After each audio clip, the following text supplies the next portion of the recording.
in conjunction with the Kenya Broadcasting Corporation. You can follow the proceedings of the National Assembly live on the go.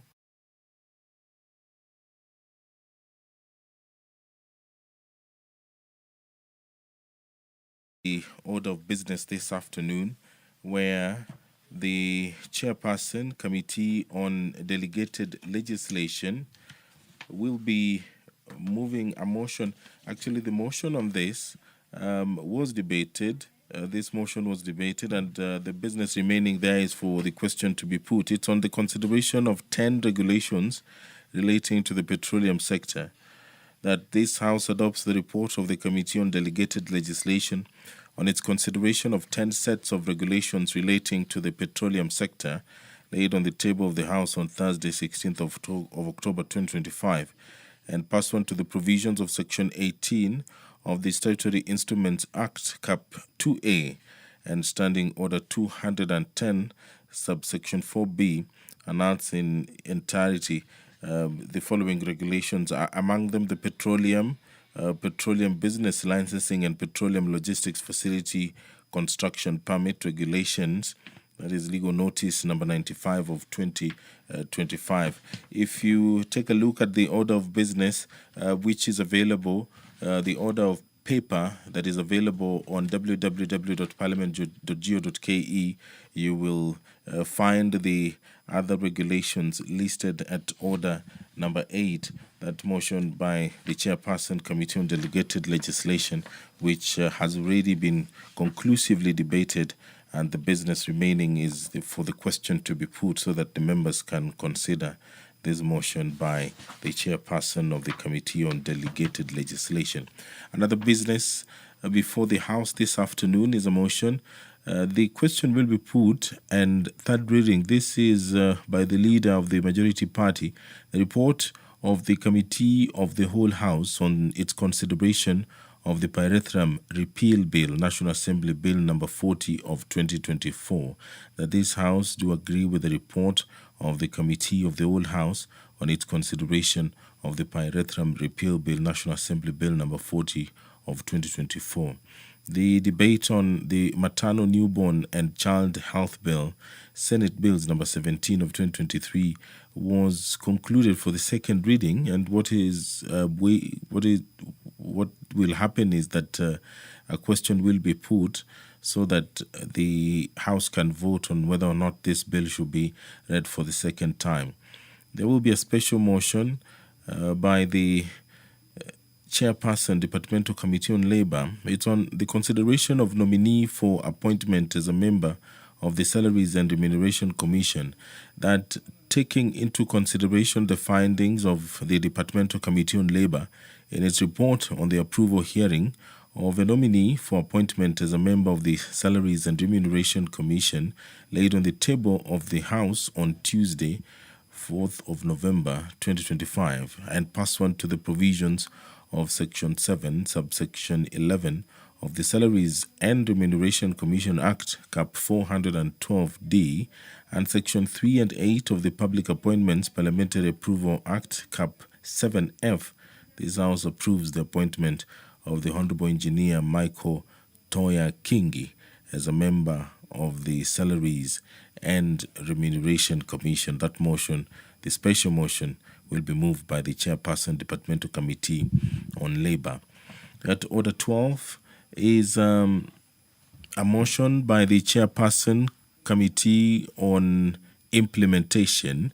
It's on the fourth report on the implementation status of the report of the Committee on Delegated Legislation on its consideration of Public Procurement Regulatory Authority Circular number 04 of 2025, that further to the resolution of the House on 19th of August 2025 regarding nullification of Circular number 4 of 2025 on enforcement of compliance with the mandatory use of the electronic government procurement system, and pursuant to the provision of Standing Order 209, Part 2, this House adopts the fourth report of the Select Committee on Implementation on the implementation status of the report of the Committee on delegated legislation.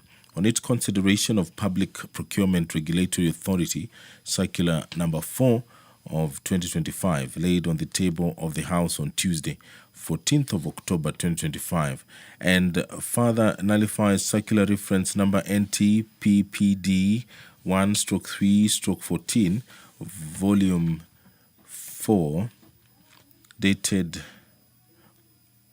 Volume 6, dated 26th of March 2025 by the Cabinet Secretary, the National Treasury and Economic Planning, directing accounting officers to transition to the EGP system with effect from July 1st, 2025.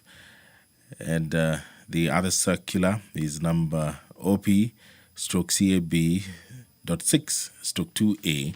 That one is also available on the order paper, which is available on www.parliament.go.ke. It's an elaborate website that has details that you need as far as legislation is concerned. There are bills there, there are records from the Hansard, there's the order paper as well. A very elaborate and detailed website, very resourceful. There's activity in the chamber. The Speaker of the National Assembly, Honorable Moses Wetangula, is now walking into the chambers to oversee of the business of the National Assembly this afternoon. My name is Edward Kabasa. Enjoy your viewing.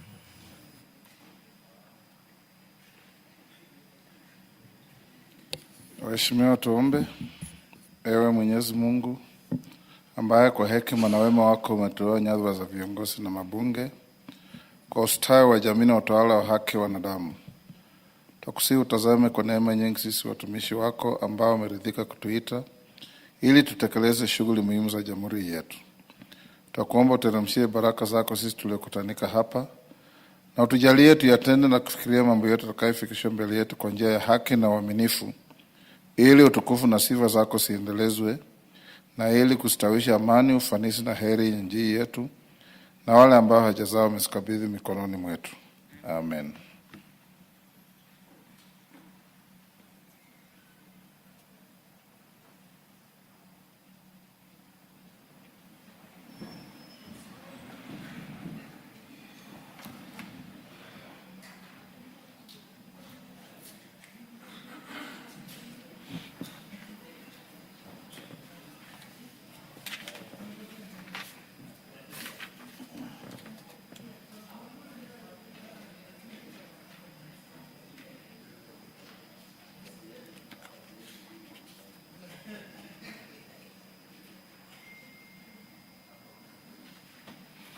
Sergeant, ring the quorum bell. Where are our whips?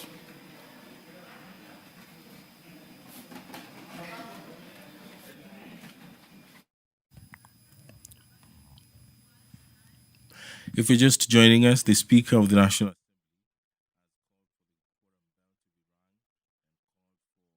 the whips of the either side of the aisle to mobilize their members to come into the chambers to allow business of the National Assembly to begin on this afternoon of 5th November 2025.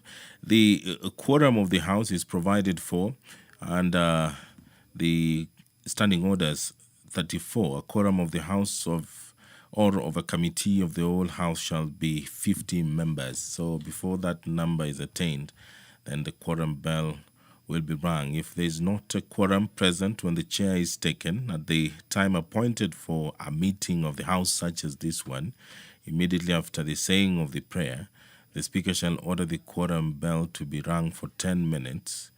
And if no quorum is present at the expiration of the 10 minutes, the Speaker may direct that the bell be rung for a further 5 minutes. And if there is still no quorum present, the Speaker shall adjourn the House forthwith. Quorum has been achieved.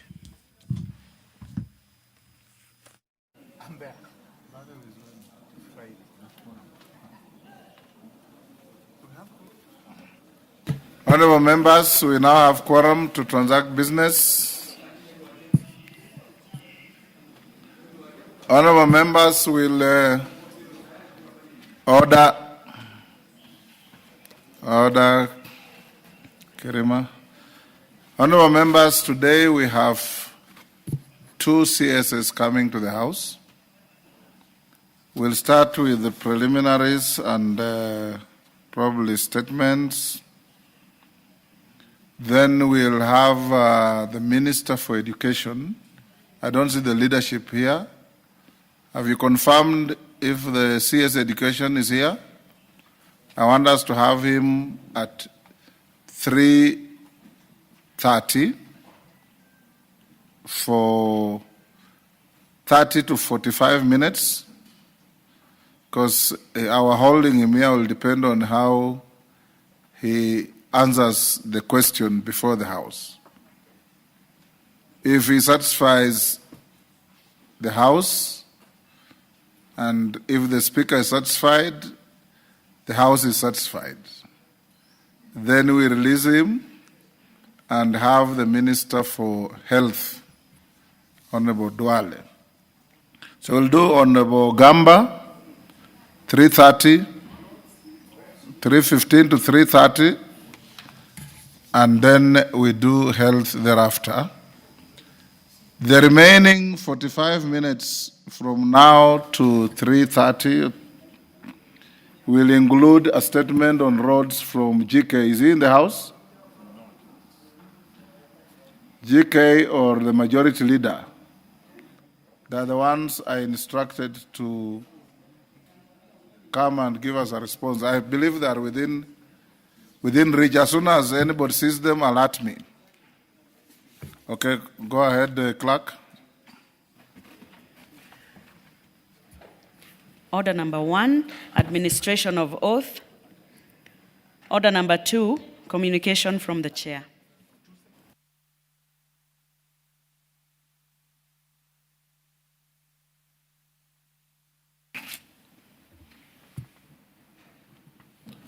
Kasiwai, take your seat.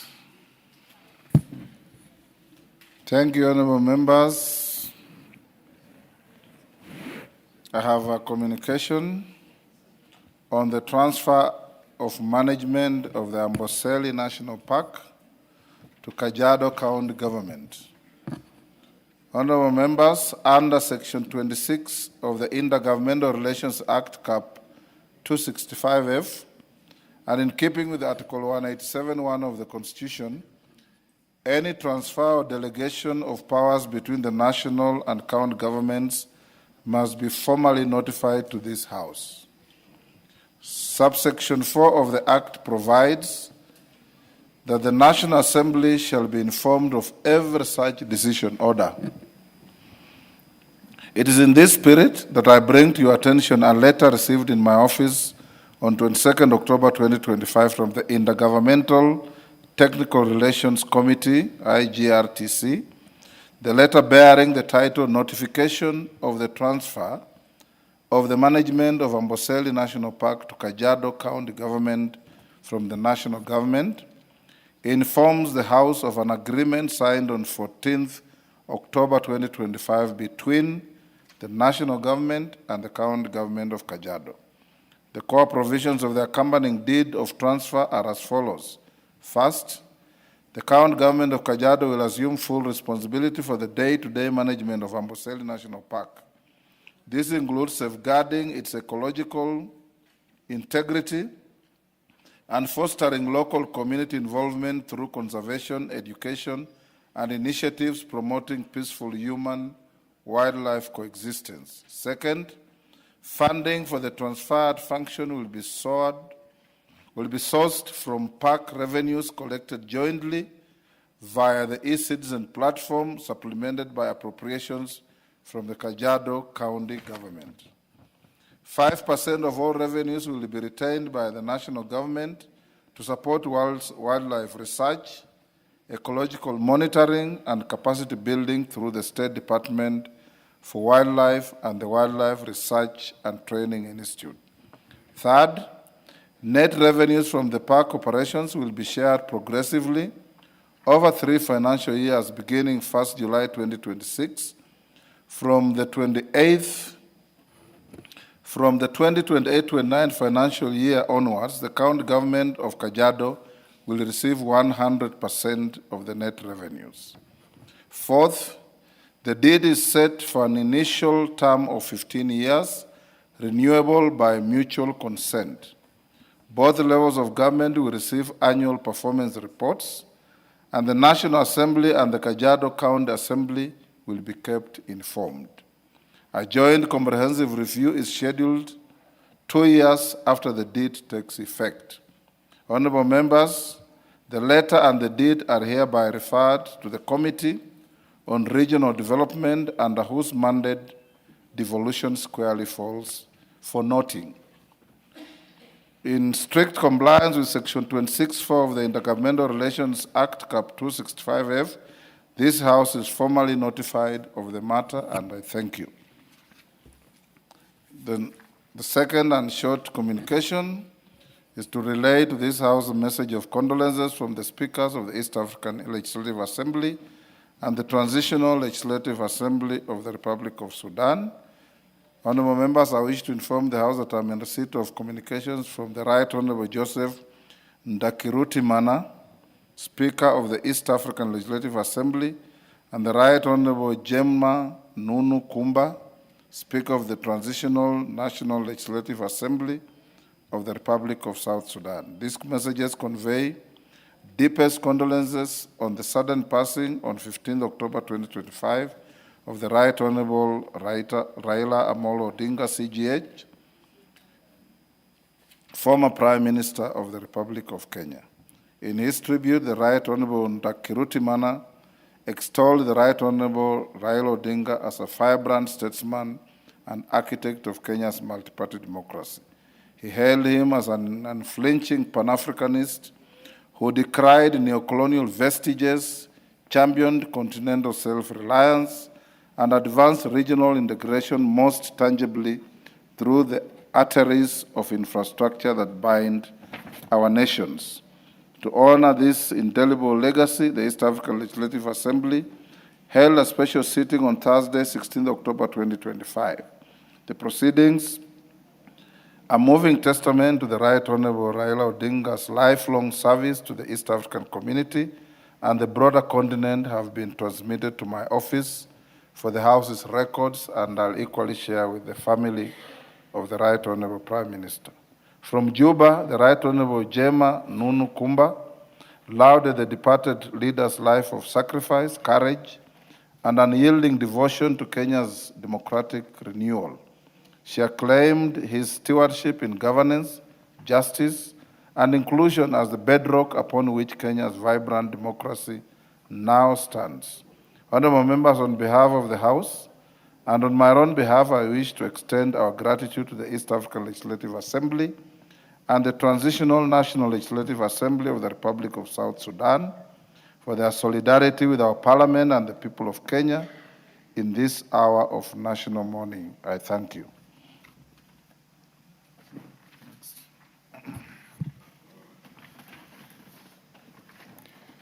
Order number 3, messages. Order number 4, petitions. Order number 5, papers. Majority Leader.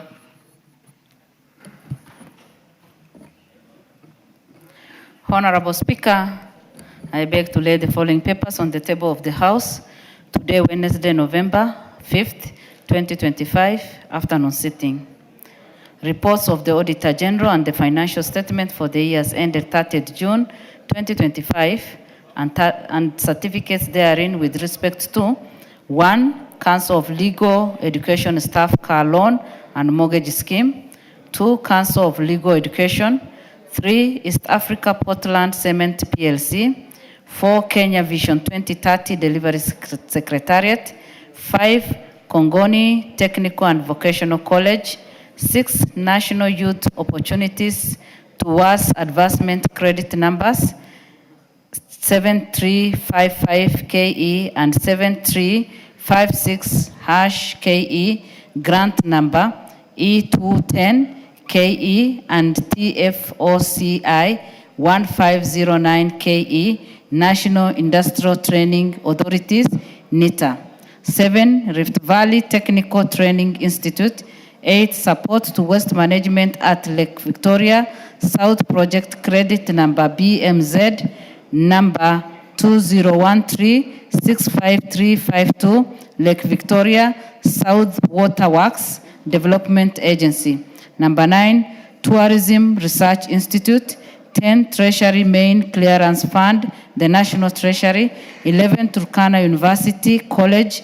And 12, Witness Protection Agency. Thank you, Honorable Speaker, and I lay.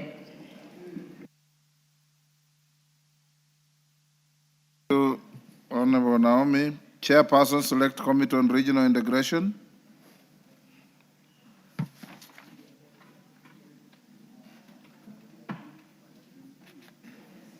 Mayaka. Thank you, Honorable Speaker. Honorable Speaker, I beg to lay the following papers on the table of the House today, Wednesday, the 5th of November, 2025.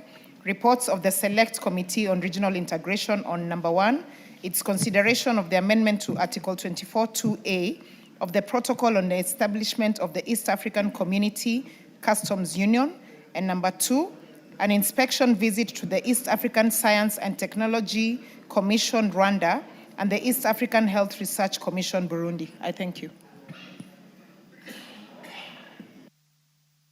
Thank you, Irene. Chairperson, Select Committee on Member Services and Facilities. Bashagwa. Thank you, Mr. Speaker. Honorable Speaker, I beg to lay the following paper on the table of the House today, Wednesday, 5th November 2025. The report of the Select Committee on Member Services and Facilities on a standing visit to the National Assembly of Zambia from 24th to 30th November 2024. I thank you. Thank you. Next order. Order number 6, notices of motion. Mayaka. Thank you, Honorable Speaker. Honorable Speaker, I beg to give a notice of motion for the following motion.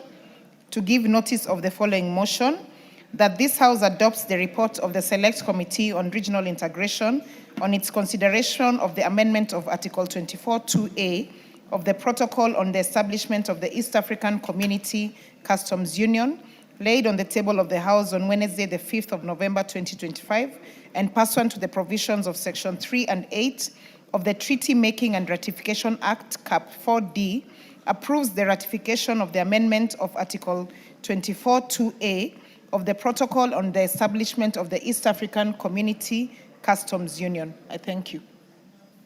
I have a second. Next. You have a second one? Go ahead. Honorable Speaker, I beg to give notice of the following motion, that this House adopts the report of the Select Committee on Regional Integration on its inspection visit to the East African Science and Technology Commission in Rwanda and the East African Health Research Commission in Burundi, laid on the table of the House on Wednesday, 5th November, 2025. I thank you. Next. Order number 7, questions and statements. Member for Kajiado North.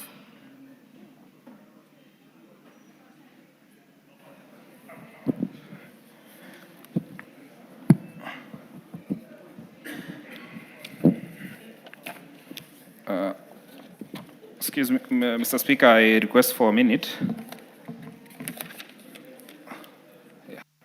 Chair, Departmental Committee on Agriculture and Livestock. Dr. Mutunga, I thought I saw you here. You have a statement?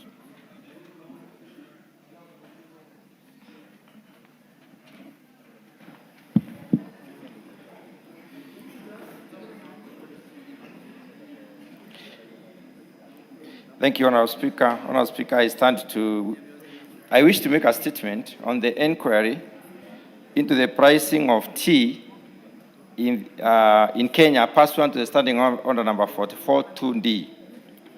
Honorable Speaker, the Departmental Committee on Agriculture and Livestock has resolved to conduct an inquiry into the pricing of tea in Kenya as a result of complaints raised by the honorable members of Parliament from factories in the west of the Rift Valley, alleging that tea factories from that from their region have been paying farmers lower bonuses in comparison to those from the east of the Rift Valley. Additionally, farmers from the west of the Rift Valley have protested, and some have uprooted their tea plantations, citing low tea prices and bonuses. The issue of tea pricing in the country has been a subject of debate in this House, hence the decision by the committee to urgently look into it. Honourable Speaker, the tea sector is the third leading foreign exchange earner in Kenya, supporting over 600,000 farmers, smallholder farmers, and several other persons along the tea value chain. The sector has, however, been faced by a myriad of challenges, among them delayed payments for farmers and low and unsustainable prices. The challenges have been as a result of fluctuations in global tea prices, higher production costs, and challenges associated with accessing the market. The inquiry seeks to look into the pricing structure and dynamics of the Kenya's tea industry, identifying gaps in the sector, and propose policy, institutional, and market reforms that need to be made in the industry for its sustainability. The purpose of the inquiry. The purpose of this inquiry is to carry out a comprehensive review of the system of tea pricing in Kenya and evaluate its effectiveness, fairness, and sustainability. The committee will then make recommendations that will ensure that all value chain players operate within a framework that will maximize value for all stakeholders. Honourable Speaker, the specific objectives of this inquiry include to identify how the pricing of tea in Kenya is done, to establish why tea prices from the east of the Rift Valley are higher than those from the west of the Rift, to determine why operational costs incurred by factories in the west of the Rift Valley are higher than those incurred by factories east of the Rift, to identify gaps in the institutions, to identify gaps in the institutional and regulatory framework in the tea sector, and also establish inefficiencies leading to low returns to farmers. The scope of the study. In conducting the inquiry, the committee will carry out an analysis of tea sector value chain by mapping out the tea value chain from pre-production, production, collection, processing, marketing, auction, retail, and export. The committee will also identify the points at which pricing of tea is done and the determinants, and assess the flow of information and decision-making in relation to setting the prices. The committee will further review the roles of the Tea Board of Kenya and KTDA by analyzing the legal framework governing the marketing, auction, and export of tea to identify overlapping roles or policy gaps that hinder effective price regulation. Additionally, the committee will also examine tea auction process and alternative marketing channels. It will also assess the competitiveness of Kenya's tea in comparison to global producers like Sri Lanka, India, Malawi, and closer to us, we will look at the Rwandese tea and Ugandan tea. Further, the committee will examine the cost of inputs, that is fertilizer, transport, labor, and so on, and analyze factory and export profit margins and identify inefficiencies along the value chain. Farmer payment structures will be analyzed. The bonus system will also be analyzed, and deductions will also be investigated by the committee. The committee will then propose ways of improving pricing, transparency, and accountability, and suggest the value addition, diversification, and innovation strategies. Methodology is very brief, Honourable Speaker. The committee intends to use the following methods to get information on the inquiry: review of documents, the acts of parliament, policies, regulations, reports from agencies, and other relevant documents. The committee will also, sorry, I'm reading from my phone and people are calling.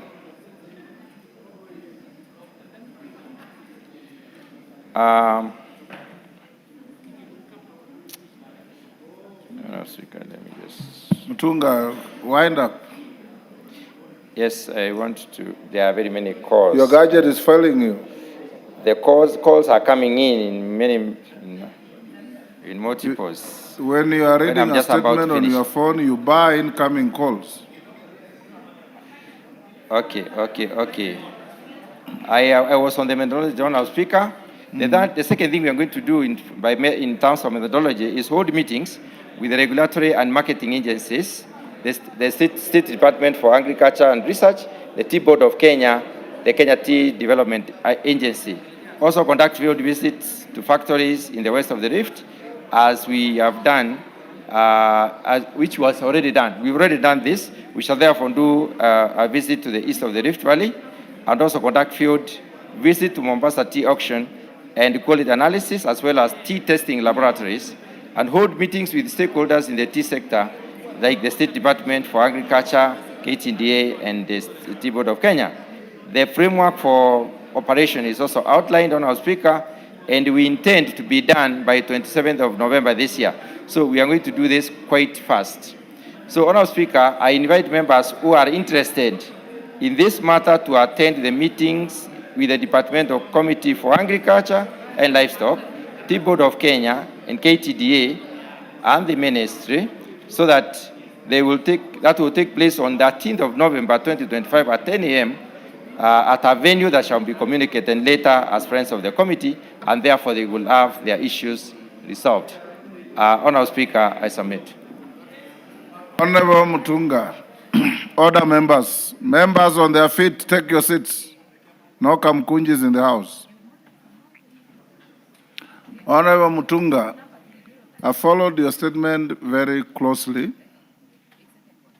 I had also been visited severally by a team of members led by the Kisii woman representative, Mama Donya, with Hot on her heels, Brighton Yegon, Richard Yegon, Ambassador Sigei, and several others.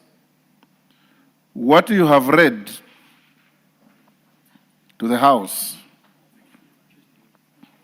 has some truths and non-truths. The issue being agitated, and these members have brought a motion to set up a select committee, and I can see you are forestalling this as a committee of agriculture wanting to do that work, which is within your mandate. The issue is very simple, because I've listened to you very carefully, because I'm inundated with inquiries and phone calls and insults, as if I determine the pricing of tea. You don't have to go to Sri Lanka or Uganda or India to explain to Kenyans the issues at hand. Why east of the Rift Valley gets higher bonus than west of the Rift Valley? I think that is the question. And that is what I've been seeing coming to my desk. The inputs are the same. There is no evidence that the soil topography is different. There's no evidence that the quality processing is different. And there's absolutely, in my mind, no evidence that you have brought to this House to show that Uganda or India or Sri Lanka have equal or similar differential payments. So you don't need to bring them into this. What I would advise you, and you have taken the right step, I will advise Honorable Donya, Honorable Yegon, Honorable Sigei, and Honorable Richard Yegon to be co-opted in your committee. And I direct you to carry out that inquiry and bring back a comprehensive report to the House in 3 weeks.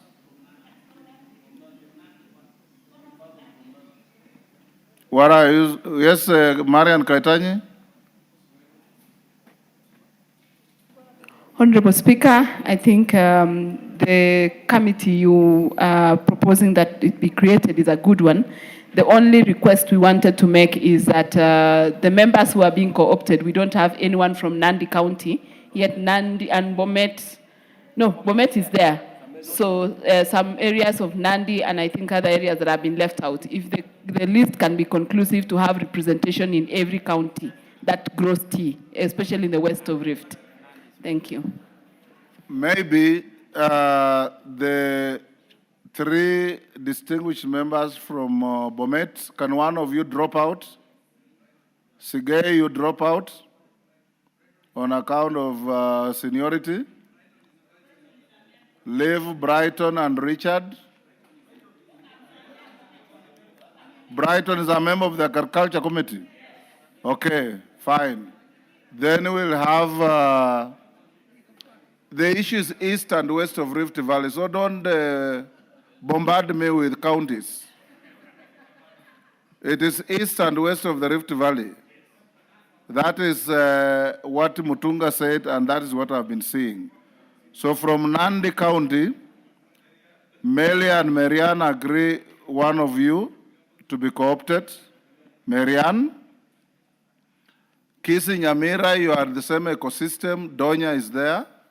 She will represent all of you so that you can be able to, in 3 weeks, bring this unhelpful competing interests to a conclusion. No going to India, no going to Sri Lanka, no going to Uganda. We have no evidence that they have the same practices. Yes. Yes, DK? Thank you, Speaker. I'm rising on the ruling that you have given that I'm also in the Agriculture Committee, and listening to my chairman, which he had given a direction that the Committee of Agriculture handles the issue. But now that there is a co-opting, maybe the clarification is, will the co-opted members have a vote like the members of the Agriculture Committee, or they will be appearing as the friends of the committee?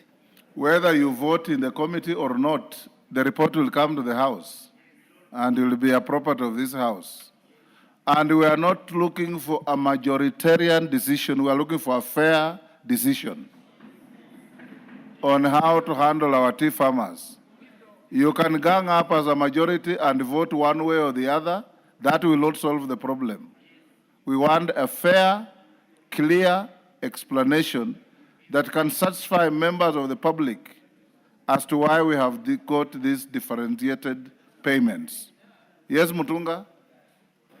Honourable Speaker, I think I've been misunderstood. Honourable Speaker, I did not say we will go to any of these countries. Take your seat, Mutunga. There is information. Take your seat. I've been here long enough to understand when you mention those jurisdictions, the next day will be a letter to my desk to allow you to go there. I am forestalling that I will not allow you to go to study Uganda or Sri Lanka or India. Ngogoyo. Thank you. Thank you, Mr. Speaker. Honorable Speaker, pursuant to the provision of Standing Order 43, I rise to make the following statement regarding the implementation of the proposed privatization of Kenya Pipeline Company. Honorable Speaker, it is recalled that on the 29th of July 2025, Cabinet approved the privatization of Kenya Pipeline Company, and on the 1st of October 2025, the National Assembly approved the proposal as part of the government broader privatization program. Under this plan, up to 65% of government shareholding in Kenya Pipeline is to be offered to the public through Nairobi Securities Exchange before 31st of March 2026. Honorable Speaker, while acknowledging that privatization is intended to promote efficiency and broaden public participation in the ownership of the company, there are serious public interest matters that are required to be that require clarification and assurance. First, there are questions regarding the valuation and pricing of Kenya Pipeline Company.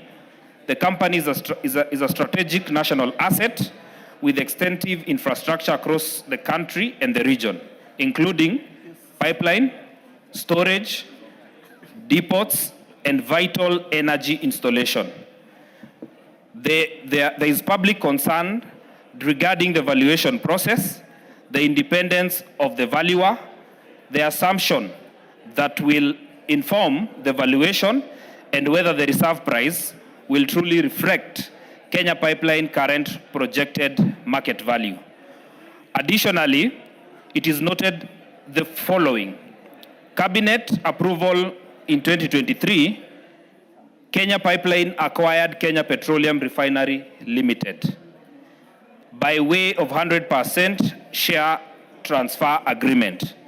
This essentially puts Kenya Petroleum Refinery Limited as a subsidiary of Kenya Pipeline Company. However, there are concerns on the transparency and public participation in acquiring in the process of acquiring Kenya Petroleum Refinery Limited by Kenya Pipeline.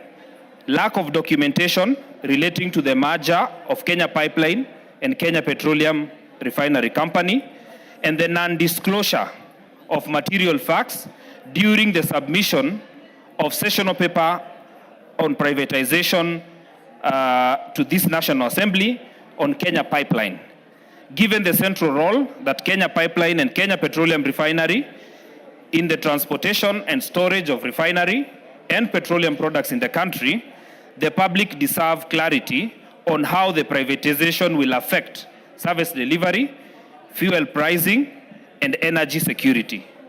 Honorable Speaker, there are also national security and strategic assets, considering that Kenya Pipeline Company infrastructure is designated as critical under the Energy Act, and it has control and has implications for national energy security and emergency response capacity.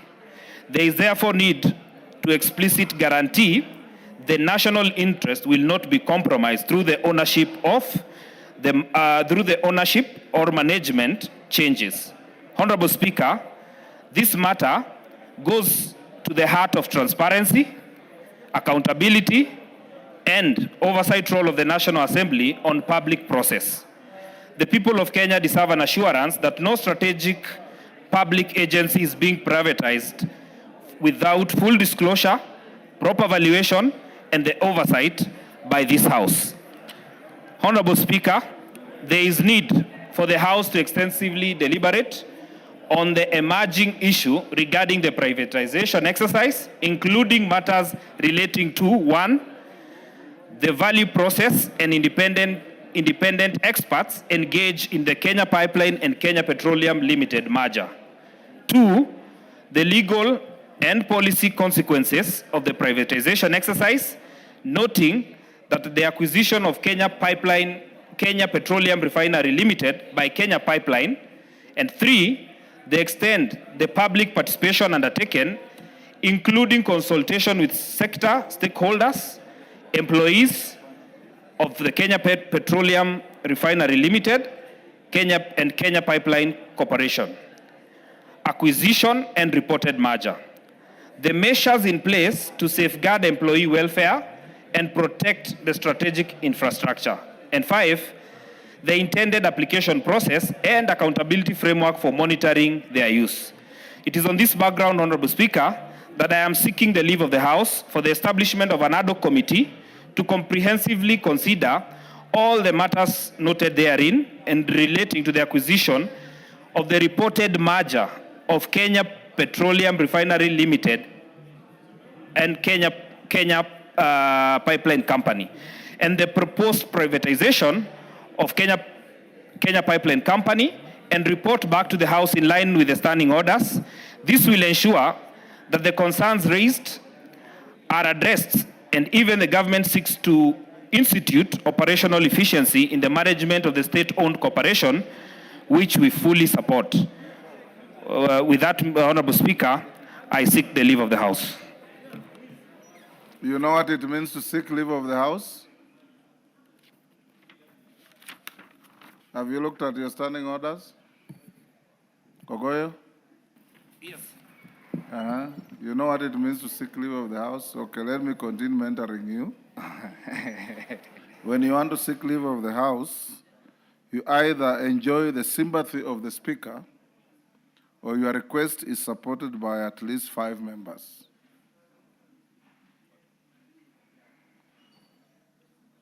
Are you seeking my sympathy or you have 5 members? I have 5 members, Mr. Speaker.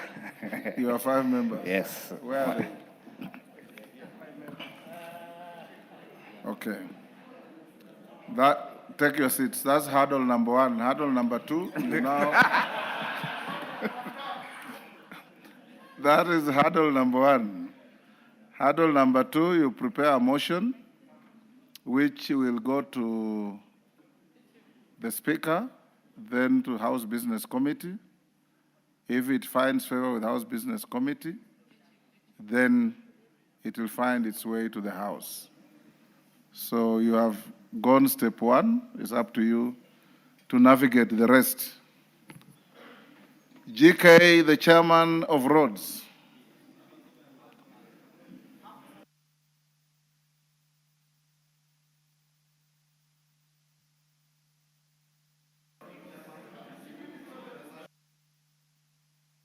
Melly. Thank you, Honorable Speaker. Honorable Speaker, pursuant to the provisions of Standing Order 44(2)(c), I rise to request for a statement from the Chairperson of the Departmental Committee on National Security and Administration regarding the disappearance of Honorable Shadrach Maritim Cherwon from Tindred constituency. Honorable Speaker, Honorable Maritim was reported missing on 27th of October and was last seen on CCTV footage about 6:02 a.m. in Eldoret's Unity area, having left his residence for a morning run. The matter was reported at the Langas police station, and since then his family and community members have been searching for him without success. Honorable Speaker, it is of particular concern that Mr. Maritim had earlier on, 25th of January 2025, recorded a statement at Songo police station concerning threats to his life. Despite this, no adequate protection or preventive measures appear to have been taken by the relevant security agencies.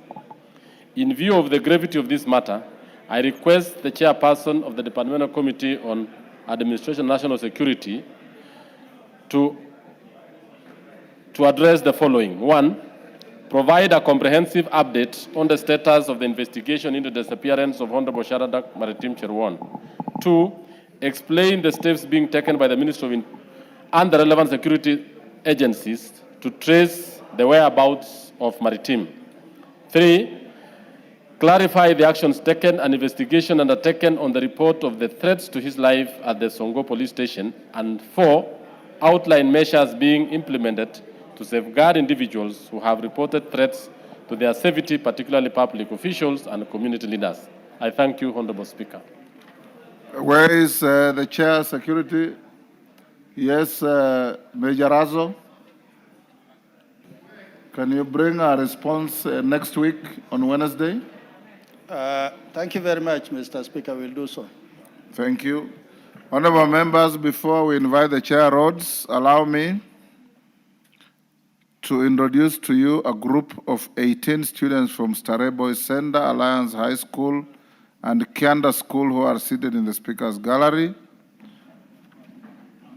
The students are in Parliament for a period of 2 weeks on a voluntary service scheme. This gives them an opportunity to give back to the community by providing voluntary services to various organizations through the school holidays. Honorable members, on my behalf and that of the National Assembly, I wish the students a good stay and positive experience in the service of the nation in this Parliament. Thank you.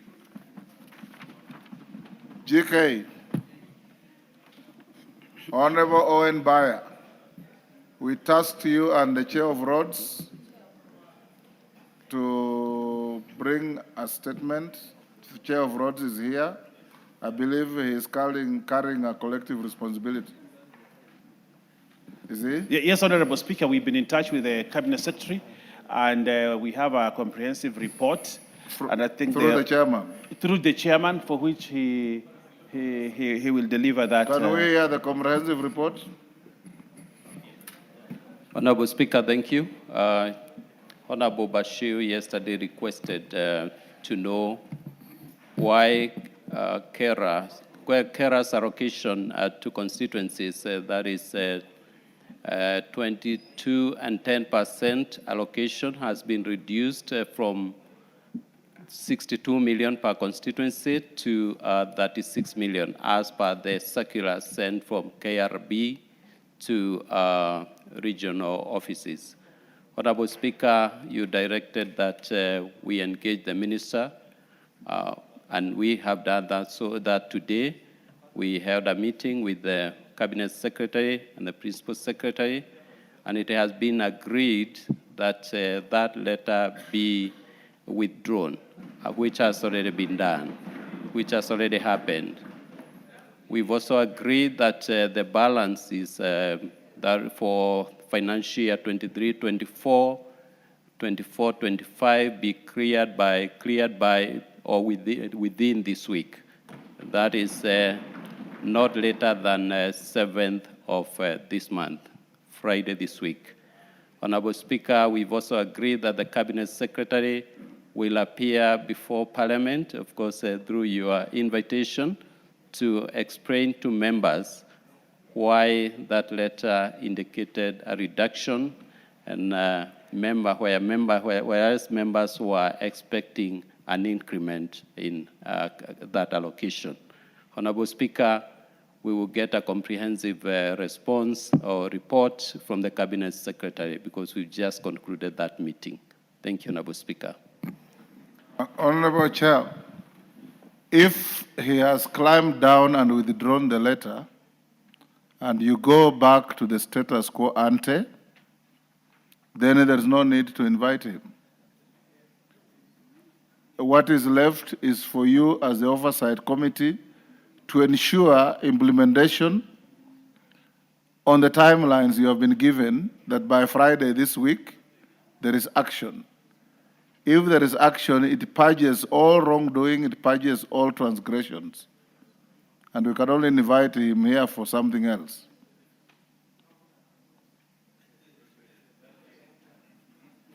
Well guided, Honorable Speaker. I think Yes. the only bit the Cabinet Secretary needs to explain to members is the securitization bit. That is 5 shillings per litre, which has been used to securitize resources that will help us clear the pending bills.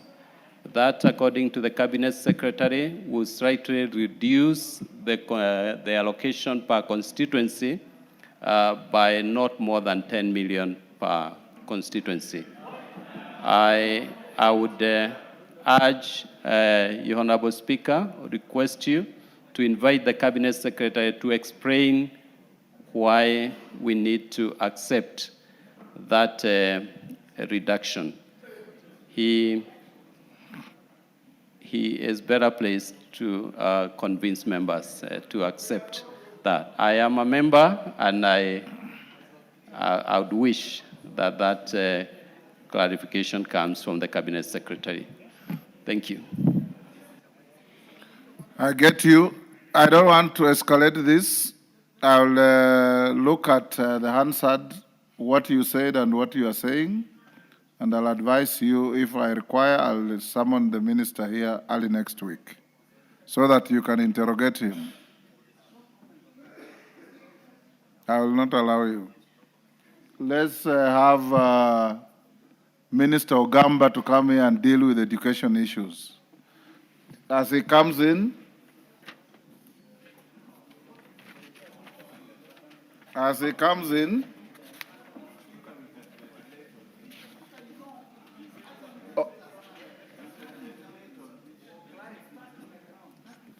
Order, Honorable Robert Mbui. Honorable Kariuki has said that the circular that was taking away money has been withdrawn. He has also said that all the monies that are pending will be disbursed by Friday. Friday is day after tomorrow. If there is any issue, I will oblige you and call the minister here for you to interrogate him. But since we have two cabinet secretaries here today, one and you, Robert, have been very agitated on the issue of capitation of schools. Minister Ogamba is here. I want us to give him, because it's not a scheduled day for him, so that we give him a little time, you interrogate him on this, then we go to health, then we can deal with this next week. I know you as a reasonable man. Are you okay? You're Yes, Robert, are you okay? Thank you.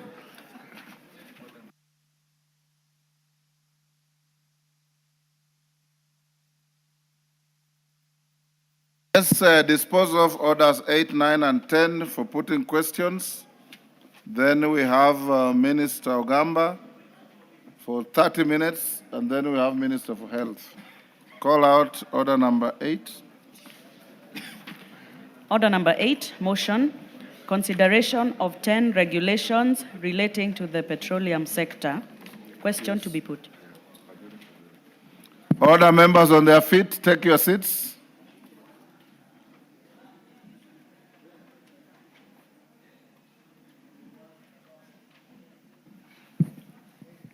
Honorable members, I'll now put the question at order number 8, which is that this House adopts the report of the committee.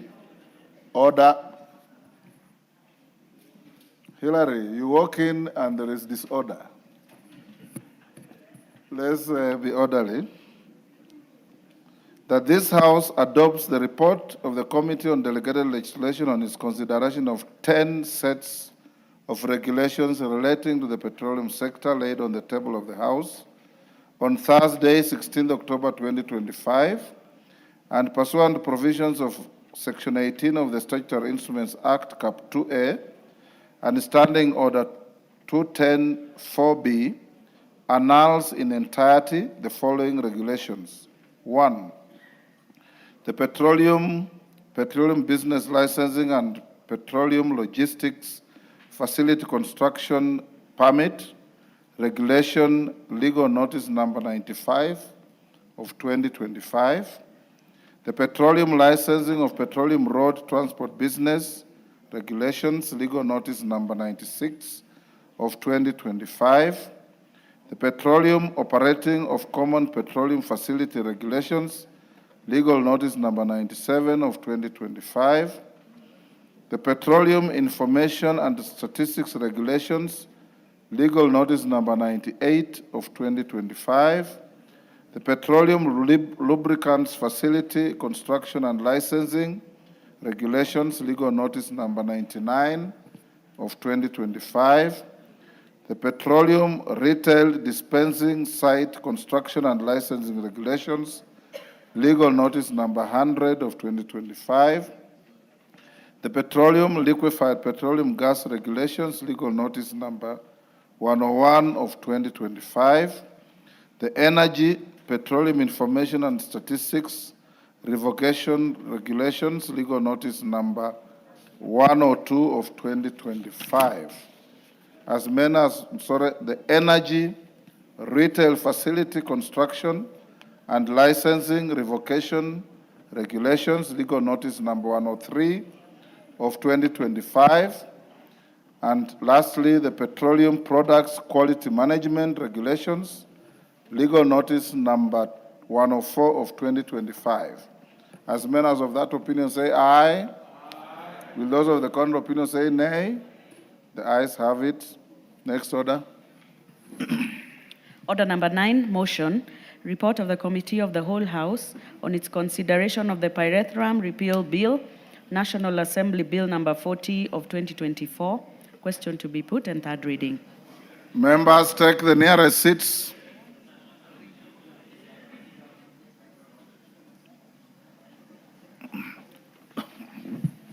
Honorable members, I'll put the question at order number 9, which is that this House do agree with the report of the Committee of the Whole House on its consideration of the Pyrethrum Repeal Bill, National Assembly Bill number 40 of 2024. As members of that opinion say aye. Will those of the contrary opinion say nay? The ayes have it. Mover.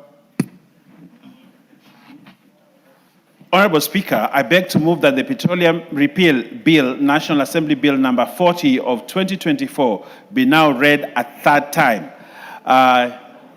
Just to bring to speed, Honorable Speaker, that this bill was about repealing the Pyrethrum Bill because it was in contradiction to other bills, and therefore yesterday we had the honor to repeal this bill and do away with it, Honorable Speaker.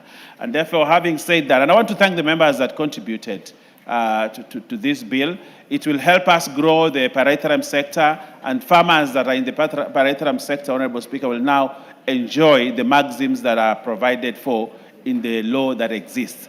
And having said that, Honorable Speaker, I want to request the Honorable Pilot, Member Mwingi, CNN, to second me on this. And for the record, you can't repeal a bill. You only repeal an act. So you are repealing the Pyrethrum Act. Is that correct? Because you have gone on record as saying you are repealing a bill. Can I go on record? Yes. Okay, Honorable Speaker, I beg to move that the Pyrethrum Repeal Bill, Yes. National Assembly Bill number 40 of 2024, be now read a third time. So I want to say this is an act that was already in existence, Honorable Speaker, and we brought a bill that repealed the act, Yes. and therefore the act does not exist anymore, Honorable Speaker. It still exists until we finish this. Until we finish, Honorable Speaker. Thank you for the correction, Honorable Speaker. Yes, Nguna. Yes, Mr. Speaker, I was in the House actually, and I confirm I want to second what Majority Leader has said. So Thank I you. second. Thank you. Order members on their feet. Makali Molu, take the nearest seat. Naisula, take your seat. Honorable members, I now propose the question, which is that the Pyrethrum Repeal Bill, National Assembly Bill number 40 of 2024, be now read a third time. Do I put the question? Honorable members, I now put the question, which is that the Pyrethrum Repeal Bill, National Assembly Bill number 40 of 2024, be now read a third time. As members of that opinion say aye. Will those of the contrary opinion say nay? The ayes have it. Next order. A bill for an act of parliament to repeal the Pyrethrum Act and for connected purposes. Order number 10, the Maternal, Newborn and Child Health Bill, Senate Bill number 17 of 2023, second reading, question to be put.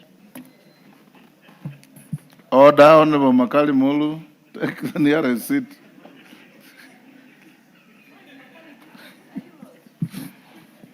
Honorable members, I now put the question at order number 10, which is that the Maternal, Newborn and Child Health Bill, Senate Bill number 17 of 2023, be now read a second time. As members of that opinion say aye.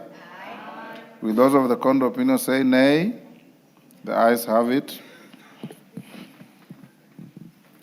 A bill for an act of parliament to provide for a coordinated system for the provision of quality maternal, newborn and child health services, to provide for response to maternal and child morbidity and mortality in the country, to provide for a healthcare system that facilitates the attainment of health rights for mother and child and for connected purposes.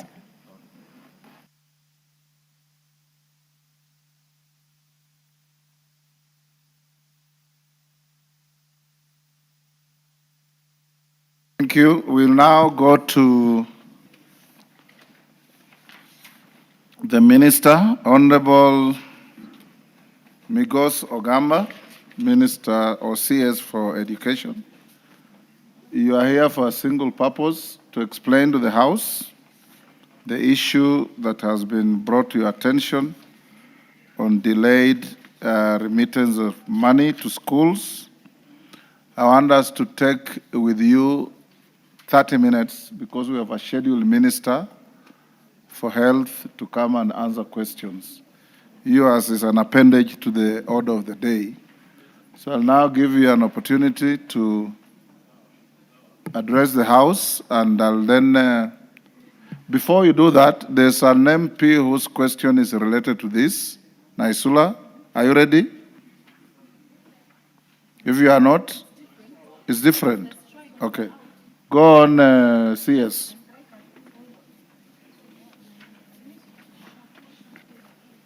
Yours was about strikes, which has been called off. Okay. Go on, Minister.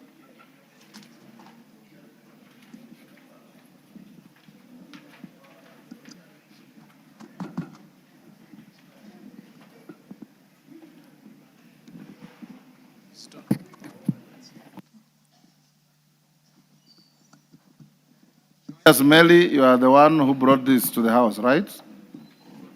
The issue being responded to. Yes. Thank you, Mr. Speaker. Thank you, honorable members. There was a question on strikes, and I wish to bring to the attention of the House that that strike has now been called off. And I was wondering whether I should be allowed to respond to that question first before I do the capitation one? Or do I proceed with the capitation one? Okay. Thank you, members. Members, as I informed the House during my last appearance before this House on the 8th of October 2025, the Office of the Auditor General reported that some of the schools that had received capitation from the Ministry of Education were non-existent. Following this report, we decided as a ministry to undertake a comprehensive verification exercise to determine the actual number of schools and learners in the country. To ensure transparency and accountability in the utilization of public resources, we decided that capitation shall only be disbursed to schools whose enrollment will have been verified. I wish to highlight the status of capitation disbursement to schools at the various levels as follows.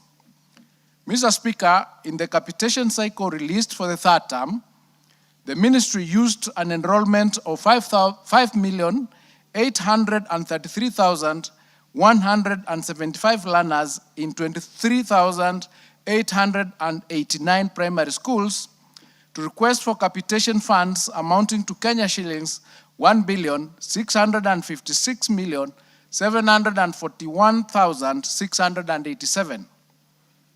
This amount was subsequently released to the from the National Treasury to the Ministry of Education for disbursement. A total of Kenya shillings 1,366,659, a total of 1,366,659,262 shillings has been disbursed for a total of 4,812,189 learners as follows.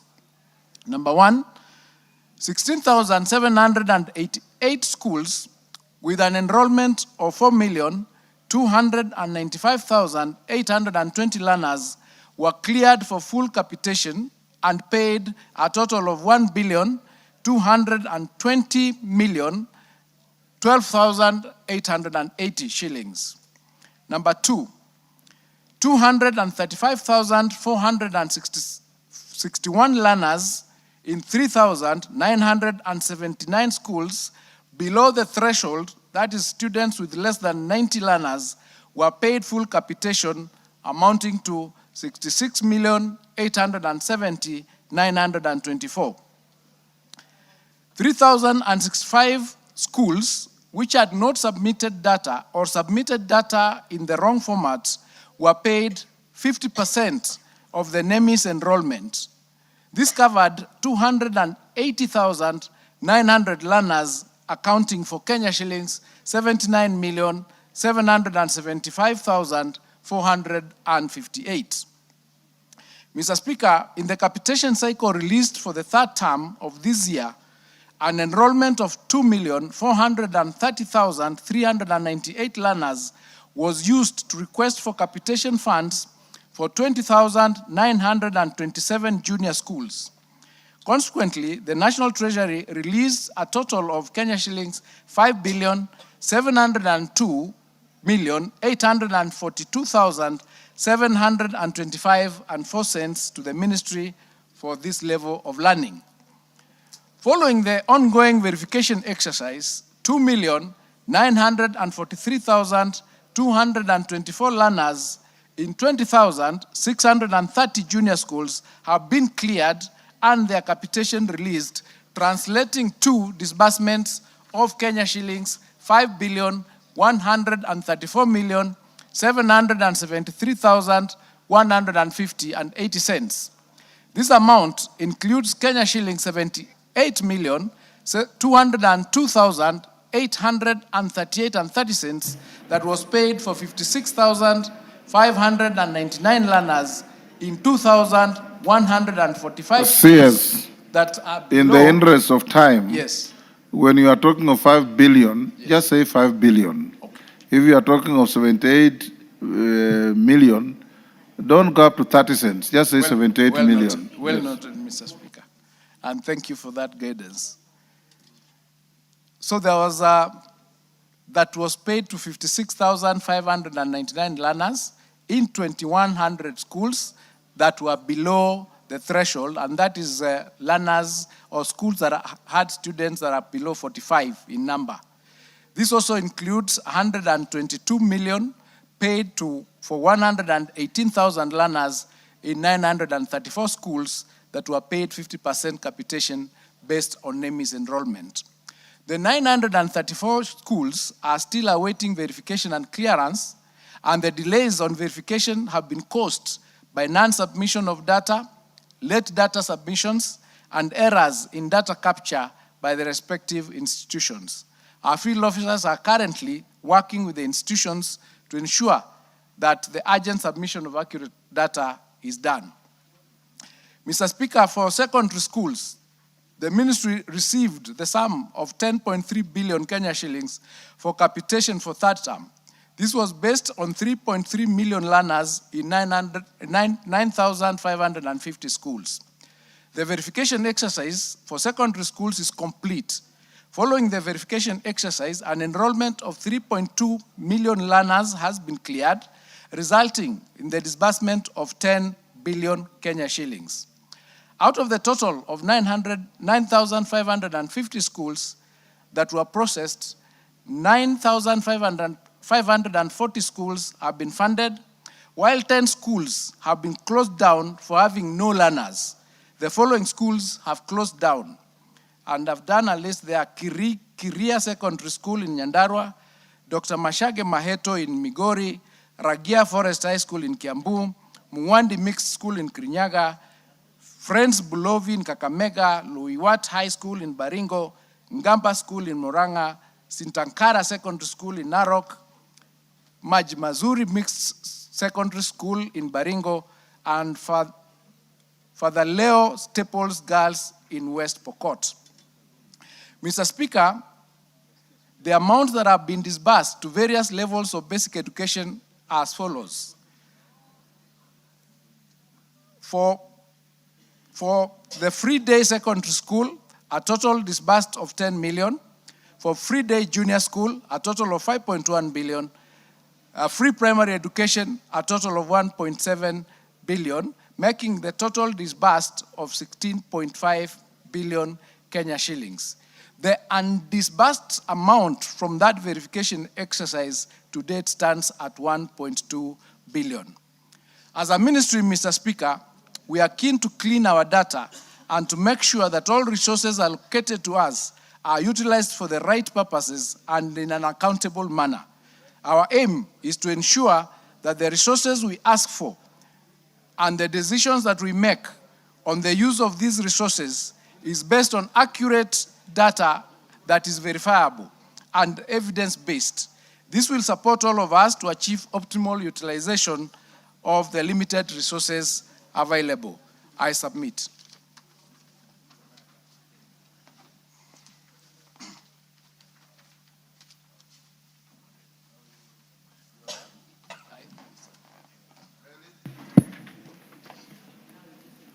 Were you listening, or you are Yes, busy yes, yes. talking to I was Macron? listening, Honorable Speaker. Honorable Speaker, I want to say that I asked that question on behalf of the many members of Parliament who are here, and on behalf of Kenyans because of the issues of capitation, which was affecting administration of exams and management of schools, because these money are very essential, especially in the running of schools, now that it's examination time. Honorable Speaker, you'll note that the verification exercise came in when it is actually the tail end of that term, which is a very crucial time for assessment. And many of the schools do not get money from parents. They depend on government capitations.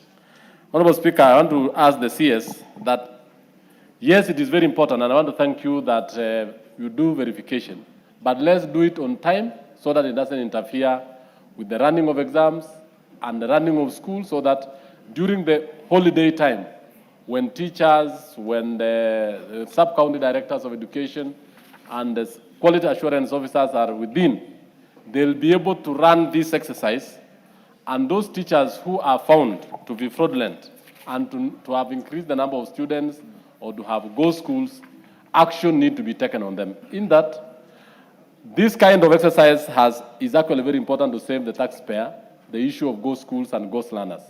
But it should not cause a problem or an impediment to the running and management of those particular schools. I submit, Honorable Speaker. Thank you. Wanjala.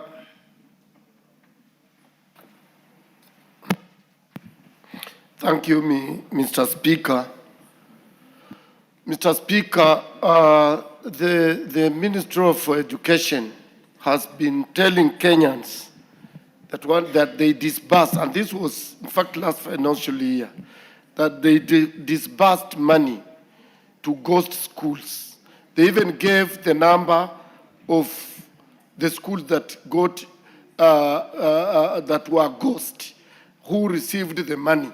It is this same ministry that wired the money to those schools. They must be knowing the accounts. They must be knowing the signatories. Mr. Speaker, the Ministry of Health recently came in and did arrest those people who have been stealing SHA money. Why has it taken so long for this minister to arrest those people who withdrew the money and in those ghost accounts of schools that they call ghost schools, and those who wired the money? Because they must be knowing.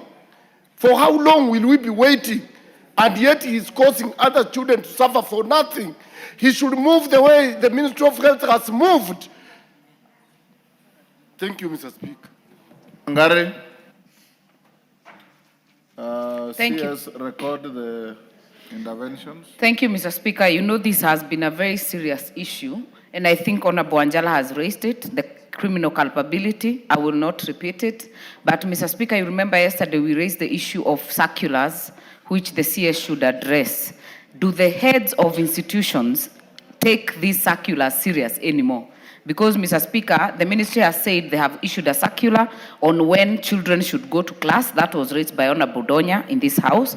They have issued a circular on non-holding of certificates, Mr. Speaker. They have issued a circular for KCSE students not to be sent home for school fees, especially in that term, Mr. Speaker.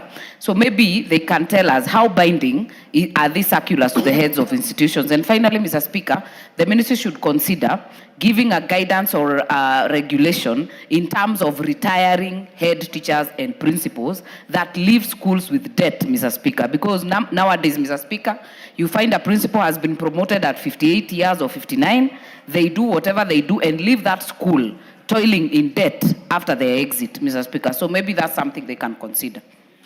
As a matter of interest, honorable members, I'll give you an opportunity. What you need to tell the House and the country, you are the custodian of public interest in the ministry. You license schools. Children go to standard 1 with variables of transfers from one school to another, which is not order nguna, which is not substantial. How does your ministry end up at the tail end, when children are going to do exams, start verification of records that you ought to have been keeping and updating all along? And how do you wire money to ghost schools when you license legitimate schools, you keep their records, you give them leadership in terms of head teachers, and you post teachers there? How do your officers end up creating non-existent schools and sending them money? You know, these are public resources. I think, members, these are some of the issues the minister should assist the House and the country on. Yes, Carolo Mondi. Thank you very much, Right Honorable Speaker.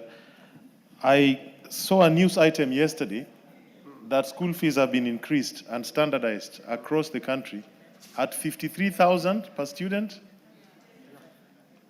at a time when we know the incomes have not grown in this country, the cost of living remains fairly high, and a lot of parents are struggling just to pay the current fees. I was wondering if the minister could explain to this House what informed this decision and why it is so necessary at this particular time, and whether there's room to review it, and maybe if also the chairman, Education Committee, if they were aware of this increment at all, and what they said about it. Thank you, Honorable Speaker. Mandazi, Honorable Mandazi. Yeah, thank you, Honorable Speaker. While we speak about the ghost schools, there are schools, and in particular to Chepalungu constituency, which are existing. They've been given documents to proceed and domicile junior secondary schools. Yet, the officer in charge of education in my sub-county has refused to give them an okay to open an account so that you can transfer money.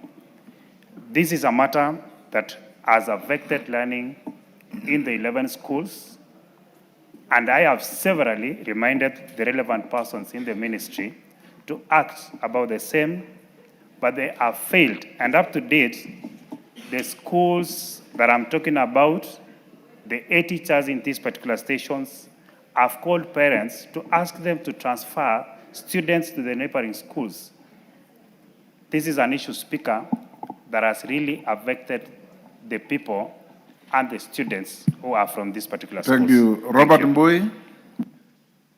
Thank you, Mr. Speaker. Mr. Speaker, I think this CS needs a little bit of caution, Mr. Speaker, because I sit in the Committee of Delegated Legislation. This is one ministry that is continuously and constantly giving circulars which actually have the effect or force of law and does not come through Parliament. Yesterday, as a committee, we invited the CS to come before us so that he could be able to explain to us why would the ministry decide that in third term that no parent can visit their children in school, especially those that are in boarding, yet all the parents that have children in day school, every day they are with their children at home. So we invited him to come and explain that circular. And Mr. Speaker, we got a very interesting response. He said he's invigilating some exams, I don't know in which part of the country. Mr. Speaker, the issue of exams has to stop becoming an excuse for the minister, because if there's exams going on, there are teachers that are supposed to supervise and invigilate exams. There are police officers who are supposed to provide security. The whole government cannot be going up and down pretending to be supervising exams. So, Mr. Speaker, I think it is important that the minister respects this House and stops issuing circulars that have the force of law, because Article 94, Part 5 says that it is only this House that can make law. Thank you, Mr. Speaker. Gishimu. Oh, Taitumu, sorry. Taitumu. Okay, thank you, Mr. Speaker, for this opportunity. Verification of students in all schools across the country, I being a teacher, is a continuous exercise. Every month, then the managers of schools forward the data of the students or the learners in their respective schools. I'm asking the minister, how do you harmonize, particularly the enrollment in first term and the enrollment in third term? Because enrollment in the first term do soar, it goes up, and in third term, due to other forms of attrition dropping, the enrollment goes down. What do you do to make sure that you don't disadvantage the end teacher? Because your management is giving a lot of error to the managers of the institutions, because some of the schools were receiving money as late as yesterday. It is ridiculous, Mr. Speaker, to say that they are dealing with the Auditor General's report. If the Auditor General did not indicate, does it mean that the ministry does not have records to know when they should wire money to the schools and whether they are sending the right amount to the right schools without the report from the Auditor General? Minister, can you respond to those? Then we'll do one last round and we'll release him. Thank you, Mr. Speaker.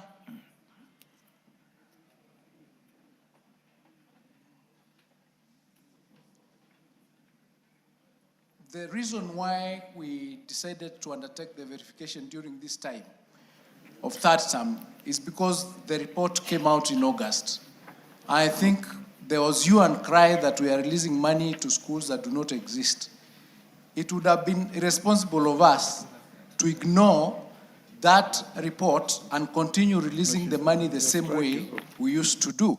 So we thought what is the lesser evil, to confirm the numbers that we have, or to continue releasing the money and wait for another time to undertake this exercise. So we made a decision that we will do the verification as we are releasing the money. The money was not held permanently. Every day when we completed the verification exercise, resources to those schools were released so that the schools do not suffer. Eventually, when we realized that it is taking longer than we expected, we decided to release 50% of the capitation to the schools that had not submitted the data as we continued to undertake the exercise. Meaning, therefore, that there was no school that did not receive resources to be able to undertake their continuous programs in school because of the verification exercise. Mr. Speaker, the information that I've given, it is clear that this exercise has borne fruit, because as we have completed the exercise with only 934 schools that have not completed the exercise, where 79 million has been released to 50% of the numbers that they had presented, meaning that even if we were to release 100%, another 79 million, the balance that would be having is 1.1 billion, for which was being released for numbers that do not exist. That's why this exercise was important, and we have ensured continuously that our children do not suffer in those schools once the exams were nearing. And I can assure the House here that everybody is undertaking the exams and we are on track. The information that we have collected, it is now being analyzed to determine the issues that this House has raised. Have we been releasing money to schools that do not exist? Which school is this? This is the identification and analysis that we are doing because of that verification exercise, after which we are Minister, if the school doesn't exist, the question of which school is this does not arise. I'm saying, Yes. Mr. Speaker, look, for example, the 10 schools that have closed. We need to find out why did they close, because when we asked the teachers why the schools closed, they said there were no students. So now we have to go back on the records and find out previously, has money been released to these schools, so that we can determine whether there is fraud or not. We got to get some evidence in order for us to submit, so that when people are arrested, they can face the law. The position of what the Auditor General did, which was sampling, because it was a forensic audit, that data is already with EACC, and they're already undertaking that exercise of investigating, taking statements, so that they can take control of that space and charge the people who are involved. We just want to get your support so that we can be able to resolve this matter once and for all. It is true, we have records, but are these records correct? That's what we are looking at. Mr. Speaker, I think the minister is misleading this House. EACC doesn't take away the responsibility of him as a minister. The fact that EACC are handling those files, it doesn't make that he should take actions on his officers from his ministry who wired the money. He doesn't have to wait the report from the EACC. He remains the minister in charge of education in this country, and he must take action regardless of what the EACC will do. So you should not mislead this House, Honorable Speaker.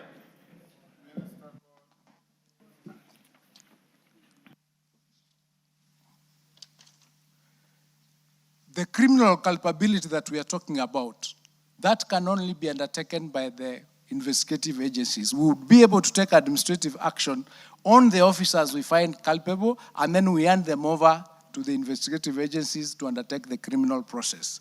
That is already being done. Minister, you'll help. I don't want us to take very long on this. You'll help this House this way. You have officers of your ministry in each and every county who have a duty to keep and update records of schools continuously and furnish to your ministry. That money, public resources have been wired to non-existent schools for non-existent students. How many of your officers have you interdicted for doing this criminal act? Once we get that, then the committee will follow up with you to deal with these issues.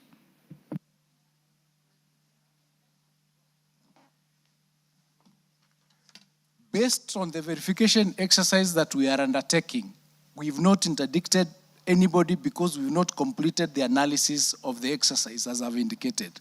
We've completed the data collection, which is what I presented here.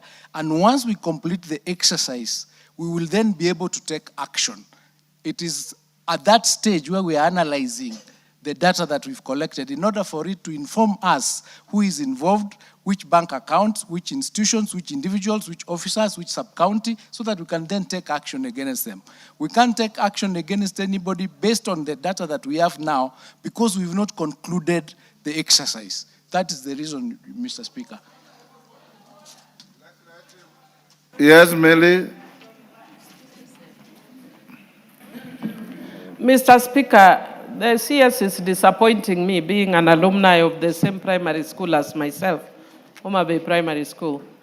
Mr. Speaker, from what the CS is saying, honestly, that does not take even 2 days.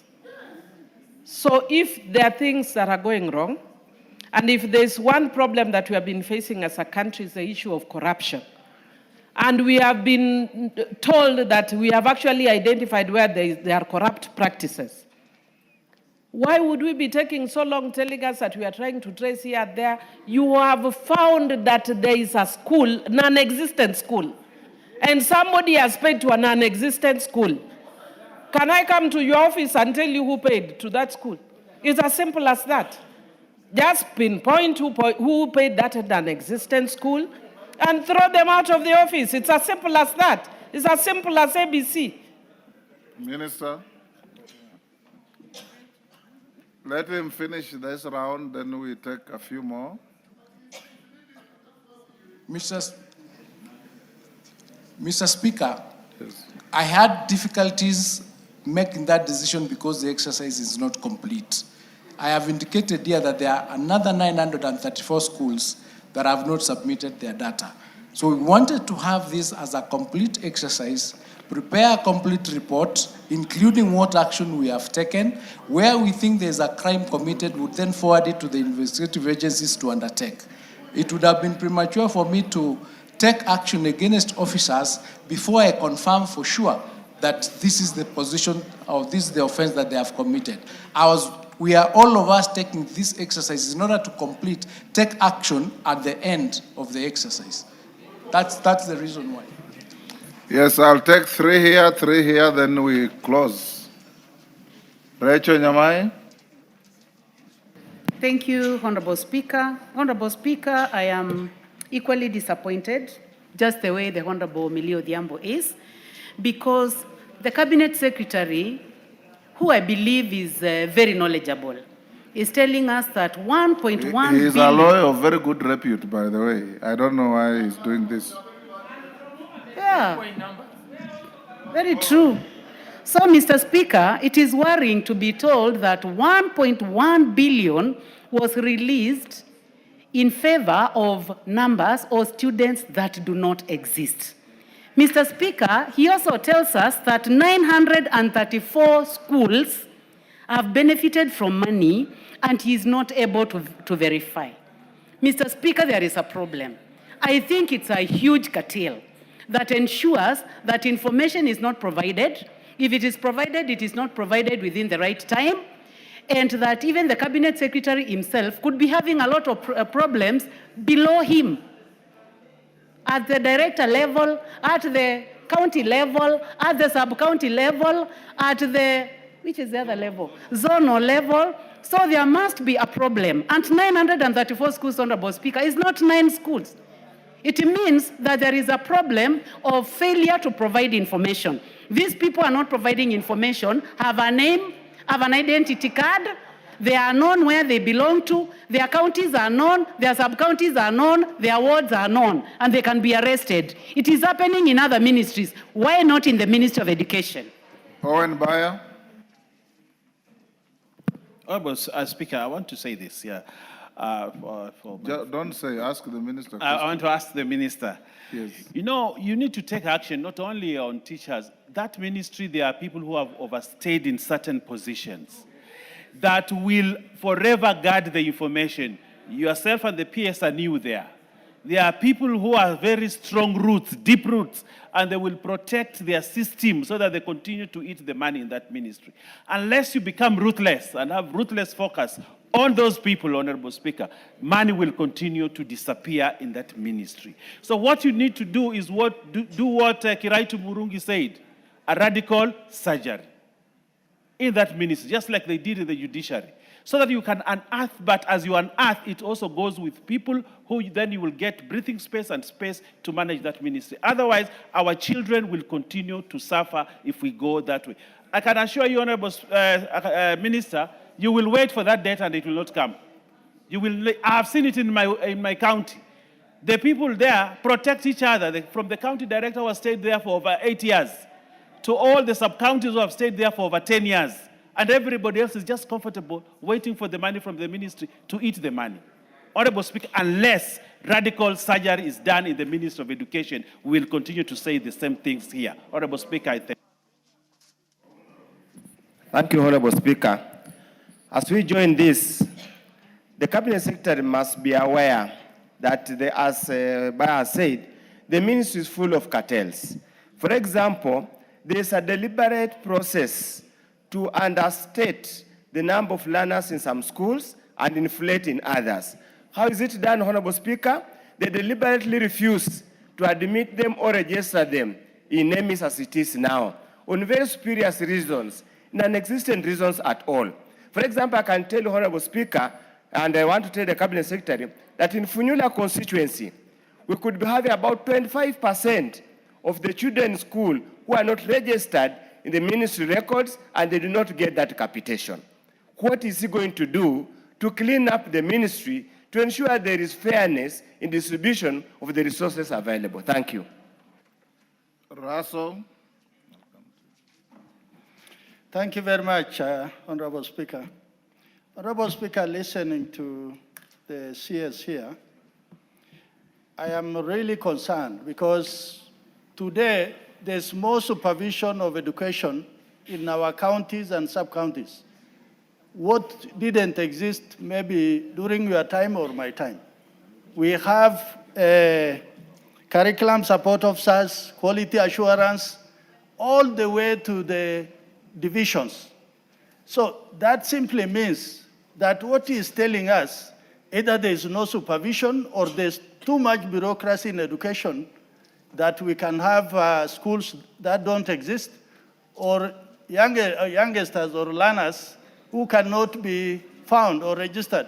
For that reason, let the minister explain to us, are we overemploying in education, particularly in those who are supposed to supervise? Thank you, Honorable Speaker.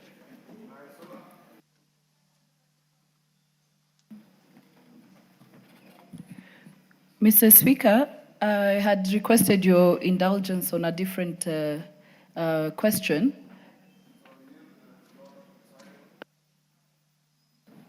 Thank you, Honorable Speaker. Honorable Speaker, my biggest worry will be what Owen Baya tried to allude to.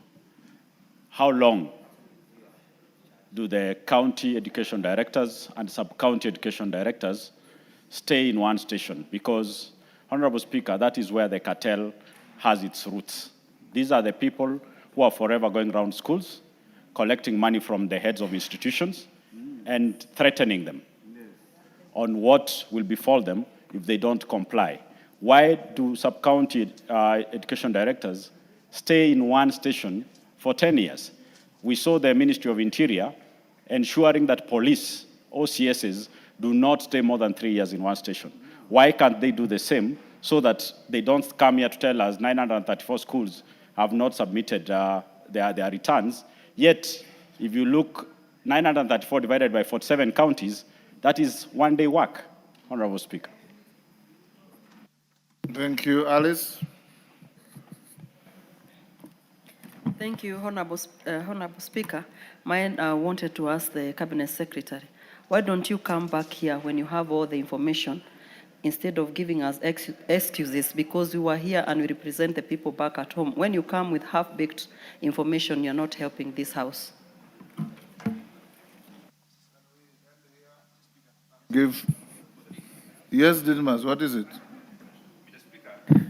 Thank you, Mr. Speaker. I think all I want to ask the minister is that since when I was a small child, there are very many circulars and directives that have been issued by the Minister for Education to date. The Minister for Education, as we speak today, issued directives that students should not be sent home for levies that have not been approved by government. Most importantly, things like lunch fees and the very many other auxiliary fees that are not important. The minister has said that schools should not send these children away.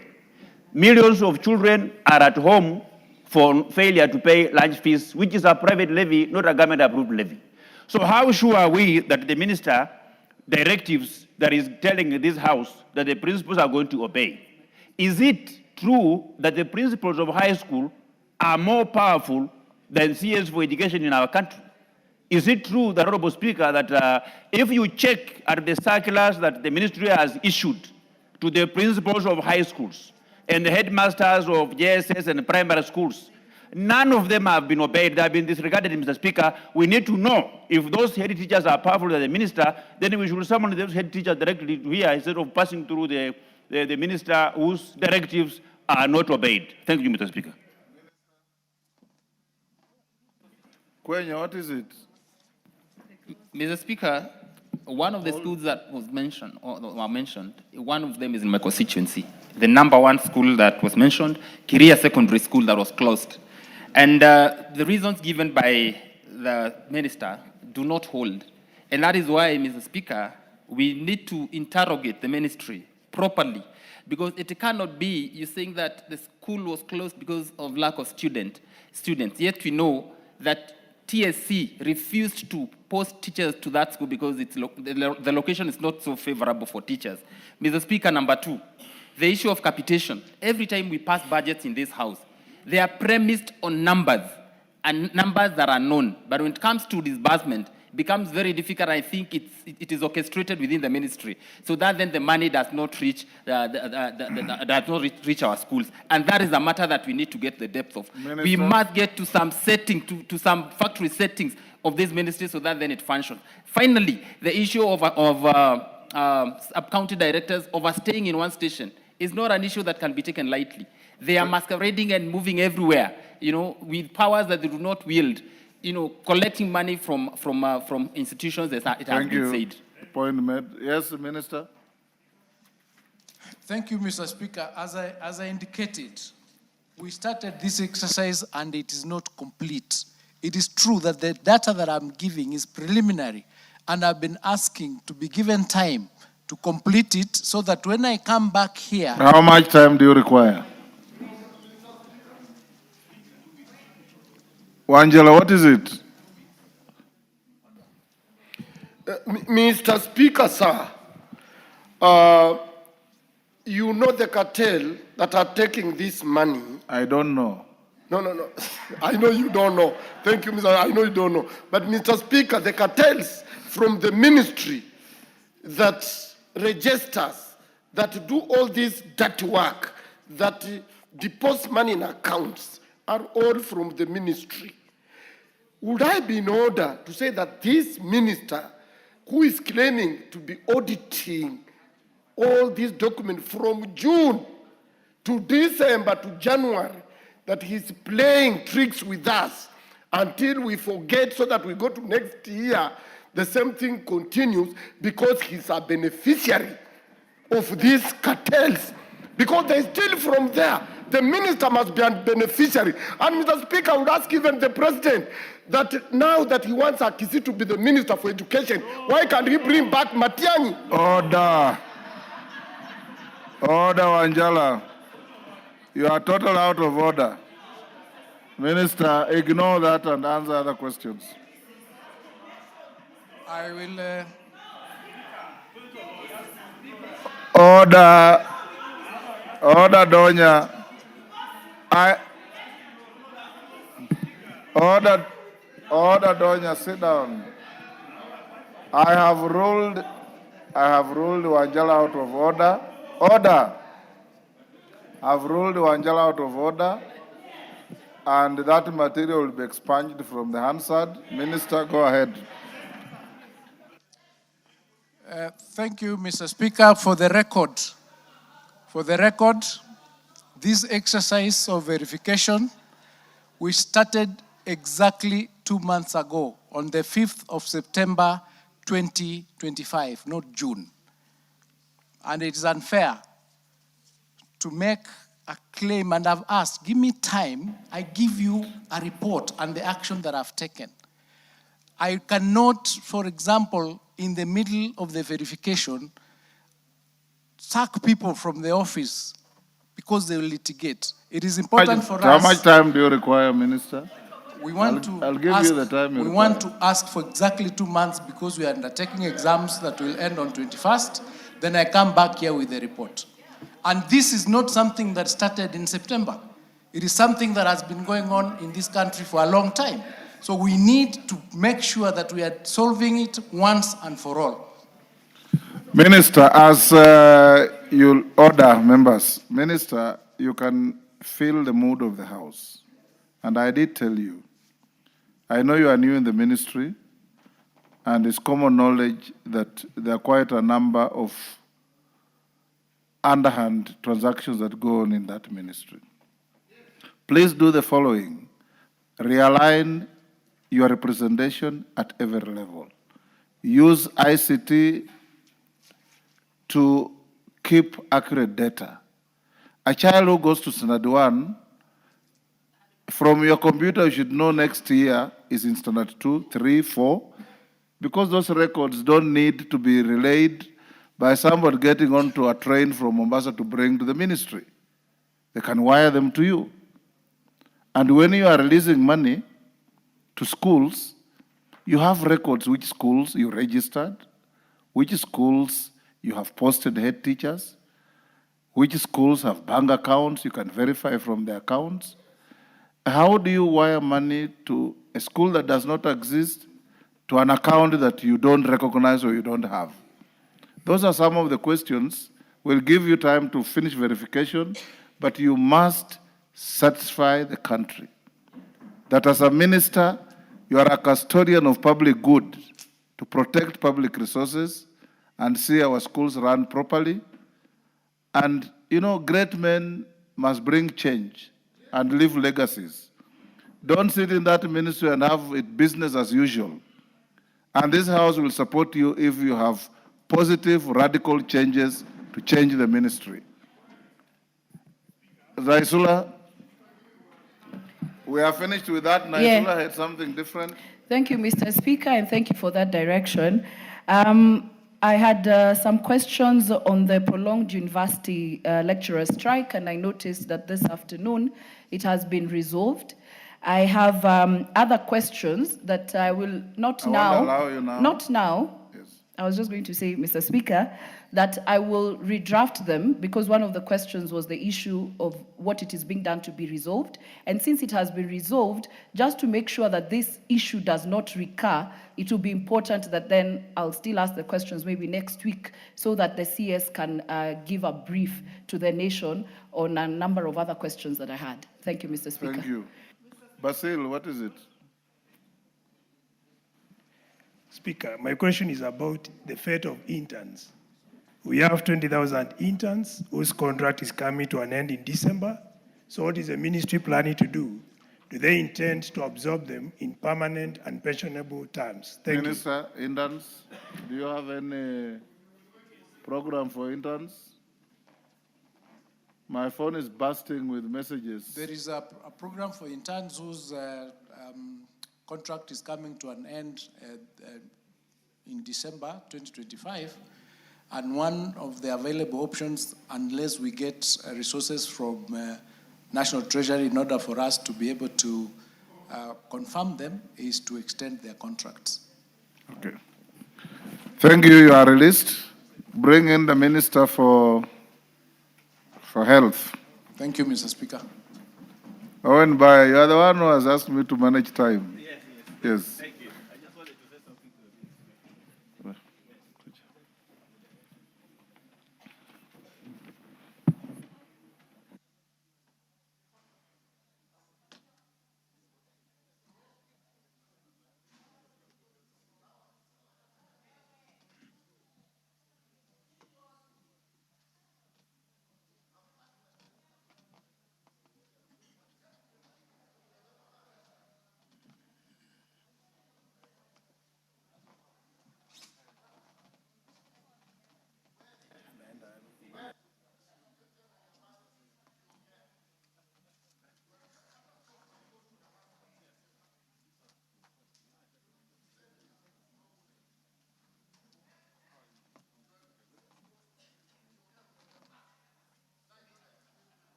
Honorable members, I would like to welcome the Cabinet Secretary, Health, the Honorable Duale.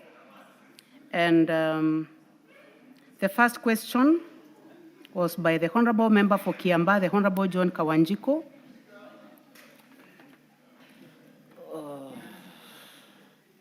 Thank you. Thank you, Honorable Speaker, for giving me this chance to ask this question. Yes, Kawanjiko, go ahead. Provide a report. Could the Cabinet Secretary provide a report on the implementation of Social Health Insurance Fund, SHIF, and analysis on its progress towards achieving universal health coverage in the country? 2, provide report on the cancer benefit package provided by the Social Health Authority, that is SHA, under the Social Health Insurance Fund, that is SHIF, including the scope of oncology services covered and accessibility to cancer patients. Number 3, indicate the number of beneficiaries who have accessed cancer-related services under the Social Health Insurance Fund since its establishment and the status of pending bills owed to public and private hospitals offering services under the cancer benefit package. 4, explain the measures put in place by the ministry to review and enhance the cancer benefit package, including steps taken to ensure adequate financing and allocation of funds so as to guarantee equitable access to affordable and quality health care for cancer patients across the country. Minister.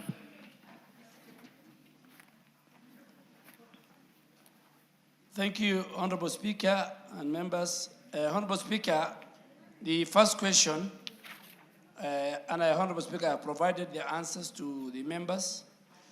The first question the member has asked was the implementation of the Social Health Insurance Fund and the analysis of its progress to achieving UHC in the country. Honorable Speaker, the Social Health Insurance Act of 2023, through this House, established 3 statutory funds under the Social Health Authority, and that is the Social Health Insurance Fund, SHIF, the Primary Health Care Fund, and the Emergency Chronic and Critical Illness Fund. These funds form the legal and the operational foundation for the implementation of universal health coverage in Kenya. Honorable Speaker, I have provided the progress of UHC as of 3rd of November 2025 in terms of registration. 27,246,830 Kenyans have successfully registered under the Social Health Authority as of 3rd of November 2025, and that is more than half our population. 81.3 billion shillings have been collected in contribution since SHA began in October of 2024. Service access. How many facilities are contracted by SHA, both public, private, and faith-based? In our country, 10,540 facilities are contracted by SHA. How many patients have we served? 7.7 million Kenyans have accessed services through both the Primary Health Care Fund, which is free for all Kenyans, and the Social Health Insurance Fund, which is for at the contracted facilities. And Honorable Speaker, I've given a table for both the PHC Fund, the SHIF Fund, and the ECCIF Fund.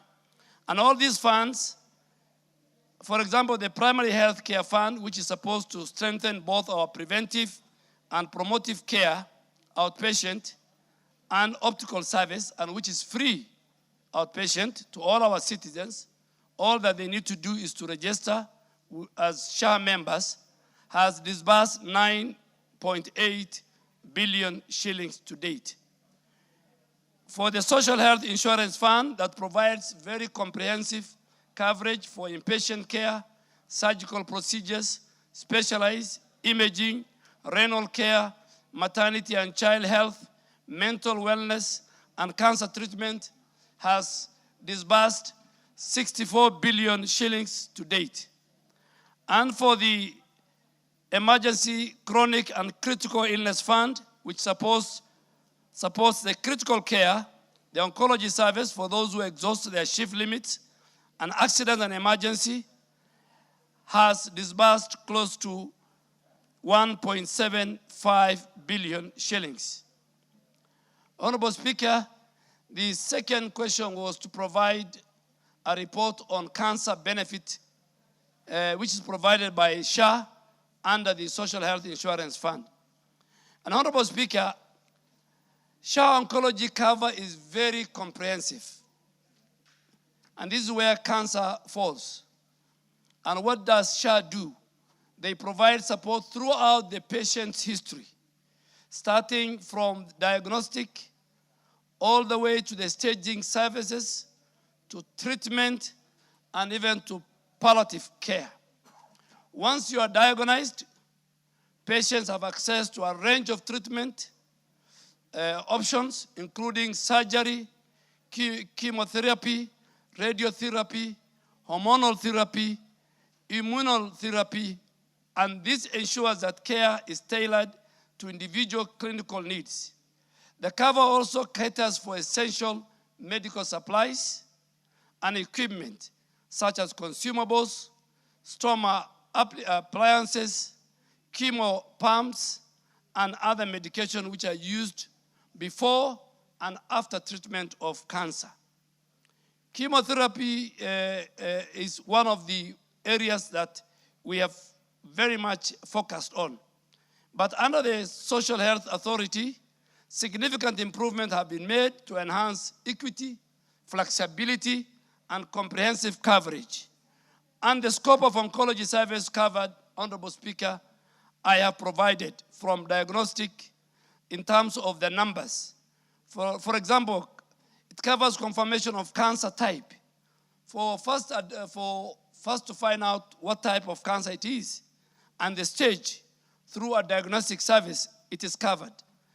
And this includes the histology and all the bone marrow procedures to find out the PET scans and the numbers. For example, PET scans, SHA pays 53,500. So all the stages of diagnostic and staging is covered by SHA. Then you come to the treatment of cancer. And this covers the chemotherapy administration at 5,500 per administration, the medication up to 400,000, and all the other types, whether it is radiotherapy, hormonal therapy, and immunotherapy. Then the last one is surgical. Cancer patients sometimes require surgical procedures, and all in the document I provided to the House, from prostate cancer to mastectomy for breast cancer, all of them are covered under the Social Health Authority from 134,000 to 168,000 to 50,000 of different. And then lastly is when now we have to deal with the critical and the palliative care of cancer patients. Patients admitted can access critical care services. For example, 28,000 per day for up to 12 days if they're in ICU, and the palliative service care during the inpatient. Honorable Speaker, as a ministry working with the Social Health Authority, we have removed completely the limitation on the number of treatment cycles for cancer patients. We are allowing patients to receive all medical necessary sessions within their annual limit. And finally, Honorable Speaker, the member has asked the facilities which are cancer-related and the services they offer. Honorable Speaker, I want to confirm to the House that SHA has contracted 140 healthcare facilities nationwide, both in private, public, and faith-based, to deliver comprehensive cancer care services. A total of 33,101 patients have received care under the SHA oncology package since the establishment of the Social Health Insurance Fund. SHA, Honorable Speaker, has also paid out a total of 5.8 billion in cancer-related claims, with an additional 774 million, which is currently under process, that will be paid by the 14th of this month. So, Honorable Speaker, I want to confirm and commit that SHA remains committed to a timely settlement schedule and robust claim adjudication process to avoid the accumulation of further debts. The fourth question, Honorable Speaker, was to explain the measures put in place by the ministry to review and enhance cancer package, including the steps taken to ensure adequate financing and allocation of funds so as to guarantee equitable access. Honorable Speaker, the Ministry of Health is committed, and the government and the ministry is committed to progressively enhance the cancer benefit package under the SHIF. And what are we doing? Under the established benefits package and tariff advisory panel mandated by the SHA Act passed by this House of 2023, we have asked them to design and review the benefits package every 2 years, but particularly for the cancer patients, we have directed them to review the existing package limits, and our goal is to progressively enhance the oncology package limit to Kenya shillings 1 million per beneficiary from the current 550,000, which still, if a patient exhausts that limit, then they can still use the emergency, chronic, and critical fund, which has been established by the House. So the cancer benefits will be jointly financed by the Social Health Insurance Fund, SHIF, annual limit of 400,000, and the emergency chronic and critical illness additional 150, providing a total of 550 per beneficiary. But we have, Mr. Speaker, and this is good news, we have negotiated with the private partners, multinationals that are involved in the manufacture of consumables, drugs for cancer patients. And we have signed an MOU with Roche Pharmaceuticals that manufacture a drug called Herceptin for breast cancer. In order to lower the cost of that essential cancer medicine. And they have agreed, and we have put it to an MOU, where before I came to the ministry, that drug was costing 120,000 per session. Today, I'm happy to report it is costing 40,000 coming down. And this is to ensure that healthcare is affordable and accessible. Thank you, Honorable Speaker. If you are satisfied, we move on. Thank you. I think I have quite a number of questions. Yes. Maybe I continue. I'll note so that I can ask at the end of the third question. Thank you, Honorable Speaker. Could the Cabinet Secretary provide a report on the status of healthcare services in Kiambu County, given the doctor strike which has continued for several months, with reports indicating the vulnerable patient, including newborns, have been the most affected? Outline the steps taken by the ministry in collaboration with the county government of Kiambu, to resolve the ongoing strikes, which has resulted in a strain on Kenyatta National Hospital as it is handling more than twice its normal capacity. Provide statistical data on the number of maternal and newborn deaths recorded in hospitals within Kiambu County, particularly between June and September 2025. Explain the reasons for the withdrawal and redeployment of medical interns who had been posted to various hospitals within Kiambu County. Minister. Honorable Speaker and honorable members, the first question on the status of healthcare service in Kiambu County.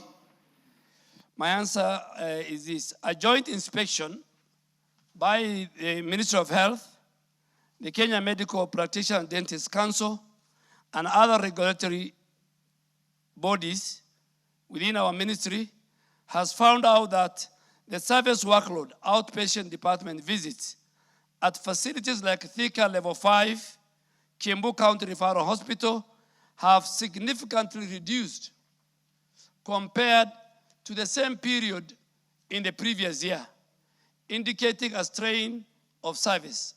And I have shared a table comparing between 2024 and 2025 in terms of visits. And Honorable Speaker, if you allow me, in June of 2024, 26,010 have visited hospitals in Kiambu County. Compared to the same period in 2025 during the strike in June, only 17,772 have visited, showing a drop of 31.7%. July of 2024, there were 27,000 who visited, but July of 2025, during the strike, there were only 18,477, another 33.1% drop. And then August was 26,000, August of 2024, it was 26,819, and same time, August of 2025, it was 18,033, a drop of 32. In total of those 3 months, in 2024, 80,452 people visited Kiambu Level 5 hospitals. But in 2025, that dropped to 54,000. So there were 26,000 citizens of Kiambu County who never accessed health facility in Kiambu County. Maybe they were going to the neighboring counties, Murang'a, Nairobi, Kenyatta Hospital, and I would say how that has affected our referral system. The second question was the steps we have taken. Honorable Speaker, and I have evidence to provide. The industrial action in Kiambu arose from a labor dispute between the county government of Kiambu, which was the employer, and its unionist employees under the Kenya Medical Practitioners and Dentists Council, which has strained again our referral hospital Kenyatta, as it was handling more than twice its normal capacity because of the strike. Honorable Speaker, our intervention as a ministry, I have formally engaged the governor of Kiambu by phone, by text, and I have written letters which I have attached for the House to use for reference, urging for a prompt, good faith resolution in the public interest to avert further service disruption. Honorable Speaker, how far I can go is limited. I've been limited by the Constitution since provision of health service is devolved. But now I want to report that the National Return to Work Formula Framework has been signed between the union and the government, county government of Kiambu. My advice is that they should borrow a leaf from what we do in other counties, Lamu, Kakamega, many other counties which had resolved their disputes. And even with the national government, Honorable Speaker, where the national government allocated 1.75 billion in the financial year 2025 through the House to clear the long outstanding medical arrears and reaffirm their commitment to implementing. But the industrial action in Kiambu County has now been resolved. The third question was for me to provide statistic data on the number of maternal and newborn deaths recorded in hospitals within Kiambu County, particularly between June and September when the strike was on. Honorable Speaker, first I want to convey the ministry's deepest regret and the country's deepest regret for the loss of life during the period in question. Any maternal or newborn death is one death too many. And I really want to ask the House that our maternal mortality and child mortality in our country is not good. We are having discussion with our county governments. We will bring a report to the Committee of the Health of this House.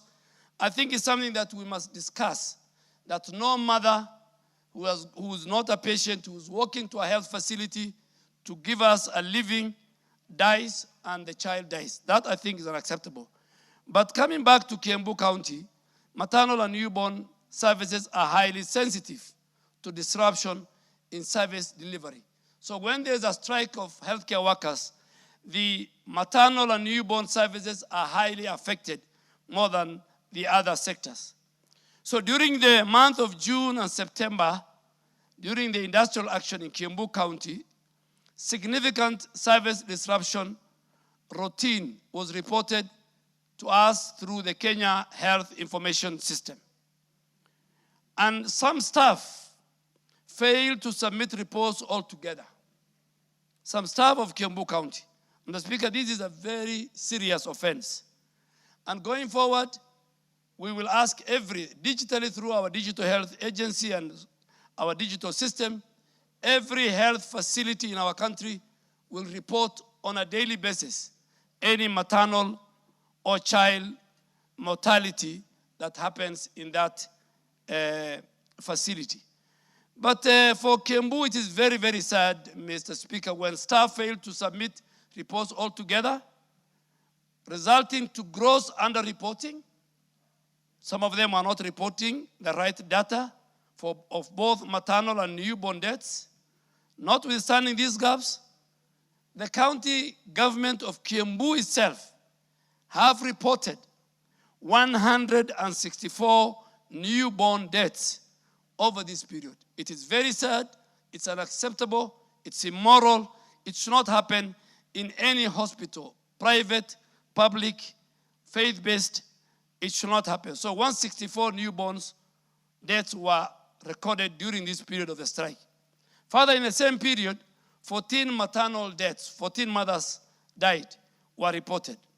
And this House should know that because of the reporting disruption, these figures might be grossly understated the true burden.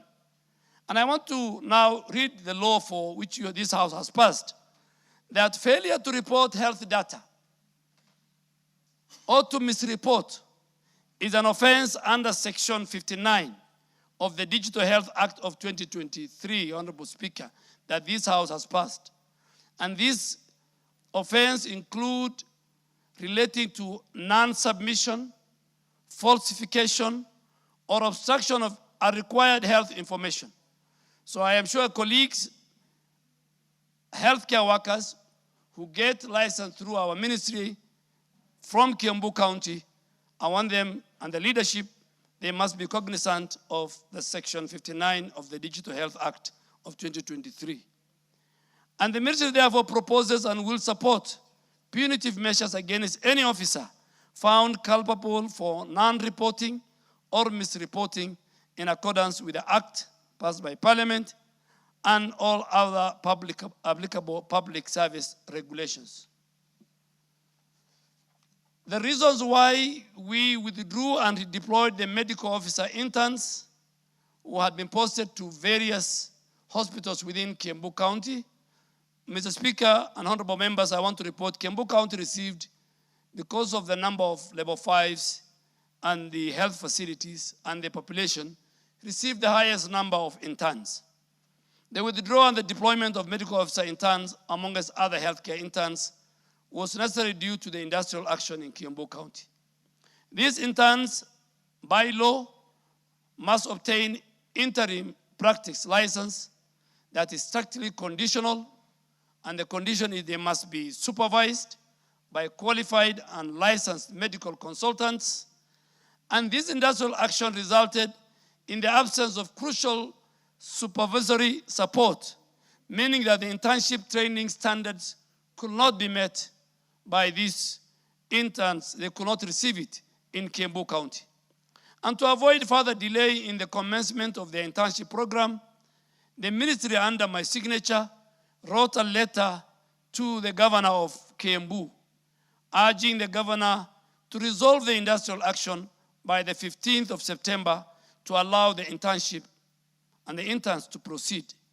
When the industrial action persisted past the deadline, the ministry had no option. We had to withdraw the interns with the effect from September 29 for redistribution to other counties where internship programs was going on smoothly and in accordance with the law.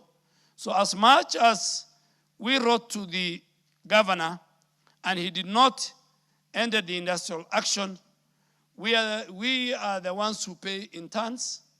We, the ministry, are the ones who supervise, and we pay them through money allocated by this House. And they are Kenyans, and they have a stipulated time frame of 1 year.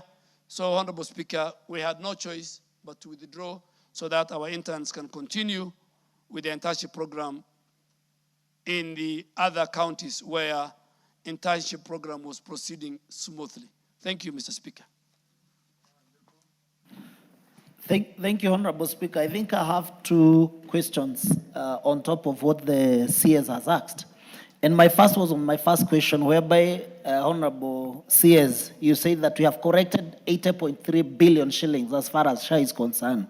My question is, out of 81.3 billion shillings, how many have been claimed by the health facilities so far? And can you be able to substantiate, to differentiate between how much go to the public hospitals and how much has gone to the private hospitals?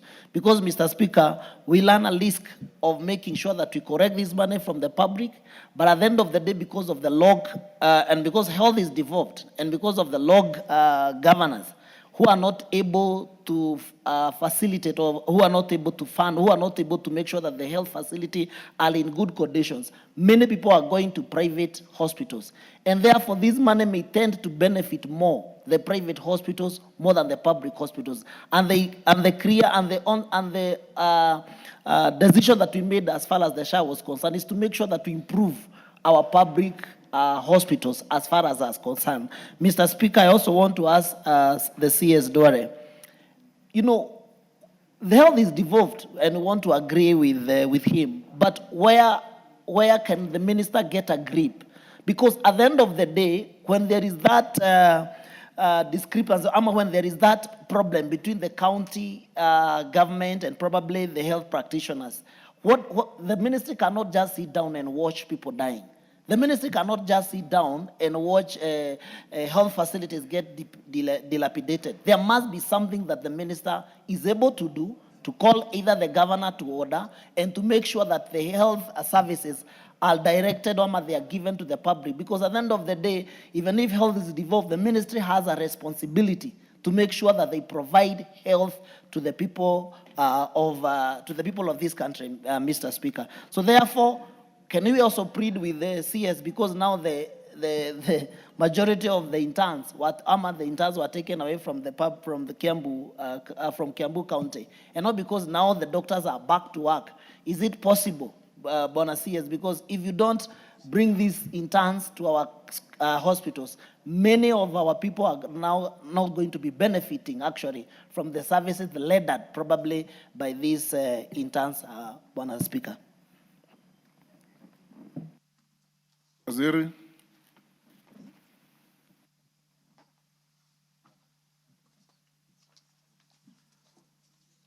Honorable Speaker, let me start with the second question on what the minister can do.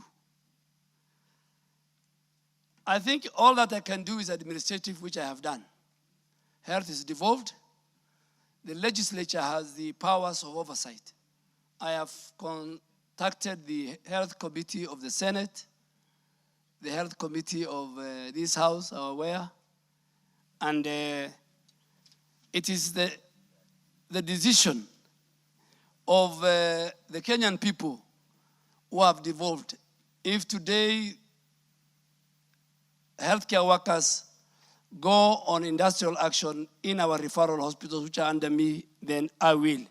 But all that I can do is to do administrative, write letters, consult with the Council of Governors, which I did, talk to the governor, and I think that I have done.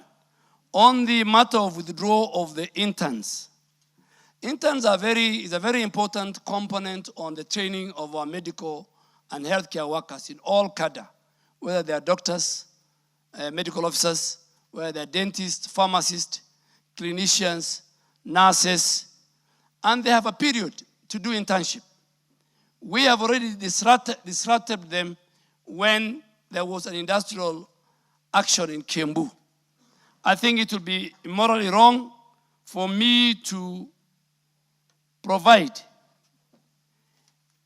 and tell them again, go back to Kiambu. That's another disruption. So the next time I'm going to post, particularly medical interns, pharmacists, dentists, clinicians, and many of them, in my opinion, will be next year when I'll do the next cohort. In terms of how much we have paid, but before even I come to how much we have paid, I think under the Social Health Authority Act, there's no discrimination. Kenyans can access, if they are members, Social Health Insurance Fund. They have all the rights to access it, either faith-based, private, or public. And that was the whole essence of UHC, for health services to be accessible, affordable, and equitable. And that's why we are saying that if a Kenyan works, even for primary health care, which is free, if he walks to the nearest facility, be it private or faith-based, he should get exactly the same treatment as that he could have got it. Two, how much we have paid in terms of the three different levels. For the county governments, we have paid about 23.2% of the total 64 point undershift. We've paid 64 billion. So 23.2% went to county government or public facilities run by our counties. Faith-based facility receive about 16.87%, and the referrals receive about referrals that are Kenyatta National Hospital, Moi Teaching, Madare Teaching and Referral Hospital, Jaramogi, and Mwai Kibaki, Odaya. They have received about 10% of that share. And the private had the largest with 49.07%. This payout is driven by a number of factors, Honorable Speaker and members. One is the service utilization. How many services are available in all those 4 categories? 2, the type of procedures offered by those facilities. Inpatient, maternity, surgery, oncology, dialysis. The more a facility has those different types, the more they get more paid. And then Kenyans have a choice on the type of facility to access. So if they're in Nyeri County, for example, they have a choice to access either to Mutumu, which is a faith-based, or to access Consolata, which is a faith-based, or to access the Nyeri County Referral Hospital Level 5. Claim processing capacity and claims desk available are in all these facilities, whether it's private and whether it is in public or faith-based. When I come to now the primary health care payout, which is free, and this is now where, Mheshimiwa, I think your question fits well, where Kenyans walk in and walk out as outpatients. They are treated, they see a medic, they get drugs, they get lab tests, they can get the basics, but it's an outpatient. And all that they need to do is to register as SHA members, not chief, as SHA members. In the PHC, which I gave the figure of the 9.8 billion has been disbursed, county governments have received 56% of that 9.6 billion. The faith-based facilities in the public health facility, which is free, which is paid by the Exchequer, have received 7% of the 9.8 billion. And the private facilities across our country have received 36% of this 9.8 billion that was paid out to all facilities that offered service under the PHC. Thank you, Minister. Member for Nyandarua, Faith Gitau. Thank you, Honorable Speaker. Could the Cabinet Secretary provide a report on the measures the ministry has put in place to avert a potential tuberculosis crisis, as many patients are resistant to its drugs for treatment, including ensuring timely access to prevention, testing, and treatment services? Question number 2, outline the actions being taken by the ministry to secure affordable treatment for multi-drug resistant tuberculosis, considering its more challenging and prolonged treatment regimen.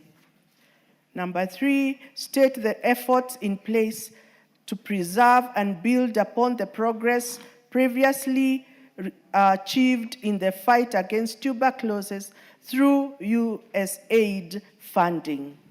Thank you, Honorable Speaker. Waziri. Honorable Speaker, the member for Nyandarua County, Honorable Faith Gitau, asked 3 questions. The answer to the first one on where the ministry has put in, what are the ministry measures put in place to avert a potential tuberculosis crisis, as many patients are resistant. The answer is that Kenya, as a country, we have made a very commendable progress, Honorable Speaker, in the fight against TB. And why do I say so? We have achieved a 41% reduction in TB incidents and 65% reduction in mortality towards the 2025 TB strategy milestone. So that 65 reduction is that there are very few people now who are dying because of TB closes in our country. And this is commendable. But there's a burden of this, the burden of the drug resistance TB, particularly the DRTB, has also dropped by 48% since 2015. And this has led to WHO, the World Health Organization, to remove Kenya from the list of countries with high burden of DRTB in the year 2020. So our achievement, our efforts as a country in the fight against TB and TB-resistant drugs has borne fruits, and WHO has even removed us as a country from that list in 2020. What are we doing? What are the measures? What measures are we doing to avert TB, the DRTB crisis? Number one, we as a ministry, we are strengthening the diagnostic capacity. We have expanded the molecular testing using the 2027 Gene Expert, the 2028 LAMP, and 78 TrueNet platform across all our 47 counties. And I did this a number of times. The last time I did was about 1 month ago. And again, we are doing genome sequencing, which has been introduced for DRTB surveillance. So we do surveillance using technology. Two, we have also enhanced, Honorable Speaker, the treatment for DRTB. The treatment has evolved from 24-month-long regimens to the current 6 to 9 months regimes recommended by WHO. So treatment now is offered free of charge in all public government facilities. So that's how we can enhance and reach as many of our citizens. Three, we have done decentralization. The treatment now has been decentralized to 900 primary healthcare settings out of the 5,400 facilities offering TB treatment nationally. And this is to ensure continuity of care and improve patient support. So within the 5,400 facilities, we have decentralized 9 of them as a primary healthcare. Then we also build the capacity of our healthcare workers. The ministry has developed a national DRTB guidelines. We provide continuous training and mentorship to equip healthcare workers with updated skills in diagnosis, in clinical management, and particularly in the infectious control of TB. We have done community engagement and patient support to support patients to complete treatment, because if you don't complete treatment, that's when you have a problem.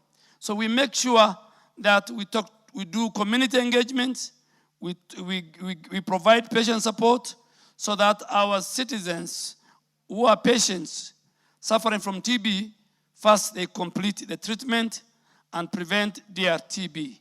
This intervention offers, we do a lot of counseling, we talk to them about their nutrition, we talk to them about their transport support, while the community health promoters that we have over 107,000 across the country in every village help us do a follow-up. They do contact tracing, and they also do psychological care at home. And finally, we have enhanced the DRTB surveillance. We conduct very regular cohort reviews just to make sure and to track the DRTB performance and see if there will be any gaps or challenges that we can address. So a national drug resistance survey is currently underway to make a determination, and Honorable Speaker and members, once the survey is ready and is launched, just like last week I've shared a number of reports with the House for tabling, we will table so that we get, this survey will give us the true DRTB burden in our country. Honorable Speaker, the other question was to outline the actions being taken by the ministry to secure affordable treatment for these drug-resistant TB clauses, considering the more challenging. And Honorable Speaker, the military and our partners will always focus on ensuring that there's consistent, there's adequate, there's affordable supply of the drug, that is the DRTB medicines. Secondly, we do what we call accurate quantification. The National TB Program conducts regular quantification exercise in order to, and they use up-to-date patient data and electronic Queen TB tool so that we can accurately forecast the DRTB medicine needs of our country, and that will help us to prevent any shortage or stockouts. The supply chain management, we are working with the KEMSA to efficiently manage procurement and distribution, including the use of the Integrated Logistic Management and Information System for real-time tracking and for last-mile distribution. Now we have a turnaround of about 7 days, and national buffer stock is maintained, Honorable Speaker and members, to cushion against any delay in case of any disruption in the global supply chain. Lastly is our procurement strategy, Honorable Speaker and members. Up to 70% of the treatment commodities for drug-sensitive TB are procured using GOK funding, which will help us to enhance sustainability and reduce reliance on external sources. So on TB, we have 70% to make sure that none of our citizens miss out on these important drugs. The last one, Honorable Speaker, was to state the efforts in place to preserve and build upon the progress previously achieved in the fight against TB clauses through USAID funding. Honorable Speaker, we have initiated a deliberate measure to safeguard and scale the gains achieved through USAID support and aligning them with the national UHC agenda. We have done health system integration. TB services now are being integrated into primary health care and UHC framework to ensure sustainability and reduce dependence on vertical programs. So Kenyans now can visit their level 2, level 3, their dispensaries, their health centers to access these TB services. We're also building the capacity continuously, training of our community health promoters. We are training our clinicians and lab staff in order to maintain a thorough on-the-job mentorship, and government supports these fresher training programs. And lastly, we do domestic financing advocacy.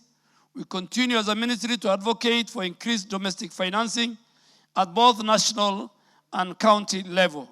The annual TB budget for the financial year, Honorable Speaker, 2024-2025 was $136 million, of which government funding covered only 1% and donor funding 20%, leaving a 79% funding gap.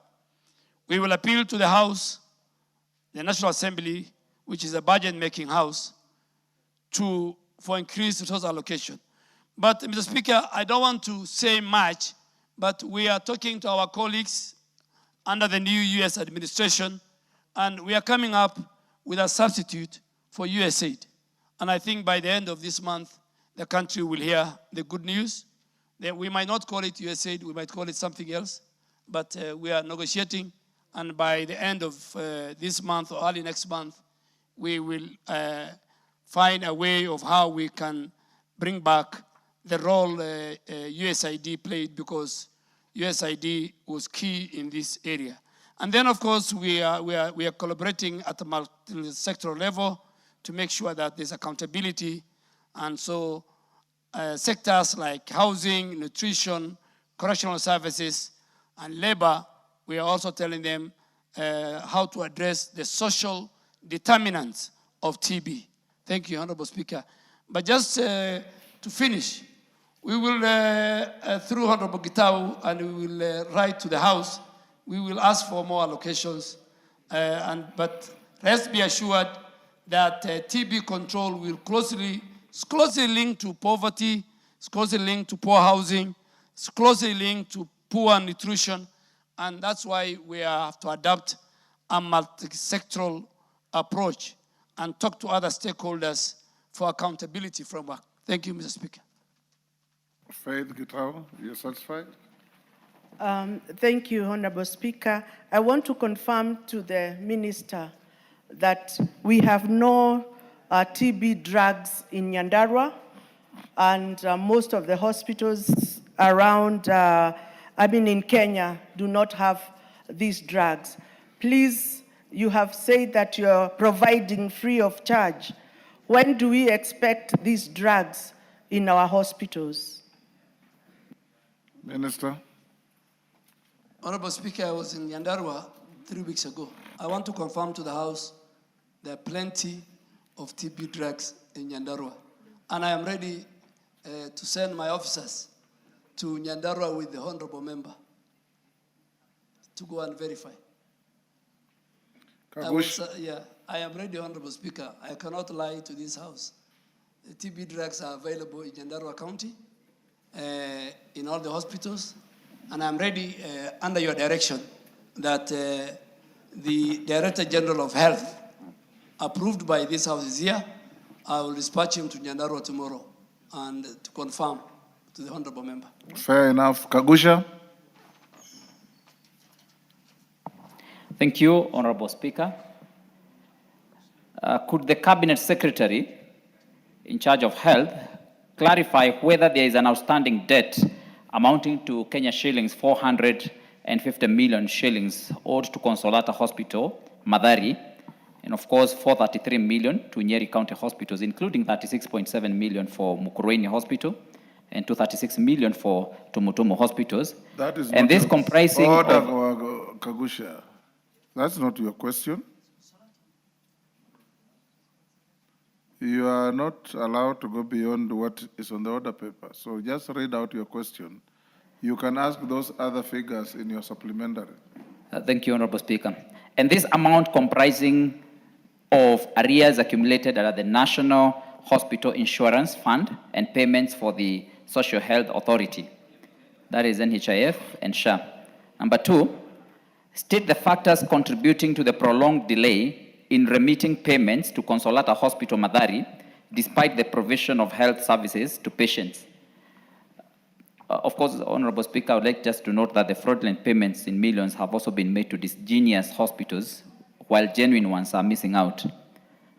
Honorable Speaker, number three, outline the measures put in place to ensure the debt owed to the hospital is promptly settled and its operations fully restored. Number four, provide a timeline for the payment of the arrears and dues accumulated from October 2024 to April 2025 to Consolata Hospital, Mathari, by SHA. Thank you, Honorable Speaker. Minister. Honorable Speaker, on Consolata Hospital, Mathari, I first want to clarify that the NHIF legacy debt, and that is one of the problems, biggest problem that we are facing as a country, and which is making the implementation of the Social Health Authority a bit bumpy, because many of the questions that are raised on debt are on the legacy debt of NHIF. As of 30th September 2024, when this House enacted the new Social Health Authority Act, the NHIF liability owed to Consolata Mathari Hospital stood at 153 million. This facility falls under the category of health providers owed amount exceeding 10 million shillings and is subject to verification and validation process as mandated both by law, by the Constitution, by the PFM Act, and by the presidential directive prior to any payment being made.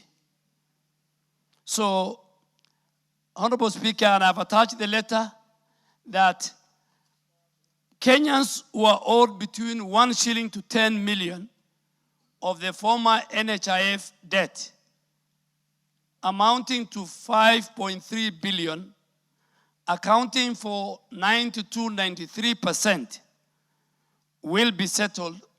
And I've written to the Minister for National Treasury, and I'll table the letter, that he puts it in the supplementary estimates. And currently, Honorable Speaker, using the audit, pending verification audit led by the former Auditor General and the leadership of Social Health Authority, we are auditing and we are verifying and validating all the pending bills of NHIF. On SHA payment status for consolata and outstanding payment, the overall SHA settlement rate for all our faith-based organization facilities, whose their bills and invoices and claims have been verified, reviewed, clinically checked, and are ready for payment and paid, is standing at 65% as of today. Consolata Hospital Madari will receive 29,324,966.47 for claims which are currently being processed by SHA.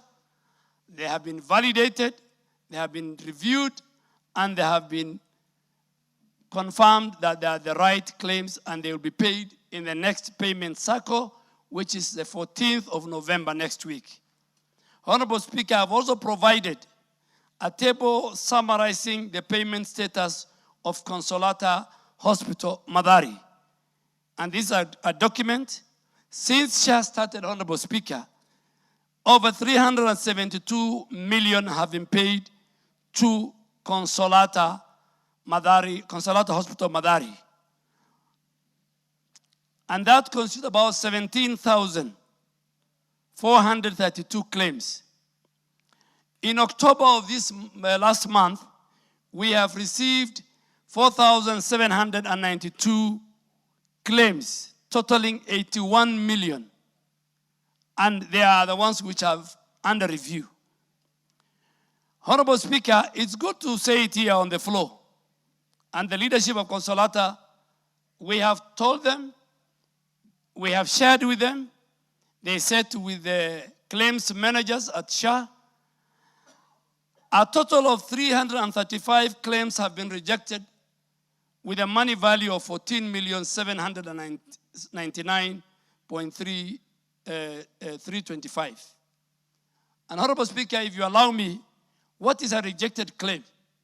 A rejected claims is number one, if that claim you have lodged and the patient was Honorable Duale, the Minister for Health, if that claim does not have a claim form, I am sure every member sitting in this house, when you go and see your doctor, there is a claim form that you sign. The first part of that claim form, it is the patient who signs your name, your address. The second part of that claim form is signed by the doctor attending to you. And the last part is signed by the hospital administrator. We have situations where, number one, there's no claim form. Number two, a claim form is written with one biro pen with the same handwriting. That claim is rejected, is fraudulent, and it will never be paid. So Consolata has a rejected claim of 335, totaling 14 million. We have returned claims totaling 15 million. 877, Honorable Speaker. What is return? When certain important documentation are missing. Invoice is not itemized, documents are missing. Those are not rejected. The law allows you to go back, bring those documents missing, and you don't need to bring them physically. You just need them to upload into a digital superhighway. Then sent for payment, which will pay by the 14th. is 29,324,966. Then they have got 127 million, a total of 2,800 claims, which now is under review, and our doctors, clinicians, the system is reviewing. Is everything in order? We don't want to pay unless we make sure. So in total, Consolata is not even the 450, it's 676,205,000, and I've given the order, what is due, what is required for documentation, what has been sent for payment, and what is rejected, and what they need to provide. On the factors contributing, Honorable Speaker, to the prolonged delays in, some of them I have said, but let me say the problem with the Consolata, and I hope the Member of Parliament will go on, because we have told them ourselves, the complex claims. Consolata Madari Hospital submits high-value complex claims for service, such as surgery, oncology, dialysis. These high comprehensive medical claims, they require very comprehensive medical review as part of the claims adjudication in order to process to ensure adherence to established clinical, contractual, and financial compliance. They must be subjected to some audit.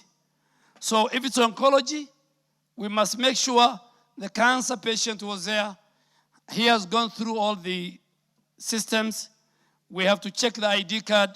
We have to, if it is surgery, we must make sure there's theater notes and all the other.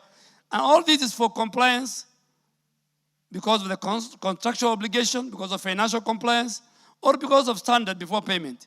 And the claims under review are for the period 12th of August to 30th of October.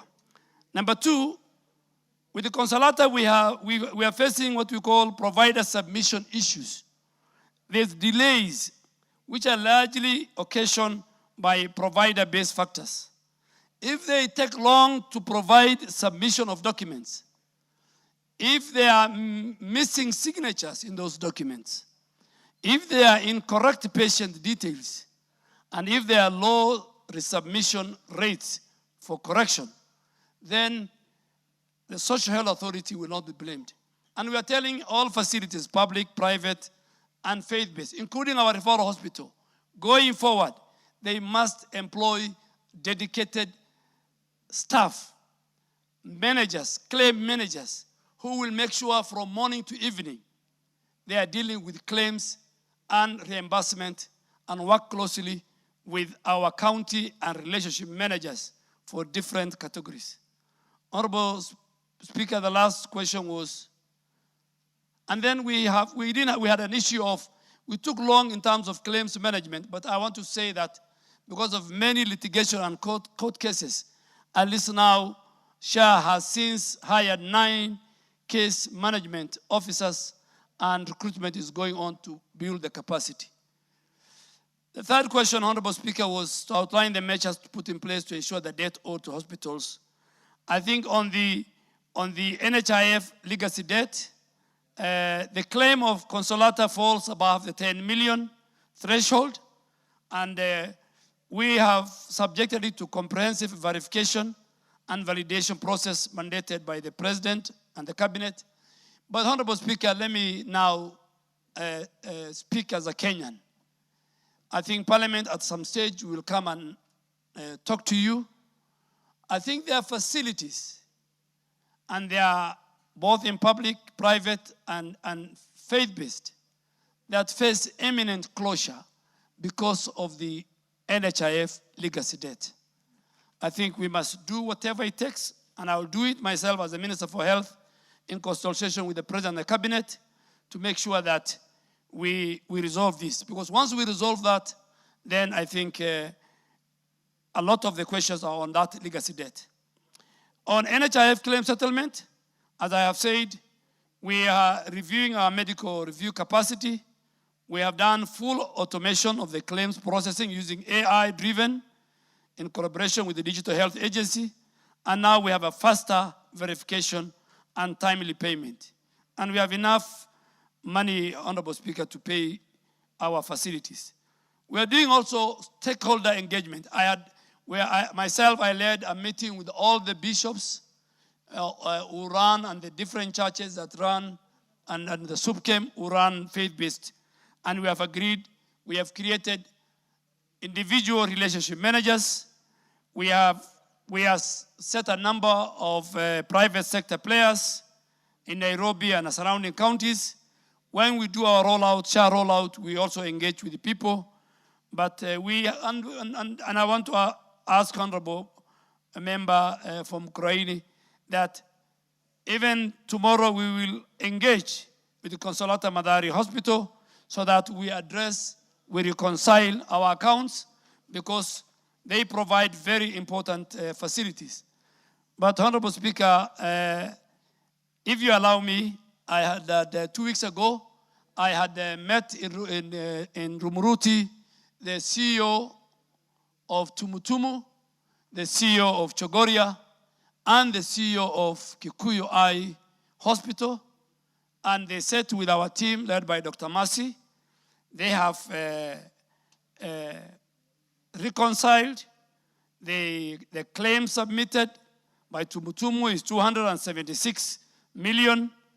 Payment completed is about 137 million. In October payout, they received 14 million. We have a rejection of 21 million for Tumutumu, and we have under review close to about 103. So we are engaging them, and all our PCA hospitals, we are talking to the Secretary General. So on a daily basis, we had the Deputy Secretary General of PCA, and on that occasion, I'm the one, Honorable Karani, Dr. Karani was there. I'm the one who asked, please come with the big hospitals, and we did, and we have reconciled. Sure. Thank you very much, Honorable Speaker. May I start by thanking the Cabinet Secretary for having given me students for Mukurweini KMTC. The students have now reported and they have started learning. And actually they started learning today. And for that reason, Honorable CS, I want to very sincerely thank you very much on behalf of the people of Mukurweini. Honorable Speaker, it is indeed true what the Cabinet Secretary has raised, that Madari Hospital and Tumutumu Hospital and other faith-based hospitals in Nyeri County faces imminent closure, especially because of what he has called the legacy debt owed by the NHIF. And of course, we also have other private providers in Nyeri County and other counties that have that challenge. Honorable Speaker, the issue of Madari Hospital having claims which are high value, which are quite sophisticated and complicated, is not a surprise because this hospital offers very good machinery which is advanced and which also is quite sophisticated. And for that reason, there is need to get a working formula with this hospital so that they do not get unnecessary delays in terms of their refunds. Honorable Speaker, one of the issues that is being raised by quite a number of doctors, and I had a chat with a doctor by the name Goody Gol from Nyeri County. One of the issues they are raising is some of the requirements by SHA, which are raising ethical and legal issues.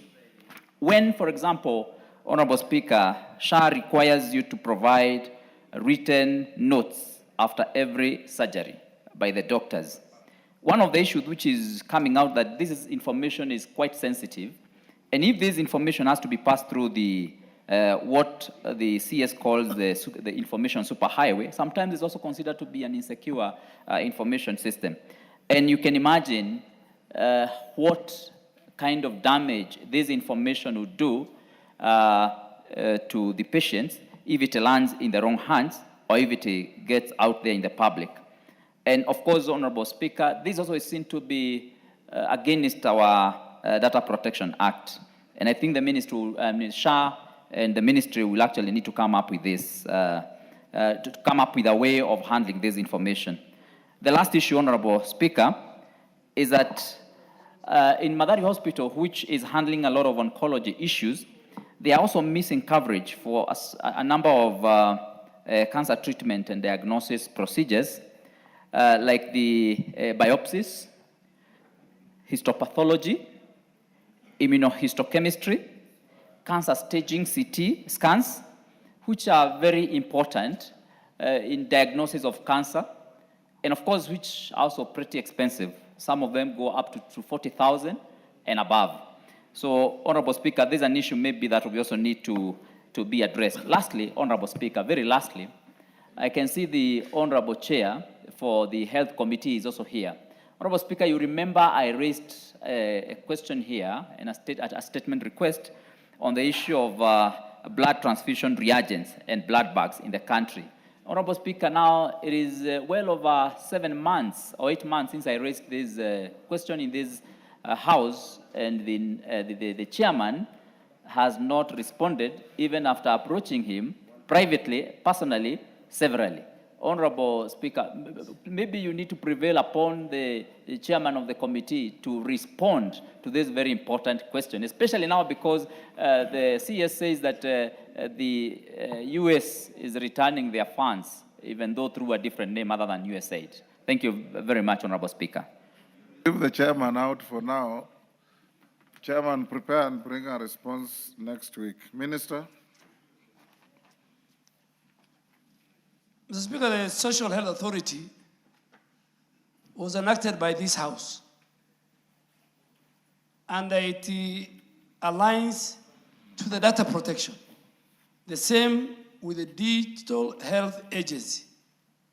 And if member from Kroania, and thank you, you came to my office, I am happy I have complied on the MTC issue. And that's why I want to tell you, this is a government that delivers. When leaders come, despite their political orientation, we serve the people of Kenya. But SHA complies with the Data Protection Act mechanism in place.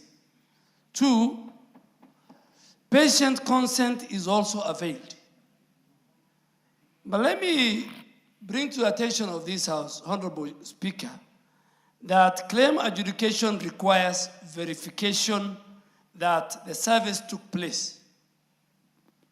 The doctors who are talking to you, and I'm sure they are watching me, one of the basic, I'm not a doctor, but I sit with the doctors every day in Afia House, and next to me is the Director General of Health, who this House has vetted and approved, and in Section 16 of the Health Act says he is a technical advisor to the minister and government, including parliament.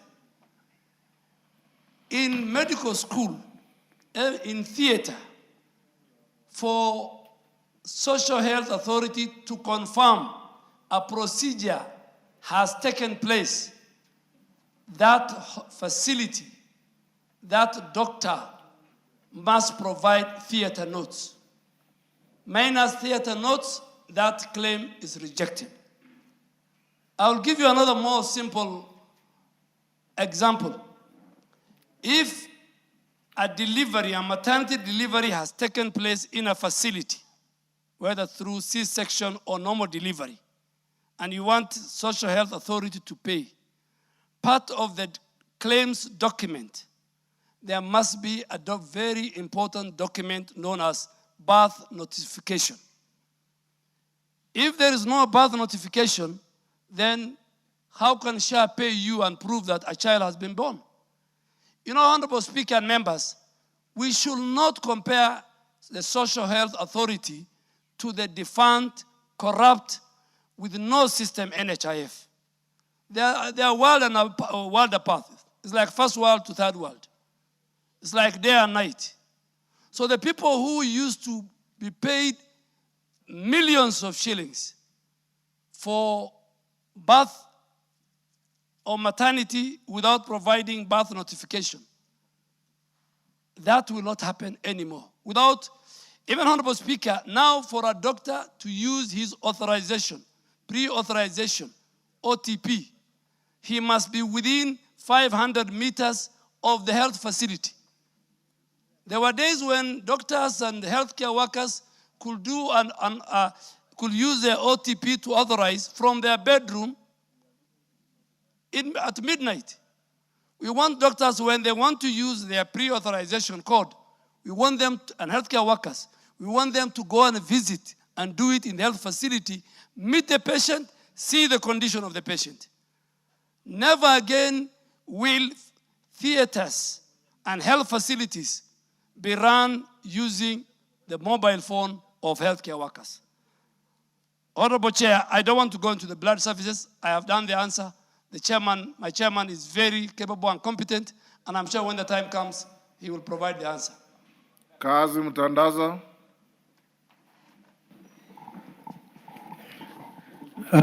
Thank you, Honorable Speaker.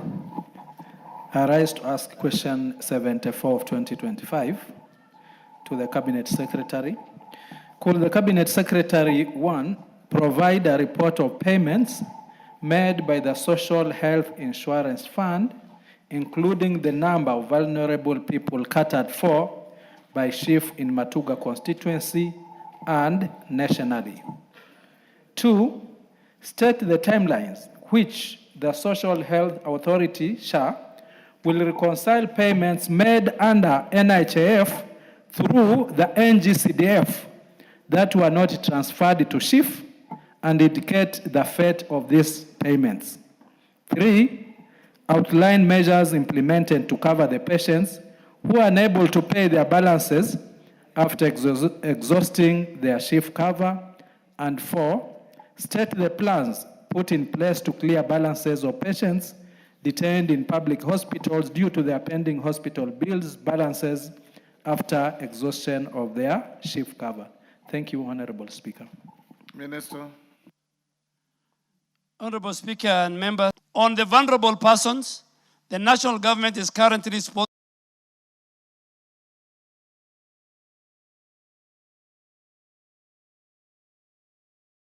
households, translating to about 1.5 million Kenyans who their data was picked from the social protection net across all constituencies and divisions and wards in our country.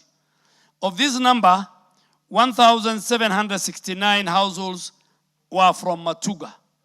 So the 558,000 indigents that we launched at the national level, we have confirmed and we can provide the list. 1,769 households are from Matuga constituency. And these members are now active and can access all available SHA benefits and paid for by the government of Kenya under the able leadership of President Ruto. Additionally, over 62,461 households are sponsored by counties, the NGCDF in our various constituencies, and various development partners and philanthropists. Question 2 was to state the timeline. Honorable Speaker and honorable members, SHA recognizes that some sponsors, including NGCDF, have had made prepayments under the former NHIF that need to be transitioned to the new Social Health Authority. I really want to ask the indulgence because we didn't have staff, we were recruiting, there were many court cases, but now serious reconciliation of this transitional prepayments made by members of this House to the defunct NHIF, such as those from Matuga, are currently ongoing, and I have directed the leadership and the board of SHA that they must conclude it before Parliament goes on for the long recess, so that members can now identify and use these resources for the indigent among their constituencies. And then SHA has also committed to finalize this transition of these balances, and they will credit them to the members' SHA accounts as soon as possible. We will also, Honorable Speaker and members, provide a comprehensive update on such payment once the reconciliation is complete before the House goes on recess for all affected counties and entities. And these prepaid balances will be credited into their accounts. Number 3 and 4, Honorable Speaker, combined was the measures implemented Honorable Speaker, the Ministry of Health acknowledged the concern regarding patients reportedly detained in public hospitals due to unpaid bills following the exhaustion of their shift cover. What measures are we doing for this, to give these Kenyans financial protection? And before I give these measures, Honorable Speaker, SHA will not pay everything. We are only now dealing with oncology. We want to make sure we increase the package for oncology, and that because cancer is a serious disease in our country, that we protect the most vulnerable cancer patients. But if you go to use your shift card, then you must be ready to pay a balance that will be left after. But we want to expand the benefit cover, package, and this includes the emergency chronic critical illness fund. We want them to cover the very critical and the very prolonged care after you exhaust your shift limits or your shift limits are reached. Then, like cancer, oncology, if the member exhausts, then we will now, the CCIF kicks in, that was found. On another financial protection, we want to look at how we can strengthen mechanism for financial protection, especially for indigents and vulnerable population, through our social health subsidy program. And this subsidy program will be targeting the most vulnerable people of our society. So we will continue to work closely as a ministry with the SHA and our county governments to ensure that financial hardship does not deny citizens access to essential healthcare service. And this is the philosophy behind universal health coverage. Thank you, Honorable Speaker. Yes, Tandaza. Thank you, Honorable Speaker.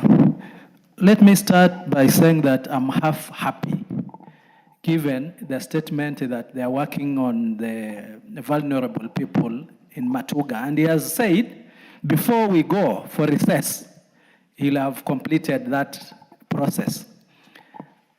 I'm half happy because I highly doubt if that will be done, considering that when we made the ministry last time, I think in Naivasha during our retreat, that time we were given as parliament that in 4 weeks, that process would have been done. And that, I think, in February. Now we are in November, but the CS says before we go for recess, that means in 2 weeks' time or thereabout, that will be completed. I would want that to be noted and actually see if it will actually happen. If it happens, I'll be full happy. 2, there is a communication which I think should be very clear, CS, through the chair. The information out there is that once you are fully covered by SHA or SHIF, all medical expenses are taken care of. And I think that's what brings the problem of people saying SHA doesn't work, because now the CS is saying it's not designed to cater for everything. I think this information should be very clear, because all the communication that we get from the executive is that once you are covered, go to any hospital, walk in, be treated, and go back home. But here the CS has said it does not cover everything. Can that also be clear and be communicated so that we know the limits of SHA? Thank you, Honorable Speaker. Minister. Mr. Speaker and honorable members, I want to make it very clear, and it's even very clear in the laws that this House has passed. What is paid by the Exchequer and is free to all Kenyans, as long as they are registered with the Social Health Authority, is the primary health care in level 2, level 3, and some parts of level 4. That one is very clear. The President has made pronouncements. The Honorable Speaker has made those pronouncements. And we should not confuse Kenyans. And that's why 9.8 billion has been paid out. Reimbursement for primary health care facilities, both in public, private, and faith-based. Outpatient. You walk in, you walk out. And Honorable Speaker, the governor of Nairobi is one governor I want to thank. In his primary health care facilities, level 2, level 3, and part of sub-county, He has made it put clear, even posters, saying walk in, walk out. So that, but we have in some instance where some counties are co-charging. It's called co-paying. And even the committee of this house have gone out and they have found out. And we have said that it's criminal, it is not right. Now we come to SHIF, the Social Health Insurance Fund, where you pay, if you are in the formal sector, salaried people, 2.7% of your income. And if you are in the informal sector, you go through a mean testing and you pay based on what the mean testing tells you, based on your assets. That one, the Social Health Insurance Fund, is not free. You must pay for it. And that's why if it's maternity, normal delivery, 10,000, fully covered. But there are certain specialized. If you overstay in the hospital, maybe the bill is about $1 million, SHIF will pay 700, 600. The balance must be paid by the patient. Honorable Speaker, I want to confirm, when members were being given that commitment in Naivasha, I was not the minister. But I want to confirm, and I know, Honorable Speaker, when you go on record, I was not...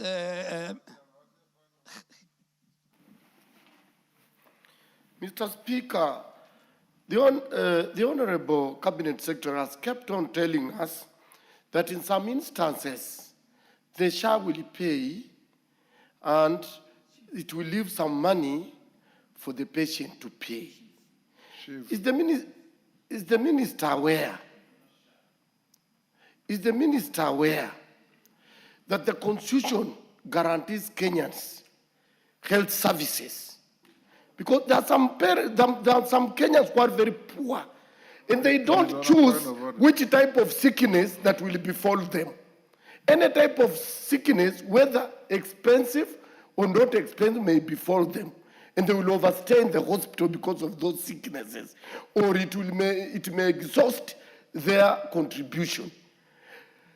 Why can't the government say where it's exhausted, they pay for the patient, because it's not his wish and he has no money?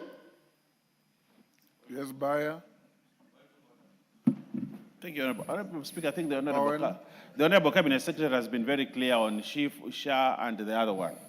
And I think the Honorable Which is the other one?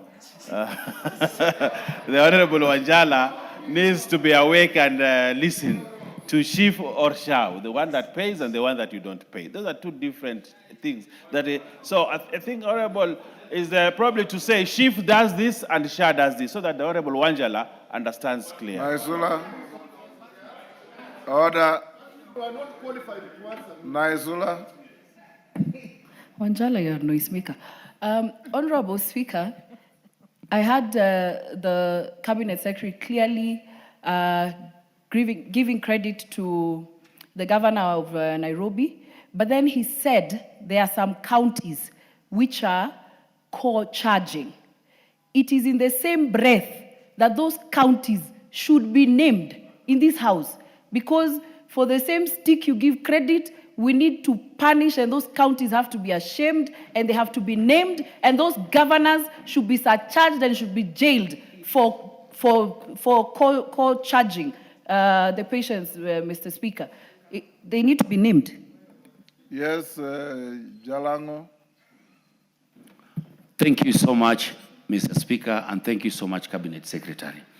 The one thing that does not come out very well is to what level is SHA or SHIF taken care of. We have situations, and I had a public participation just the other day, where we have patients who SHA have covered large amounts, and those that have been covered in very small amounts. So they keep on wondering. This guy was paid, the patient was paid, bill was paid to an extent of 300,000.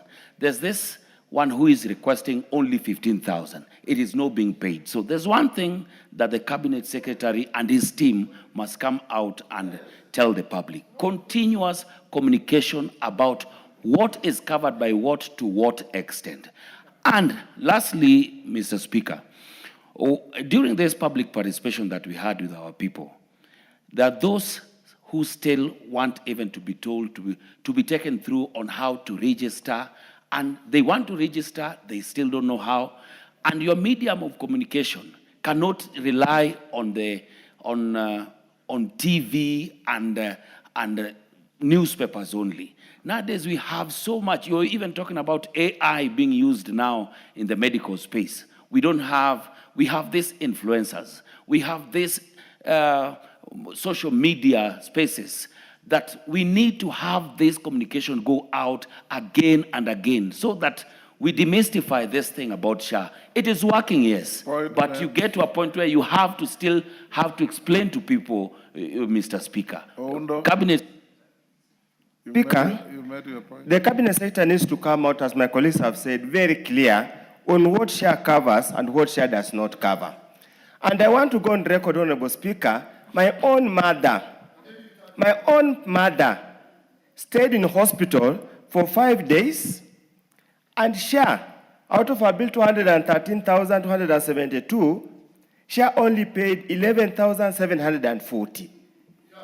Honorable Speaker, Cabinet Secretary, what's not happening? Surely something is not being truthful. We are not telling the Kenyans the truth on what SHA can and what SHA cannot do. NHI probably used to pay better than this. We just need that comfort. Communicate very clearly, and evidence is here. Hospital bill is here. Kibagandi. Thank you, Honorable Speaker. First, I would like to be very clear that the CS is talking about an ideal situation. That is not what is happening on the ground. Just like Honorable Oundo, my mom has been sick for close to 10 years now. In 2019, she was operated on. It is called diabetic foot.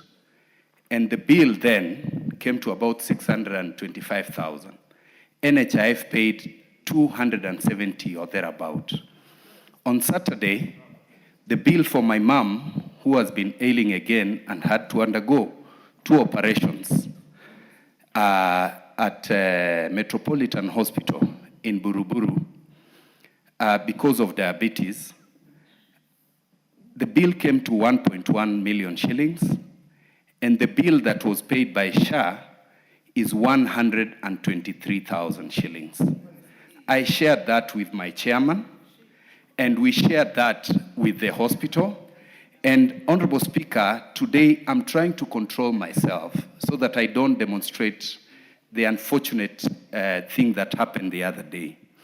What I would like to assure you, Honorable Speaker, is that nobody in this country has done research on SHA like I have.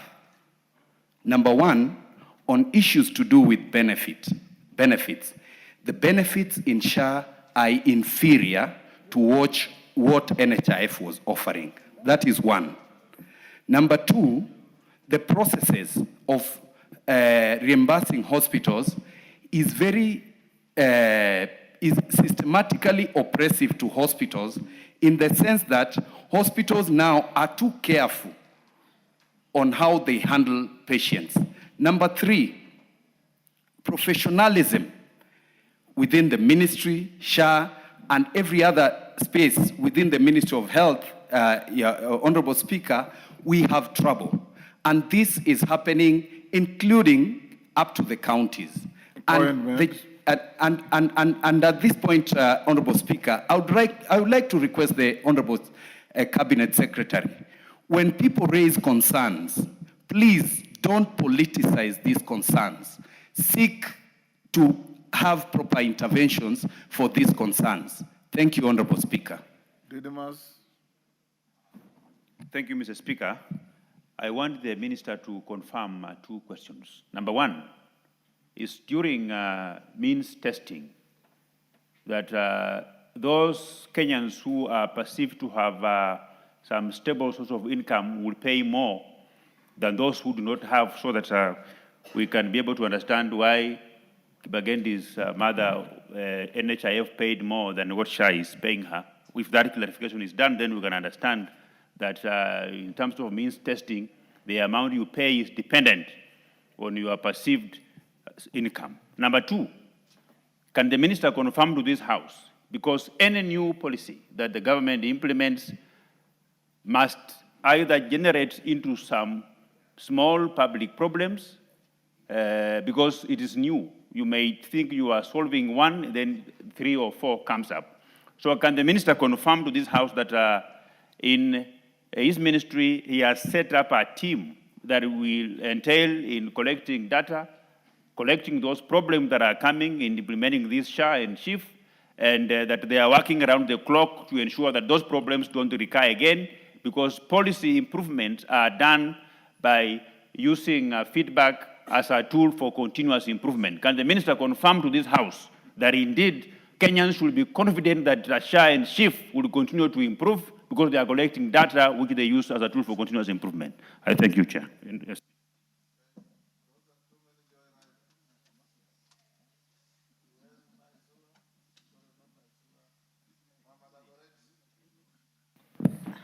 Mama Dagoretti. Thank you, Mr. Speaker. Mine is just to ask the CS whether the ministry has ever done what I'll say, just go and do your tour to different hospitals, sample out, and get to learn what is the biggest challenge that we are facing as a country. Because when you hear the prices we are paying in hospital, I'll give you an example, CS, I know SHA doesn't really cover so much on patients of diabetes. And we find a hospital, just the normal testing of diabetes, on the fee that they are charging is 700 per test when a patient is admitted in their hospitals. I will tell you today, I am discharging my mom. If I give you the figure we are paying for 1 week, 4 days, 3 million, doesn't make sense. Yusuf was here, the brother passed on 2 days ago. Stayed 4 weeks in Aga Khan, 11 million shillings.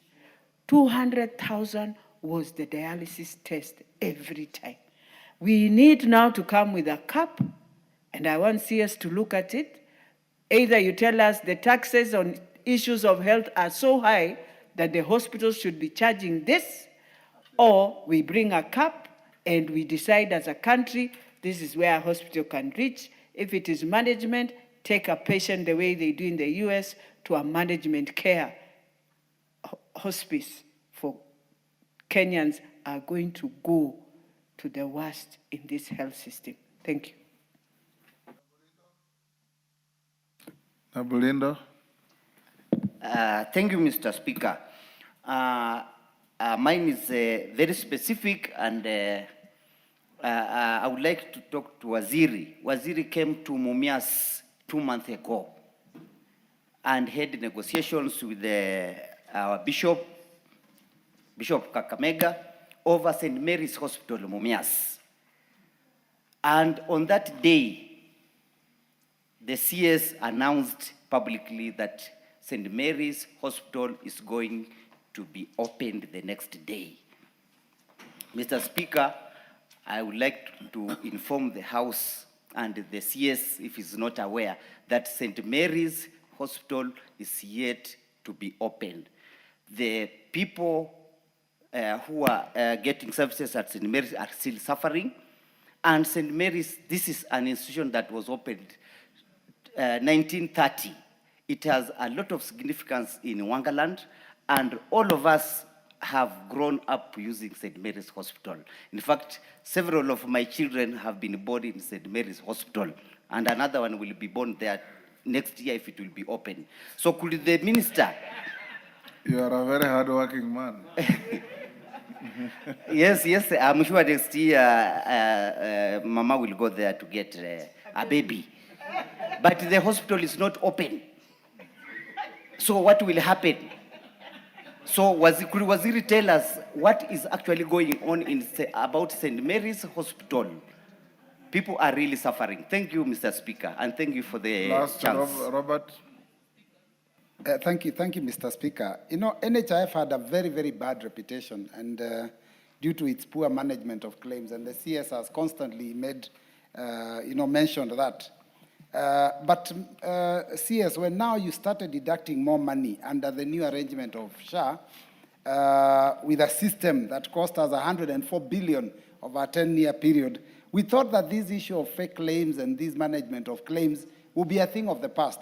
Now, recently in a public baraza, you actually were saying that there's a lot of money stolen through the new system and that you are actually going to take some cases to the DCI. I wanted to just know, does that mean that this new expensive system is not working? And so far, after you took your files to DCI, how many have been convicted and jailed? Thank you. Honorable Speaker, let me start from the reverse. From my former colleague at Moi Forces Academy, many years, the deputy minority leader. Number one, the system does not cost 104 billion over a period of 10 years. And the government of Kenya is not paying a cent. Because the 104 billion should have passed through this house. So what is there is a fee for service. The system is built, and the Kenyans who use through the Digital Health Agency, then the developers of the system will be paid. Two, and very important that you have raised. In fact, the fraudulent claims and the facilities that were flagged off, number one, were flagged off by the AI system, fraud detection system of the digital superhighway, and then counter-checked by our clinical review team. As I said, Honorable Speaker, before I came to the ministry, and the SHA is just now 13 months old, the people who used to steal from NHIF went to SHA not knowing that this is a different animal. Honorable Speaker, you'll find a facility saying that there were 300 deliveries in their hospital and all of them were C-section. That's even against the WHO rule. That is now a fraud. Or there are no birth certification. The system says, the system will check the documentation, or there is no even the legal document of the claim. So the system is a one that, and we submitted close to 118 files to the DCI with concrete evidence. I think up to about 20 plus he has submitted to the DPP. Once it has left me, it has gone to a different group called the Criminal Justice System. Some of them have been taken to court, very senior people in SHA, facility owners. And we will continue. And we have closed 1,184. And they are about, all of them, they're under investigation. So it is, and this fraud, same fraud is taking place in the medical insurance, private medical insurance scheme, even covered by Parliament. If you talk to Jubilee, if you talk to CIC, talk to them. The same problem SHA is facing is what they are facing. Because we had a meeting with them. In fact, today, if SHA suspends you from their portal, I can assure you 100% that facility, all other private medical insurers will also suspend. Honorable Speaker, there were a number of questions. And you know the first one, let me start with the Honorable Tandaza. I want to assure you that I have the list of all the NGCDF payments available. The list also contains receipts and dates and months. And Honorable Speaker, to be honest to the House, I will table that next Tuesday. I'll make sure the leader of majority tables. I kind of want to assure you, and just to give you a sample, Subukia constituency, between 2024 to 2025, the amount is 156,000. Jomvu, NGCDF, 9,960,000. Chuka Iganga Ngombe, 2,700,000. Mandera West, 3 million. Westlands, 966,000, among many others. and I'll table it to the House. And I stand by that. Before the House goes on recess, we will do all the reconciliation. It's now underway, and we'll post the reconciliation indigent list submitted during the NHIF time. We will submit to the House, and we will do it through mean testing, and we will make sure that we abide by the direction of colleague members. Honorable colleague members, from Honorable member for Budalangi, my good friend. In fact, between NHIF and the NSSF, the NHIF and SHA, you should be a very happy member of parliament, like me, as a minister. It's SHA that covers more than 4 women. You have 4 spouses. NHIF used to cover only 1. SHA covers unlimited number of children, as long as you can prove they are your children. So that alone tells you that NHIF and SHA, you can't compare the two. Honorable Speaker, the package, the benefit package. Yes, Angela, what is it? I never asked how many wives does SHA cover. My question was... Order, Angela. It is public notoriety that you have been proclaiming how many wives you have. But I didn't say how many they should cover. He should answer my question. He should go back and answer my question. Okay. That nobody chooses which type of disease, the type of, whether expensive disease or cheap disease. So what we are saying is that SHA should cover everything once somebody is sick. Because it guarantees that. Honorable Speaker, I have been with him for many years in this House. You can see, even when he's asking, he's a very happy man. So he's very happy with my answer that this is a better package. But Honorable Speaker, the benefit package is gazetted and is available. The package was passed by this House. How much is for oncology? How much is for dialysis?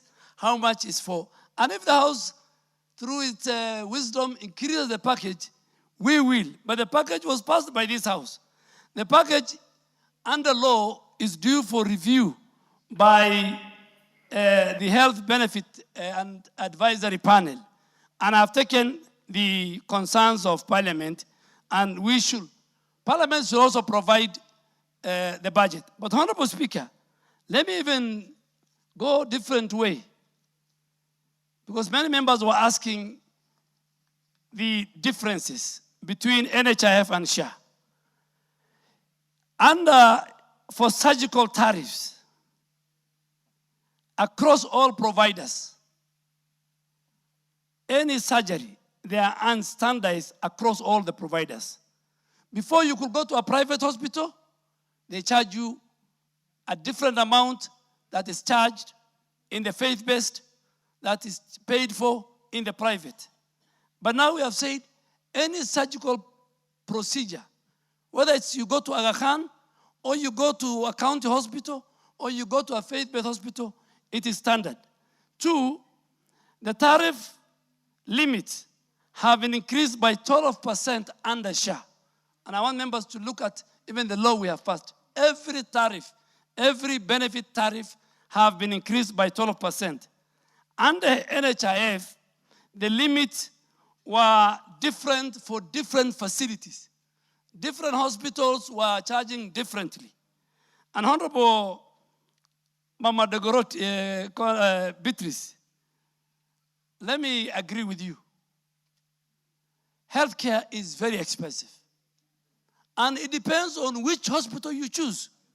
So you must be very careful which hospital you take your patient to. There are hospitals, private hospitals in our country, that if you stay for 5 days, you get a bill of 11 million, when it should be 2 million.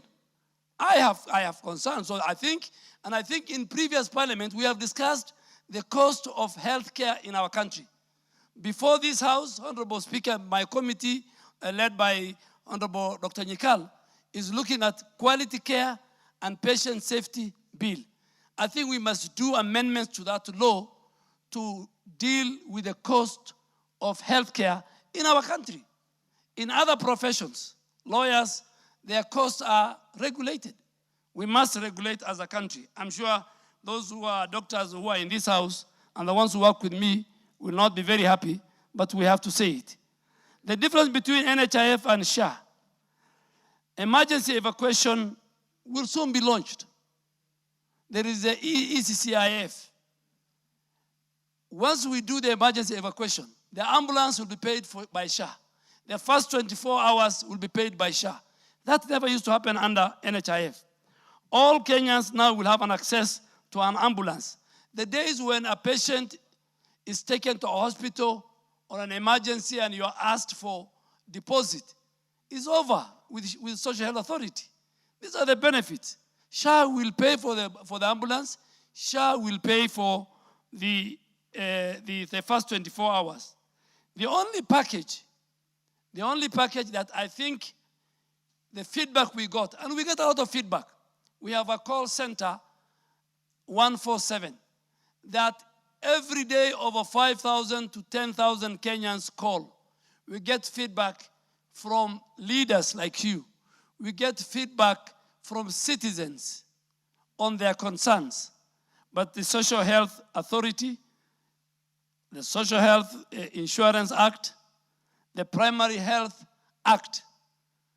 Let me tell you the biggest difference between NHIF and SHA. And this is now where I should want to thank this House and the leadership of this country. Primary health care paid by the Exchequer at level 2, level 3 and sub-county hospital is free. You walk in, you walk out. Now let me come to the question of my sister, Samburu West. Yes, if you ask me, if you put a question on those who are co-charging, I will provide. But I think complimenting the ones who are doing good work, I think I'll do it. You know, it's members who oversight. Mine is implementation. But I agree with you. It is criminal, it is unethical, it is immoral for when this House has appropriated resources for Kenyans who access outpatient through the primary health care fund. And the money is supposed to go to the facility as capitation. You're asking Kenyans to buy exercise book, to pay for laboratory. Mr. Speaker, that is immoral, it's a constitutional criminal even in the law that you have passed. And I think a time will come when we shall shame those facilities and in those counties, whether even my referral hospital, if they charge extra than what is provided. On St. Mary's, Honorable Speaker, even if I was a resident of Kakamega, maybe my children also could have been born there. But let me make it very clear, Honorable Speaker, I've even given you the data as one of our leaders. St. Mary to date, SHA has paid 114,548,896. The claims which are with us, which we will pay in November, which is this month, is only 5.5 million. I went to Kakamega myself. I sat with the whole team, our Lord Bishop. We sat with the whole team, the bankers, the SHA team. We reconciled. We did a press conference. But that is a faith-based facility. I cannot go and open it. Now that I have given you the amount of money, the one for NHIF is a legacy debt, just like Consolata Madari Hospital. Honorable Speaker, St. Mary has become a political hospital. I cannot go and open. I am ready to go with you, but I told the Lord Bishop, when you're opening, call me. I'll even bring extra drugs from the Ministry of Health. We're waiting for the day to be opened. So let me send my good brother, please, 114 million have been paid by SHA. 5.5 he will pay. The reason why it's not being opened is beyond my control. It's the way if Nairobi Hospital today closes, and I have paid them the money, and maybe they want to go and open a hotel, there's very little I can do. Honorable Speaker, so St. Mary, that is the case, but we are, as a Minister of Health, we are working. And I really want to ask both Professor Undo and my brother Kibagendi that I need to get the details of those two patients and see those particular hospitals. We have hospitals that also want to co-charge people. They don't want to use the right tariff. It's called decoding. But I'll ask Mercy and myself, Honorable Kibagendi and the professor, just share with me so that we check from the system, and if we feel there is a problem, we will go resolve it. It's part of the feedback we want. But we are working on to reduce the cost of healthcare. Number one, by introducing reforms in the KEMSA, making sure we do bulk procurement to reduce the price of drugs. We want to do contract manufacturing. We want to do strategic purchasing by SHA. And that's why we also introduced the NEST program, where hospitals don't need to pay for equipment, neither the county or the national government. Vendors bring their equipment, they put it there. The number of Kenyans who use that, then SHA will reimburse those vendors based on the number of patients that go through. Honorable Speaker, on Mheshimiwa Jalango, in the journey of UHC, countries must make a choice. And Honorable, I think he has left. Yeah. The choice is, if this House decides to say that we make healthcare free, then we have no problem. We will just create for you the budget. Now the amount we are spending on ECCIF, the amount this House has allocated, it's in its wisdom for PHC, is huge. So if we say that we share, but that's why we cap the chief payments on the income, that we pay more, those of us who are at the apex, so that other Kenyans can benefit.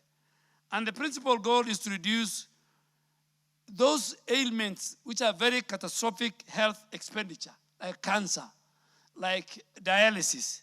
Today, Kenyans can access dialysis, particularly majority who do twice a week. They are fully paid by SHA. You can walk to Aga Khan, and Honorable Speaker, we are opening a new center called East Africa Dialysis Center soon that will operate 24 hours, where even public servants can work during the day and they do their dialysis during the night. The drivers of this dangerous health expenditure, they include surgical packages and oncology. Maybe we need to look at those ones and see as a country what we can do. Honorable Speaker, I think finally the choice of a hospital will also decide the hospital bill. There are certain hospitals, and I want to make it very clear, that they want to make money. You go to some of them, they have got, they charge you the TV, they have a private wing, they charge you their insurance. All those is lumped into the cost of healthcare. So if you go to a private wing of Nairobi Hospital, you'll pay more. But if you go to the private wing of Kenyatta National Hospital with more consultants, better. And I've seen many leaders now are going to Kenyatta Hospital and Kenyatta University Hospital, MTRH. If you go to those referral hospitals, public referral hospitals, you can get, even if you compare even the private, Aga Khan versus Nairobi West versus Nairobi, do your own analysis. So it depends on the choice of the hospital.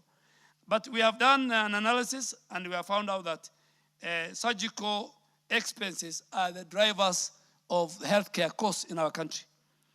And Honorable Kibagendi, I can assure you that we will not politicize, but we will just want to give the country the true situation. And we get a lot of feedback. One, in our call center run by Safaricom and Digital Health Agency, the number and the questions Kenyans ask are close to between 5,000 to 10,000 every day. Even now you can call. Total cost of the benefit package that was financed purely from the exchequer, if we have to say that healthcare will be free in our country, will be close to about 410 billion shillings per year. I mean, that is the reality. And the bed rebate, if you go to level 4, finally, Honorable Speaker, if you go to level 4, The bed repeat is 336. If you go to level 5, it's 392. If you go to level 6, it's 448. 50% of that is an increase from the previous NHIF. Thank you, Honorable Speaker.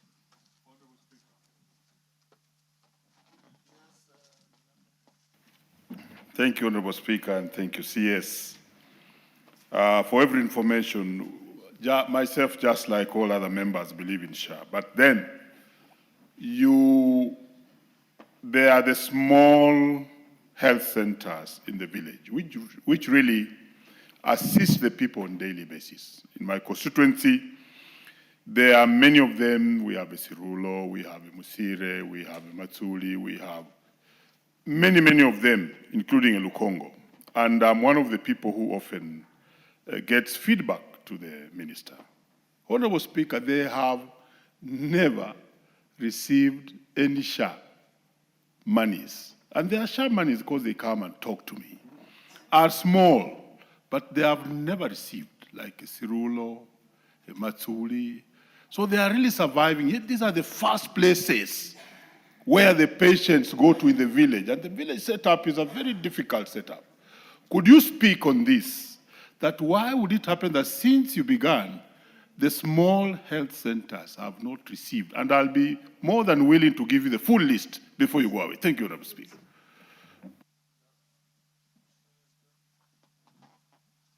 Honorable Speaker, if I'm given the list like St. Mary and Consolata, we pay everybody.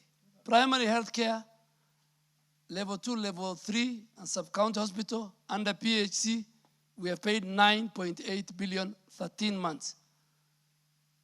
If I am given the list before I finish, if you give us right now, before I leave the house, Honorable Speaker, I will give the Honorable member how much we have paid those facilities. Just right. Honorable members, we are now at 6:18. I have 4 questions to go from Honorable Karani, Kawanjiku, Naisula, and Kwenya. Kawanjiku has already had 2 bites. Minister, if I skip Kawanjiku, can you answer the remaining 3 questions in 30 minutes?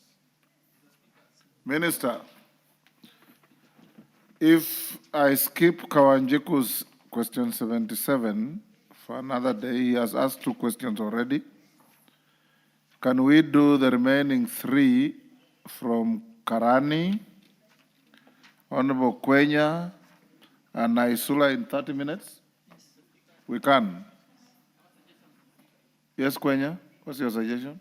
Mr. Speaker, most of these questions that we have raised are interrelated, and actually, completely, yes. Based on the responses that we're getting from the Speaker, I would wish that maybe we read them out, all of us, then we can have responses from the CS. If we have further questions, then we can engage as we're doing.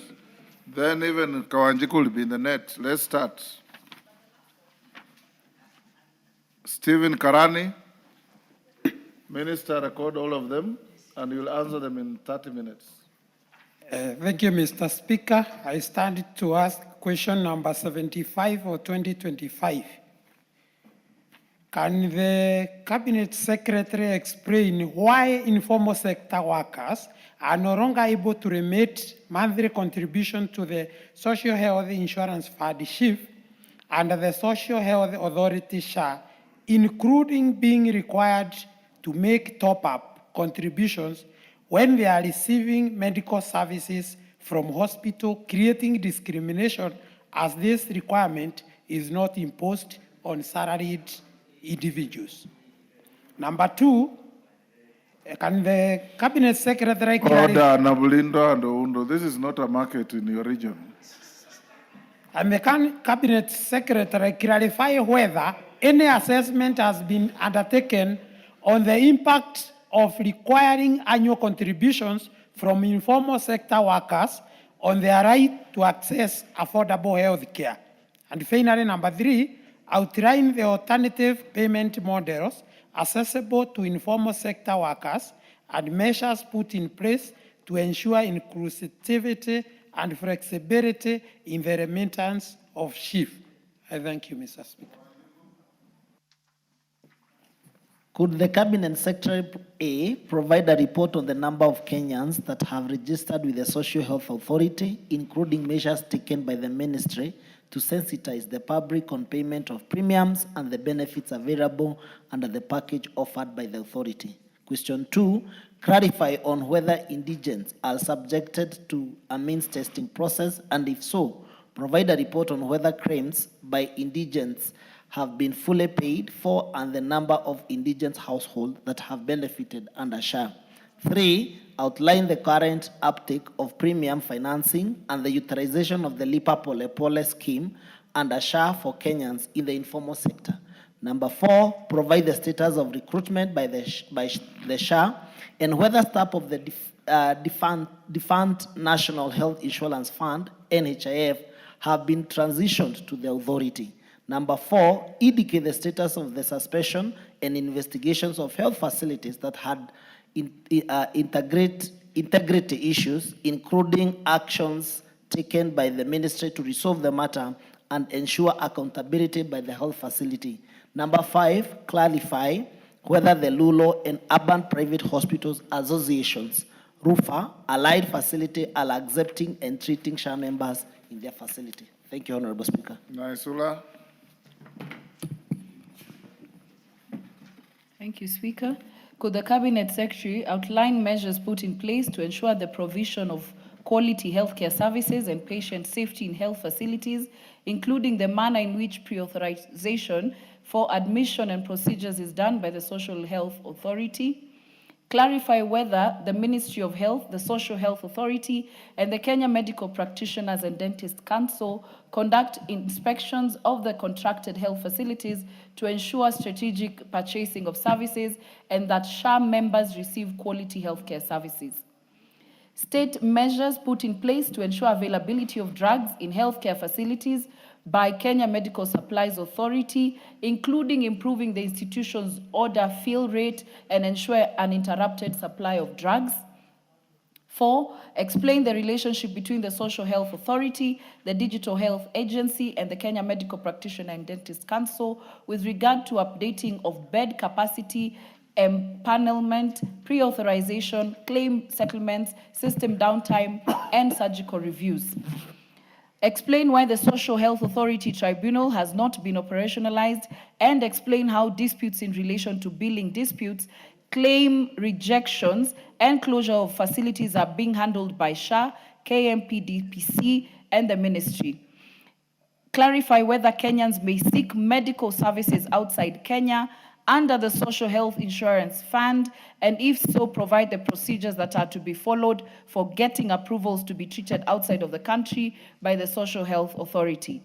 Lastly, Mr. Speaker, can the Cabinet Secretary provide a report on the manner which the Social Health Authority empanels and pays health facilities outside of Kenya? Thank you, Mr. Speaker. Kwenya. Could the Cabinet Secretary explain what it entails the Linda Jamii program, including whether there are any benefits categorized for maternal, newborn, and child health? Provide report on the statistics of teenage mothers and their children being treated at the Social Health Authority. State how much has been paid to facilities by the Social Health Authority at the Public Officers Medical Scheme Fund, including how much has been paid to the fund by the Ministry of Public Service. Outline the current status of NHIF outstanding, that is defunct NHIF outstanding debts, and the verification of the outstanding claims. Provide the reasons of or grounds upon which SHA rejects claims, including whether such reasons are provided to health facilities, and the measures put in place to ensure that the 9,000 contracted health facilities are trained on claims, processing, SHA digital systems, and financial accountability. State whether SHA is paying for emergency services provided to Kenyans, and if so, explain how are the ambulances contracted by SHA, including procedures for referrals where ambulances are involved. Indicate the level of ambulance coverage in rural and far-flung areas of the country. Explain how the ministry is engaging and supporting county governments in the implementation of the Facility Improvement Financing Act, SCAP 277. State the measures put in place to ensure that county laws are aligned to the national legal framework on facility improvement financing, and finally, outline the steps taken by the ministry to regulate organ and tissue donation and transplant in the country. Thank you, Mr. Speaker. Minister, all those questions are largely overlapping, some touching on issues you have already dealt with. Could you cover them in the next 20, 30 minutes maximum? Thank you, Mr. Speaker. Mr. Speaker, I also have a very comprehensive answer, which I have given to members. They can look at it, and I'm ready to engage them further. Honorable Karani was talking about why the informal sector and SHA, Lipa Pole Pole. I think all that together, if you put it, it tells you that the mean testing is working. And up to today, 1.8 million informal sector contributors have successfully registered, nearly doubling the previous annual enrollment rate of 51,000 individuals who are now actively. Every evening, 2,000 to 3,000 Kenyans go through the SHA Lipa Pole Pole, outside those others who pay through the informal sector who go through the mean testing. Honorable Speaker, Honorable Kawanjiko is asking the same question I also answered earlier. How many Kenyans are registered as of 3rd of November? Yes, Robert, what's your point of order? Mr. Speaker, I've heard the CS allude to the issue of Lipa Pole Pole. Mr. Speaker, isn't it a fact that now anyone in the informal sector is supposed to pay annually upfront? That Lipa Pole Pole system was actually scrapped? Maybe he needs to clarify, Mr. Speaker. Okay. No, I think SHA Lipa Pole Pole is annual contribution. Honorable Mbui, I'll tell you, if you listen, I'll tell you. SHA Lipa Pole Pole means, first, there are Kenyans who pay through the informal sector who go through the mean testing, they pay annually. Now, when you go through the mean testing and your contribution is, for example, annually 6,000, and you don't have money, then SHA Lipa Pole Pole kicks in. It asks you, you pay 4 months. And the balance 8 months, you now use SHA Lipa Pole Pole. Will you pay daily, weekly, monthly? And then you, let me finish.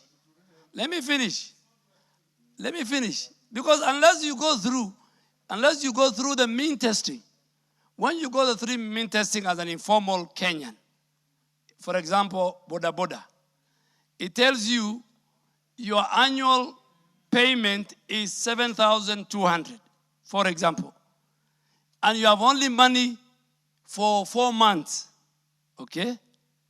You pay the 4 months, then it gives you a guarantee. There's no tax interest, there's no levies, there are no taxes.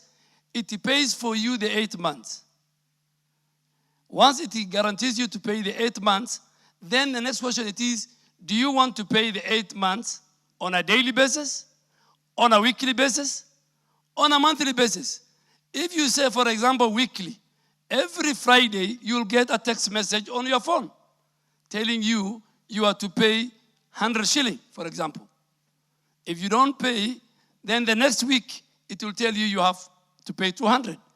And Mr. Speaker, as of today, 1.8 million Kenyans in 13 months have paid their annual contribution from the informal sector. Honorable Speaker, just to move, but my 25 minutes will be over. Okay, no problem. Naisula. Thank you, Speaker. On the issue of Lipa Pole Pole and a lot of other matters on SHA and payment, Mr. Speaker, and with our interaction with our constituents, they do not have the information. And there's a lot of confusion. Today, there's this circular, this policy, people are getting a bit confused. So if maybe there would be better channels of communications and to reach everybody. So whether it's the local radio stations or whatever, run programs where Kenyans can understand, because I can assure you, if as a member of parliament, sometimes I'm a bit confused. You can imagine someone in the informal sector understanding what is Lipa Pole Pole, Lipa Annual. You cannot be treated before you do the annual. I just think it's the communication aspect of it that Kenyans are having a challenge with the whole payment issue. Yes, Milemba. Thank you for this question. And here, CS, we really must help Kenyans. It's not a win or lose situation. The Lipa Pole Pole is not working. Yesterday, a widow in my own constituency at Muhaya Hospital and a desperate person could not get SHA. And we tried all efforts to see whether the Lipa Pole Pole could work. It's not working, they said no. So we ended up paying 7,800, which I paid myself, and I have a message here.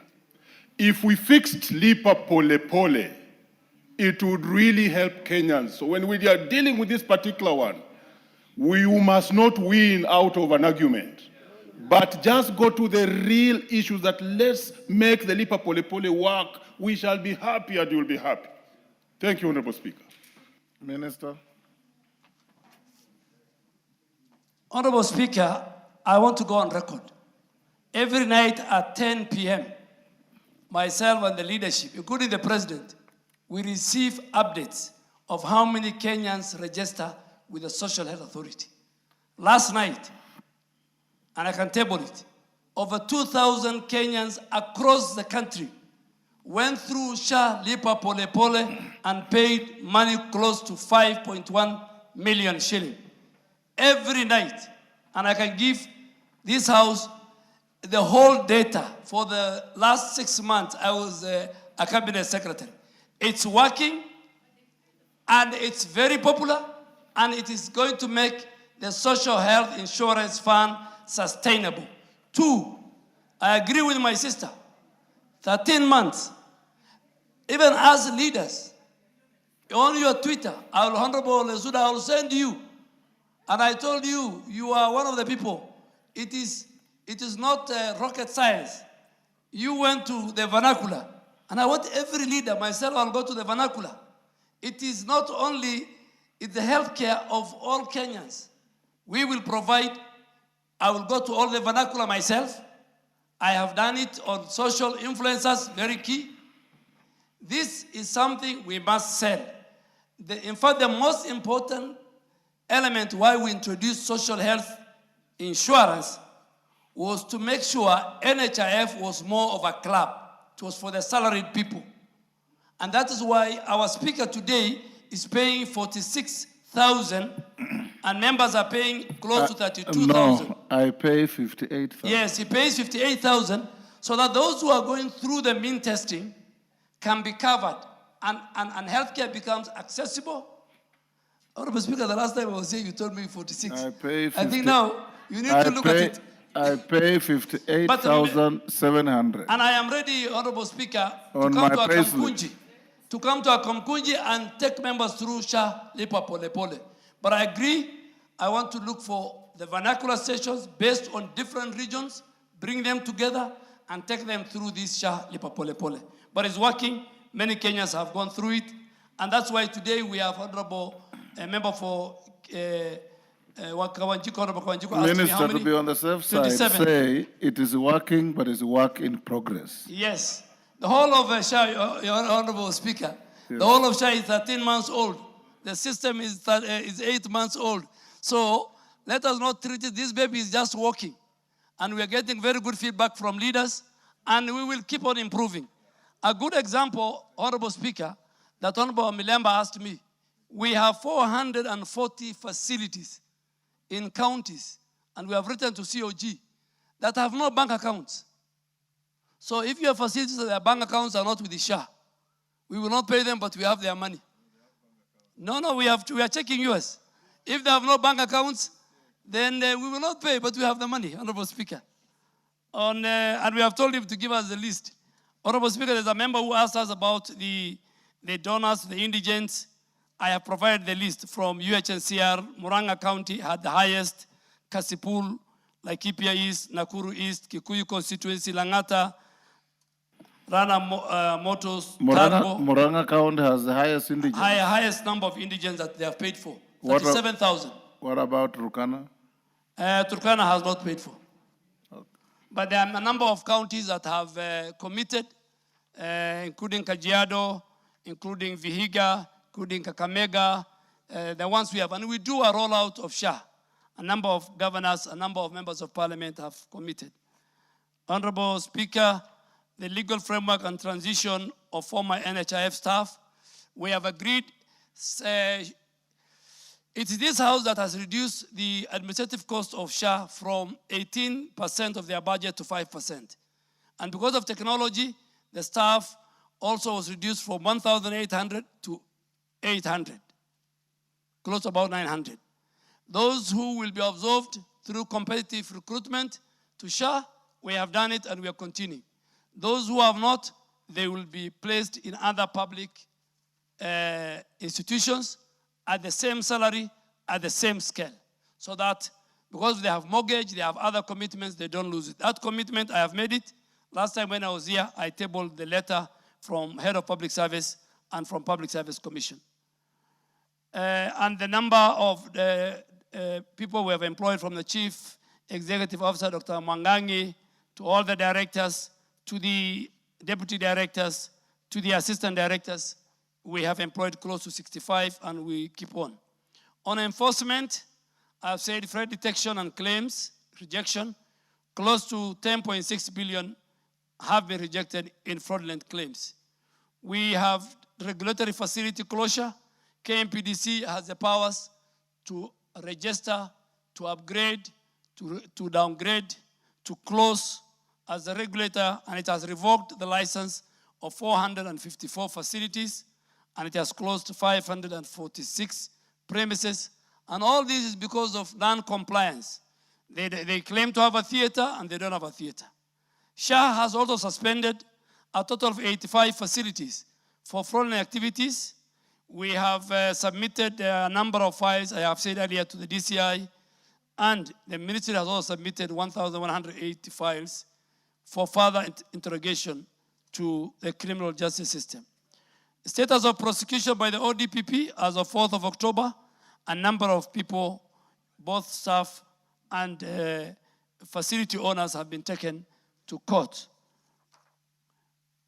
Honorable Speaker, on the rural urban private RUFA, allied facilities, Honorable Speaker, let me make it very clear that facilities are the ones who sign contracts obligation with the SHA.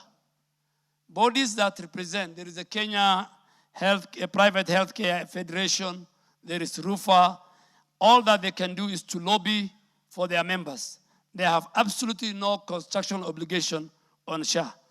Every facility will engage with the Social Health Authority and its leadership through the contract they have signed.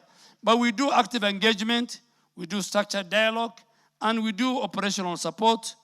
And we, as we said, we empaneled close to 10,540 facilities across the country. Honorable Speaker, the ministry is implementing a very comprehensive measures to ensure that the provision of quality health care and patient safety are there too. And we are doing that through making sure that we do an oversight on all facilities and their compliance. We deal with anti-fraud measures. Our digital system, AI-powered fraud engine, eliminates fraudulent practices like upcoding, phantom billing, falsification of records, and all these will compromise if we allow the financial sustainability required for quality health care of our citizens. Honorable Speaker, there was a question on whether the Ministry of Health, SHA, KMPDC conduct inspection. Yes. Kenya Medical Practitioners and Dentists Council and the Clinical Officers Council are the designated licensing authorities mandated by law. They evaluate service readiness, they ensure compliance with the facility, they conduct site inspection on new facilities, they check the location, the infrastructure, the service, and the human resource. The role of SHA is just contingent upon the regulatory body's licensing status. SHA utilizes DHA, the Digital Health Agency digital system, and its forensic audit, just to monitor claims and then use the same system to suspend the various facilities, like the 85, because of fraudulent activity. SHA new computation model for PHC, Honorable Speaker, promotes very strategic purchasing. Honorable Speaker, on the measures to ensure availability of drugs, which is very, very important by KEMSA. Honorable Speaker, KEMSA, in line with mandate under the KEMSA Act and the UHC agenda, we are doing a number of reforms to make sure that the authority fill rate, which is now at 67%, goes up to 90% by the end of the year, so that drugs are available in each and every facility, more so public facility. And this we have agreed with the Cabinet and the Council of Governors to make sure that KEMSA is not known for the COVID billionaires. KEMSA will be the KEMSA that will serve each and every Kenyan at his village and next facility. And we are doing this through a number of reforms which I've stated in the documents that I will present. I've just presented. On, yes, there is a table between that I have given responsible agency and their role distinction. KMPDC, SHA, and all that is provided. Handling of the dispute tribunal. Honorable Le Suda, I think that dispute tribunal ideally is supposed to serve as an independent body for appeals against SHA decision. We have developed ourselves the required rules, the Social Health Insurance Tribunal procedure and the rules, but this tribunal has not appointed due to government plan and also the judiciary that says all tribunals under the judiciary should be under a new bill, Tribunal Bill 2023, which is before the House. Once that is complete, then the tribunal, appeals tribunal of SHA will kick in. But for us as a ministry, we are ready, we are willing, we are committed, and we have put everything in place in terms of procedure and rules. Honorable Speaker, on whether Kenyans seeking medical service outside, yes. There was a lot of corruption also in this area. There was something going on between certain healthcare workers and hospitals in some parts of the world, where Kenyans were being referred to when they can get the same services in our country.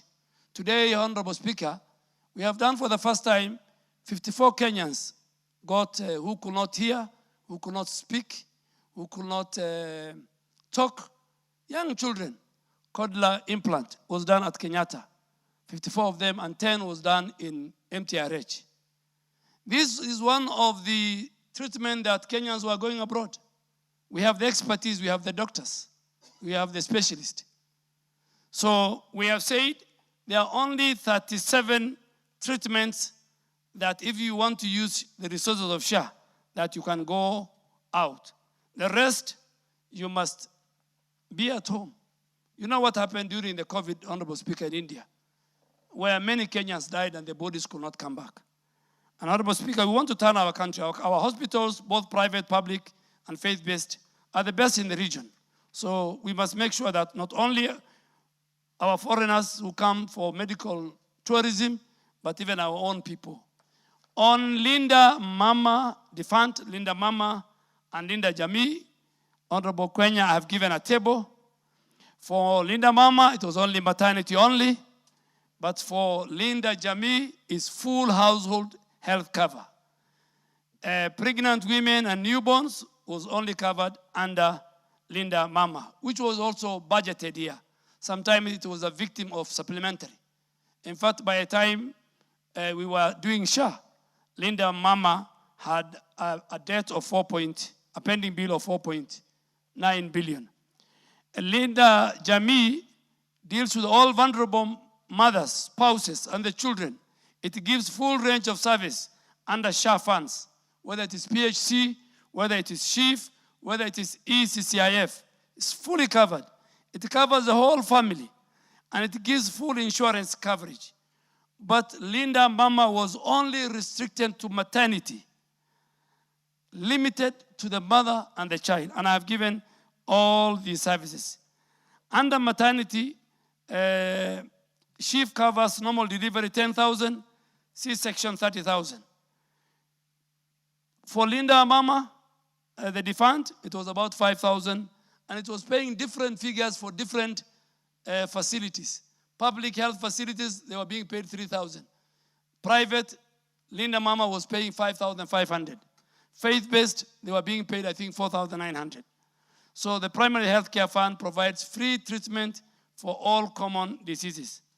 Honorable Speaker, the other question was how much has been paid to facilities by SHA under the Public Officers Medical Scheme. This is very important, Honorable Speaker. The Ministry has developed a new working arrangement to sustain Public Officers Medical Scheme Fund, guaranteeing that service remain accessible, provide budgetary allocation through this House, which are made available. So far, SHA has received from the Ministry of Public Service 4.1 billion.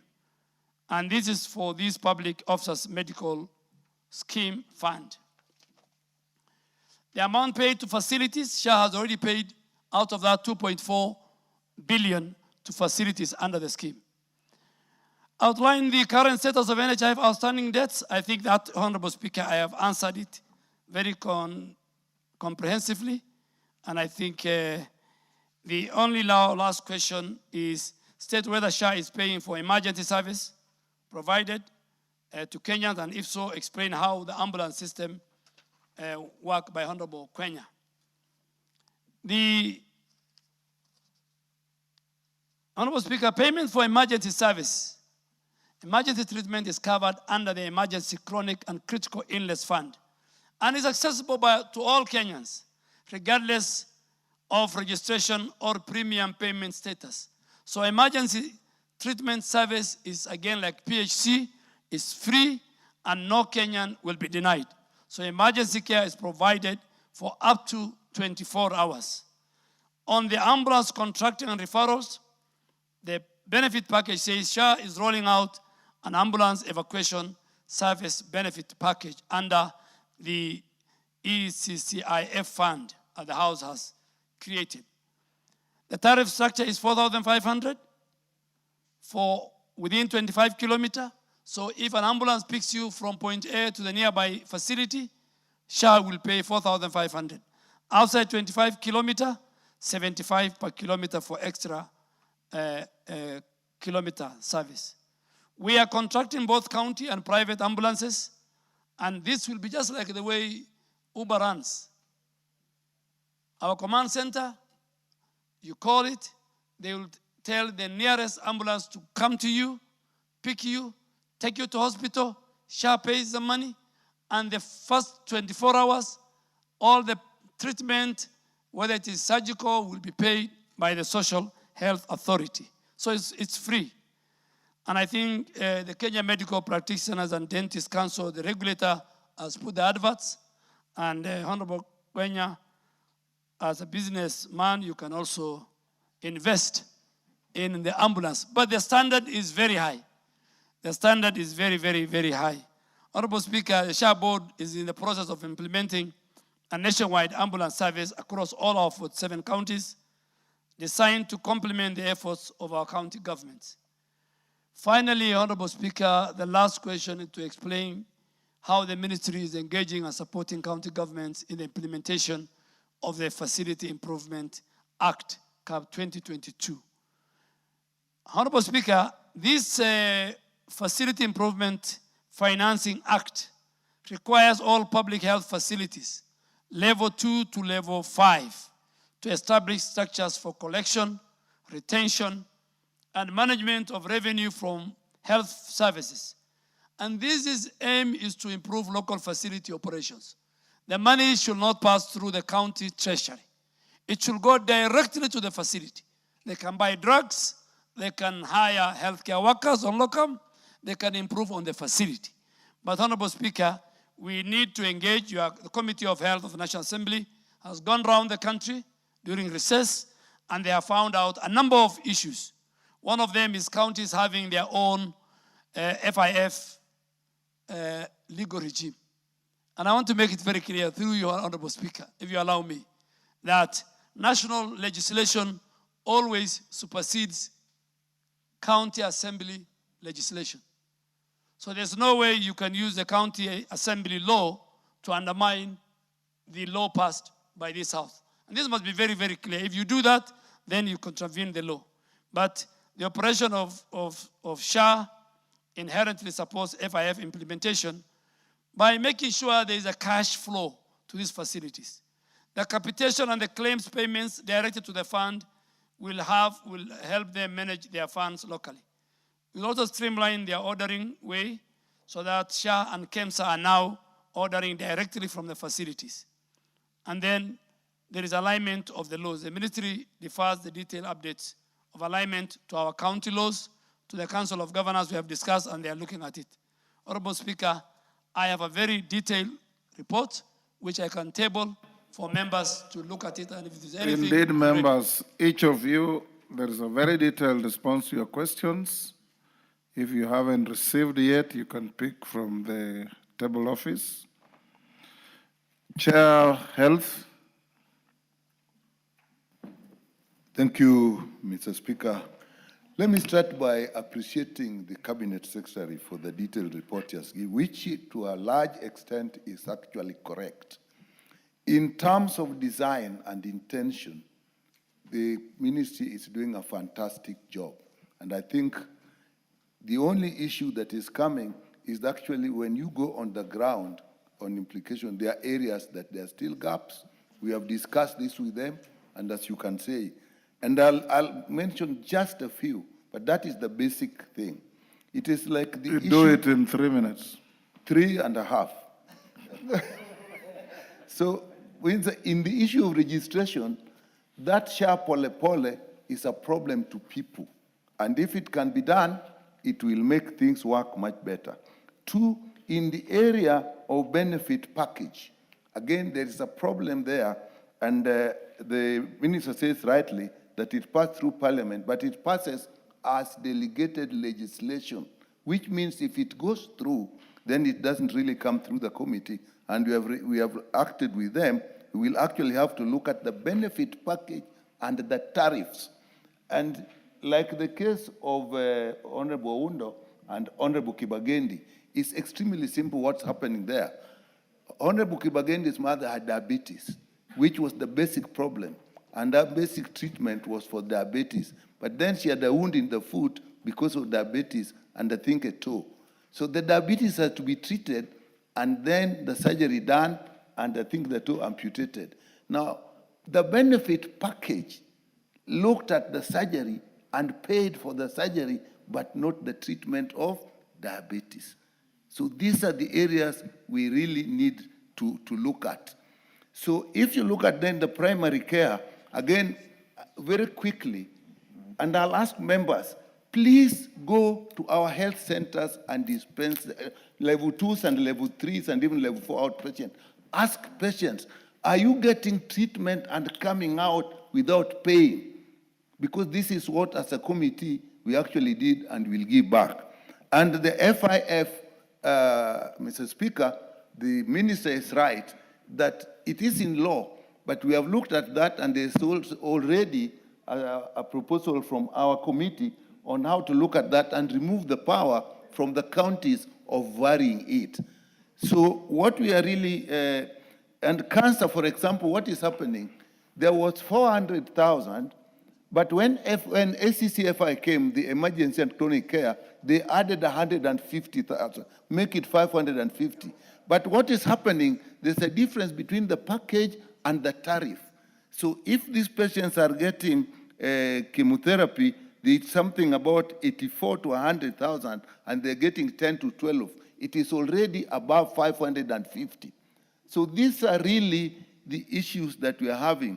So I think the ministry is doing well. We'll work with the committee. The committee will work with them and really get the details. The issue of claims and rejection of claims, again, issue of communication.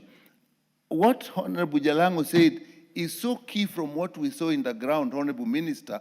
We need a big communication strategy to go out to the level, almost like we campaigned for the Constitution. I think if we do that, we'll get it right. I didn't want to say more because we'll give a report to this House that actually covers virtually all the areas that we have done here, Mr. Speaker. Thank you very much. But SHA can work if we look at it carefully, we leave out politics and try to control business, it will work. Thank you, Chairman. We'll end there on questions. Minister, you are released with your team. Call out order number 12.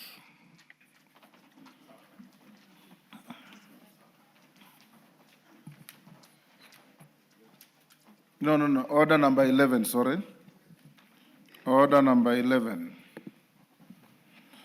We're done up to 10. Order number 11, special motion, consideration of nominee for appointment as member of the Salaries and Remuneration Commission. Chairperson, Departmental Committee on Labor. Thank you, Speaker. Chonga. Honorable Speaker, I beg to move that, taking into consideration the findings of the Departmental Committee on Labor on its report on the approval hearing of a nominee for appointment as a member of the Salaries and Remuneration Commission laid on the table of the House on Tuesday, 4th November 2025, and pursuant to the provision of Section 7, subsection 11 of the Salaries and Remuneration Commission Act, Cap 412D, and Section 3 and 8 of the Public Appointments Parliamentary Approval Act, Cap 7F, this House approves the appointment of the Honorable Engineer Michael Toya Kingi as a member of the Salaries and Remuneration Commission.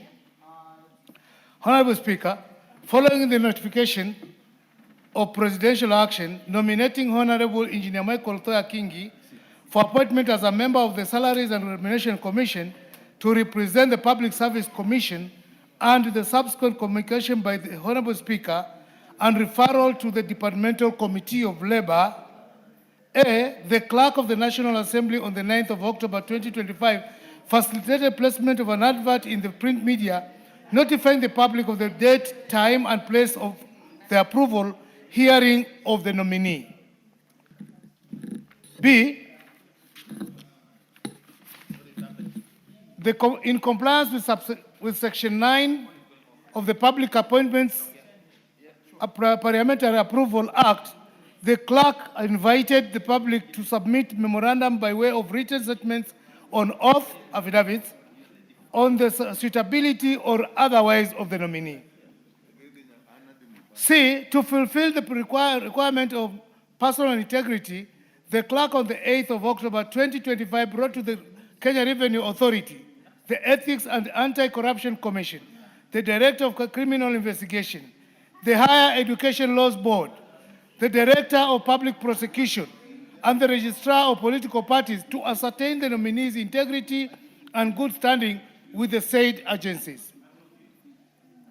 Honorable Speaker, the nominee appeared before the committee on Tuesday, 21st October 2025, and was orally interviewed under oath, having nominated pursuant to Article 230, subsection 2, B, subsection 2, and 50 of the Constitution, the Public Appointments Approval Act, Cap 7F, the Salaries and Remuneration Commission Act, Cap 412D, and the National Assembly Standing Orders.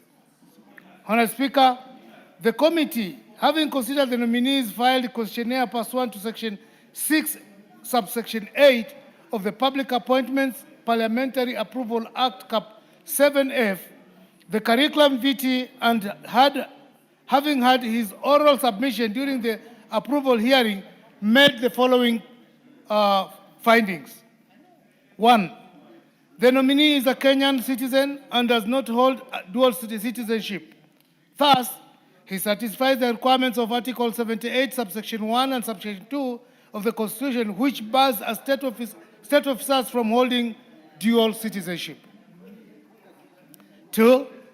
The nominee presented his academic credentials and professional certificates and, during the approval hearings, demonstrated his suitability in accordance with the provision of section 6, subsection 7 of the Public Appointments Parliamentary Approval Act, Cap 7F. 3.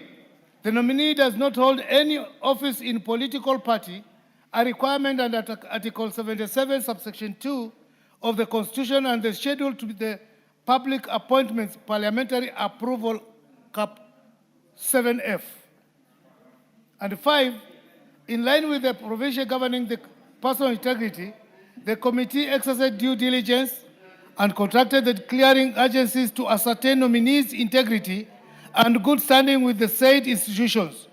According to information available to the committee by the nominee and the various clearing agencies, the nominee meets the requirements of Chapter 6 of the Constitution on leadership and integrity. Further, the nominee has not been charged in a court of law in the last 3 years and has not been adversely mentioned in investigatory report of Parliament or any other commission of the inquiry in the last 3 years.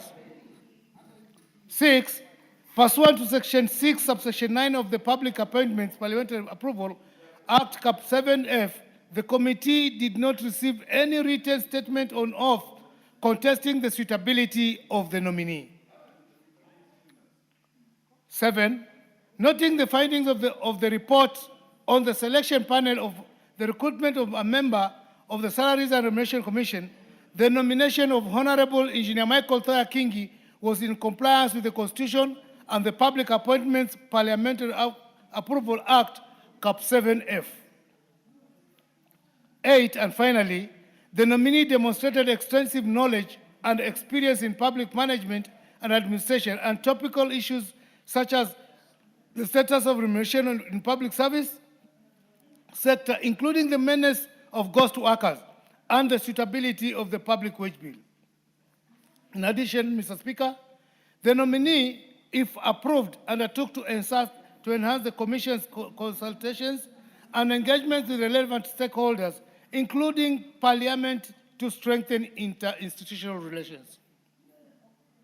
Honourable Speaker, having conducted the approval hearing pursuant to Article 230, subsection 2B, subsection 2 of the Constitution, Section 3 and 8 of the Public Appointments Parliamentary Approval Act, Cap 7F, Salaries and Remuneration Commission Act, Cap 412D, and Standing Orders 216, subsection 5, subsection F, the committee recommends that the House approves the appointment of Honorable Engineer Michael Thoya Kingi as a member of the Salaries and Remuneration Commission.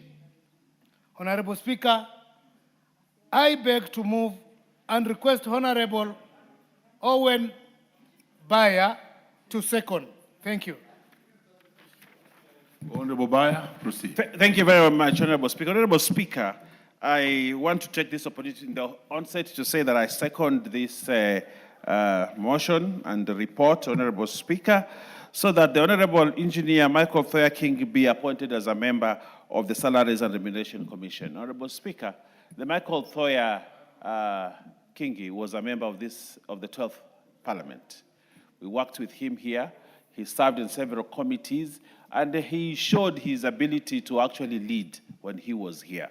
Honorable Speaker, the Michael Thoya Kingi, an engineer, he has worked, and now he has worked as a managing director of Malindi Water Sewerage Company, Mawasco. And during his tenure, he showed leadership, Honorable Speaker. In a position like this, what we need is a person who would be able to display leadership. so that the issues of remuneration in this country can actually be streamlined as envisaged in the Constitution. And therefore, Honorable Speaker, the person of Michael Thoya King, his ability, his academic levels, his work, his experience, and his ability to network and to talk to people and actually be able to work well in a team, Honorable Speaker, gives him a head start as we request this Parliament to approve him to be a member of the Remuneration Commission. Honorable Speaker, with those many remarks, Honorable Speaker, I second. And as pronounced by the Honorable Acting Minority Leader, I request that you take the heed and call the question.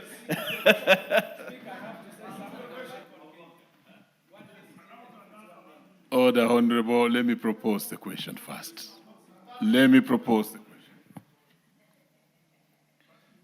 question. Honorable members, I now propose the question, which is that taking into consideration the findings of the Departmental Committee on Labor in its report on the approval hearing of a nominee for the appointment as a member of the Salaries and Remuneration Commission laid on the table of the House on Tuesday, 4th November 2025, and pursuant to the provisions of Section 7, in brackets 11 of the Salaries and Remuneration Commission Act, Cap 412D, and Sections 3 and 8 of the Public Appointments Parliamentary Approval Act, Cap 7F, this House approves the appointment of the Honorable Engineer Michael Thoya Kingi as a member of the Salaries and Remuneration Commission.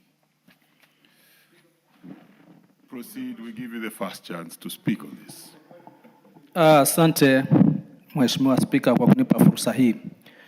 Kwanza tutambue kwamba katika katiba yetu ambayo tunaitumia ambayo tuliipitisha sisi mwaka 2010 ni kwamba katika uteuzi wowote ambao unafanyika katika tume ni lazima kuwe kuna wakilishi, katiba ikitambua kwamba ni lazima kuwe na wakilishi wa kimaeneo, ambapo kwa muda mrefu maeneo yetu ya pwani, eneo letu la pwani huwa linaachwa nyuma kukija kwa uteuzi kama huu.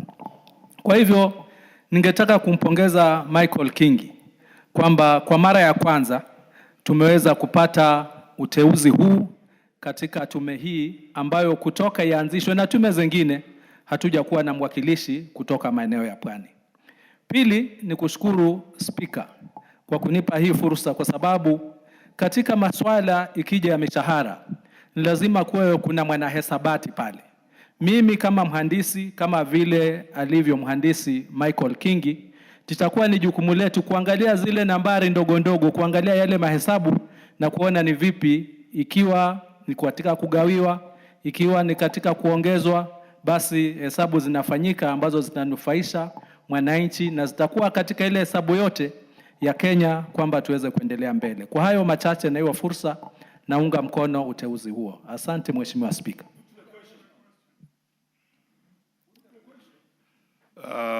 Before I put the question, yes, Honorable. That's Honorable who, please? This is Honorable Fatuma Masito, Fatuma County Masito. MP Proceed, Kwale. Honorable Yes. Fatuma Masito. Thank you, Mr. Speaker. Basi niseme asante Mheshimiwa Speaker, na pia nimpe kongole Michael Kingi ambaye alikuwa mbunge katika bunge hili. Sasa hivi naona anakwenda kupata nafasi hii, na ningeomba wabunge wenzangu tumuunge mkono. Mbali na kuwa yeye ni mpwani na ni Mmejikenda, sisi jamii yetu ilikuwa imewachwa nyuma sana. Lakini pia nimshukuru Mheshimiwa Rais kwa kutambua wapwani safari hii. Kila nafasi zinapotokea tunaona wapwani mmoja wawili wameweza kupata fursa hii. Na nimwambie kakaangu au ndugu yangu Michael Kingi, pindi utakapopata nafasi hii basi ujaribu sana kuwa mzalendo na ujue Kenya hii ina makabila mengi, Kenya hii ina nafasi tofauti tofauti. Tushikane kama Wakenya, kama vile Daktari William Samoei Ruto anavyofanya kwa Wakenya wote. Asante sana Mheshimiwa Speaker. Thank you, honorable members. There being no more interest in this particular one, I'll defer putting of the question until tomorrow at 2:30.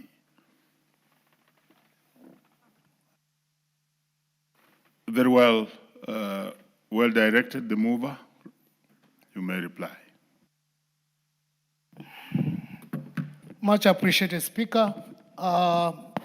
You and me know the nominee very well. Honorable Michael King was a very sober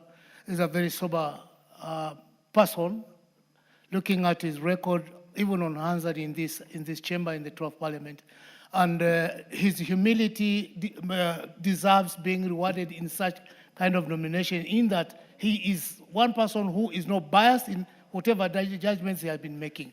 I therefore take this opportunity to urge members, just like what Honorable Fatuma has said, that we support the member for that position. Thank you, Mr. Speaker. Very well, as earlier directed. Let's move to the next order. Order number 12, motion, fourth report on the implementation status of the report of the Committee on Delegated Legislation on its consideration of Public Procurement Regulatory Authority Circular number 04/2025. Chairperson, Committee on Implementation.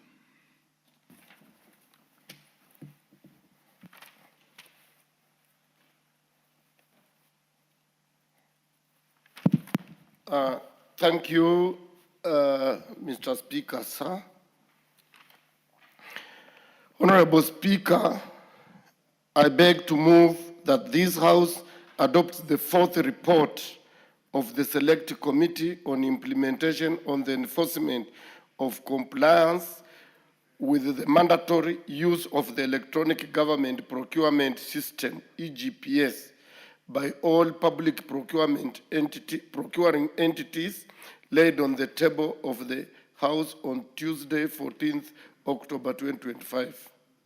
Honorable Speaker, this report contains the proceedings of the Committee on Implementation in its oversight of the status of resolutions from the Committee on Delegated Legislation's report on the Public Procurement Regulatory Authority Circular on the enforcement of the mandatory use of the Electronic Government Procurement System, EGPS, by all public procuring entities, Circular number 04 of 2025. The follow-up was conducted after the adoption of the report tabled by the chairperson of the Committee on Delegated Legislation, Honorable Chepkonga Kiprono Samuel, CBS, MP, on 19th August 2025. Honorable Speaker, the report arose from the morning sitting of the National Assembly on 14th August 2025, when the Honorable George Gitonga Murugara, CBS, MP, laid before the House the Public Procurement Regulatory Authority Circular number 04 of 2025.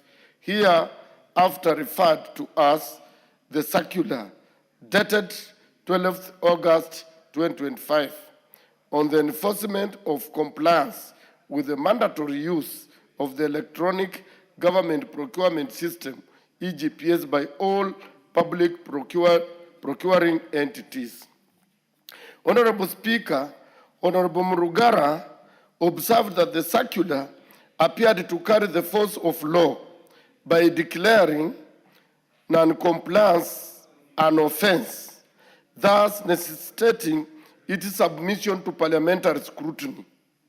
He accordingly sought the guidance of the Honorable Speaker for the circular to be referred to the Committee on Delegated Legislation for examination and approval as mandated by the statutory instruments Act Cap 2A. In response, the Honorable Speaker directed that the Committee on Delegated Legislation undertake scrutiny of the circular in accordance with the applicable legal provisions. Honorable Speaker, during the consideration of the report, the committee observed that the purpose of the circular was to enforce compliance with the mandatory use of the Electronic Government Procurement System, EGPS, by all public procuring entities.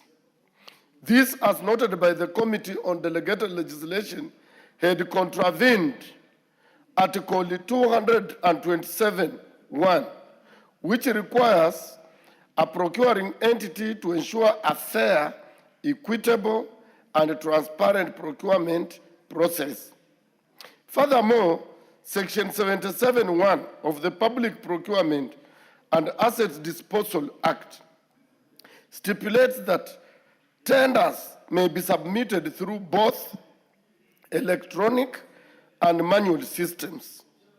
The Committee on Delegated Legislation had recommended that the House declare that Circular number 4 of 2025 a nullity, pursuant to Section 18 of the Statutory Instruments Act, Cap 2A.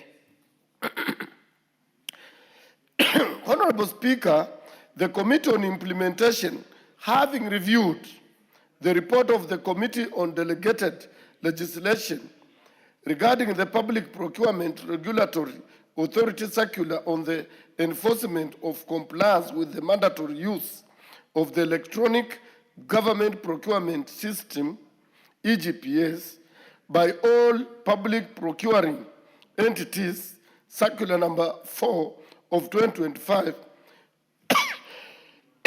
noted that Circular number 4 of 2025, dated 12th August 2025, had been annulled by the House. However, the committee observed that the annulment of Circular number 04 or number 4 of 2025 did not consider that compliance with the mandatory use of the EGPS could continue through a cabinet directive issued during its fourth meeting on 24th June 2025, which established EGP as the primary procurement method for all government transactions. Additionally, the committee noted that the House did not annul two previous circulars. A, circular reference number NET/PPD/1/3/1/14, Volume 6 by the Cabinet Secretary, the National Treasury and Economic Planning dated 26th March 2025, directing accounting officers to transition to the EGP system with effect from 1st July 2025, and B, Circular number OP/CAB6/2A dated 5th June 2025 from the Head of Public Service, reiterating the need for all procuring entities to onboard into the EGP system. Honorable Speaker, the committee also observed that while the circulars and directives on mandatory use of the Electronic Government Procurement System, EGPS, by all public procuring entities from the executive have legal underpinnings in the Constitution and laws such as the Public Procurement and Asset Disposal Act, Cap 412C. Implementation needed to take into consideration challenges faced by public entities and the general public regarding onboarding EGPS, such as geographical remoteness, lack of internet, electricity connection, and technological challenges. Honorable Speaker, considering the conundrum that the entire procurement system in the country is currently entangled in, the committee, in consonancy with the requisite legal provisions, made the following recommendations upon the adoption of this report. 1, that having considered the contents of the following circulars, A, circular reference number NT/PPD/1/3/14, Volume 6 by the Cabinet Secretary, the National Treasury and Economic Planning, dated 26th March 2025, directing accounting officers to transition to the EGP system with effect from 1st July 2025, and B, circular number OP/1 CAB 6/2A dated 5th June 2025 from the head of public service, reiterating the need for all procuring entities to onboard into the EGP system, which occasioned the issuance of circular number 04 of 2025. The committee concurs with the annulment of circular number 4 of 2025 of 12th August 2025 by the House. Further, the committee recommends that the House declares the above circulars A and B nullity, as they create ultra-vires provisions which were in contravention of Article 227 of the Constitution and Section 77(1) of the Public Procurement and Assets Disposal Act Cap 412C. 2. The committee recommends that henceforth the Cabinet Secretary, the National Treasury, and Economic Planning submits regulations to accompany any new circular on the electronic government procurement system for consideration by the National Assembly. 3. The committee notes that monies appropriated in the financial year 2024-2025 have been disbursed. The committee recommends that the implementation of projects for the financial year 2024-2025 proceeds according to the approved procurement plans in strict compliance with the provisions of Section 77(1) of the Public Procurement and Asset Disposal Act. This section permits the use of both manual and electronic procurement methods, ensuring flexibility and efficiency in the procurement process. Unless an amendment is made to the same, the law stands. Finally, Honorable Speaker, having noted the proceedings of the Committee on Implementation on the Enforcement of Compliance with the Mandatory Use of the Electronic Government Procurement System, EGPS, by all public procuring entities, I beg to move and urge the House to adopt this report. I now request the Honorable Mark Mwenje Mureithi, CBS, MP, to second this motion.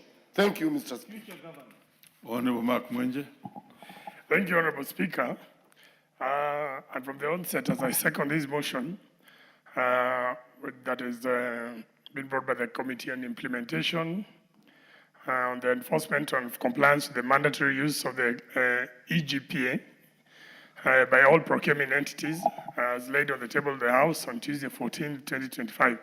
Honorable Speaker, I'd like to reiterate the words of the chairperson pertaining this particular report that has been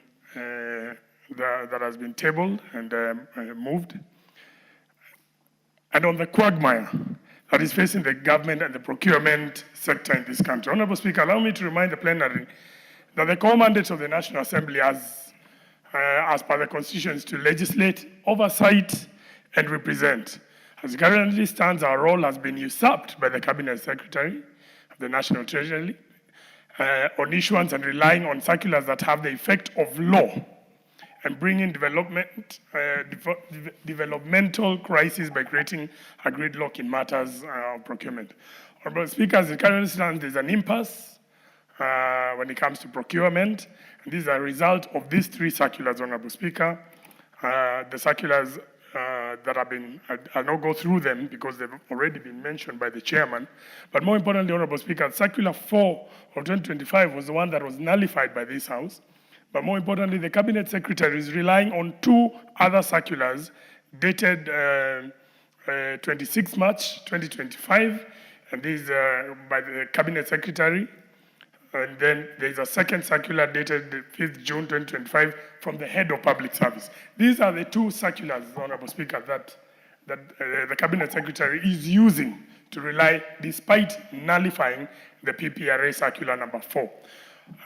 Honorable Speaker, the committee noted the illegality of the said circulars. We met with the cabinet secretary who attended our meetings, and we went through them.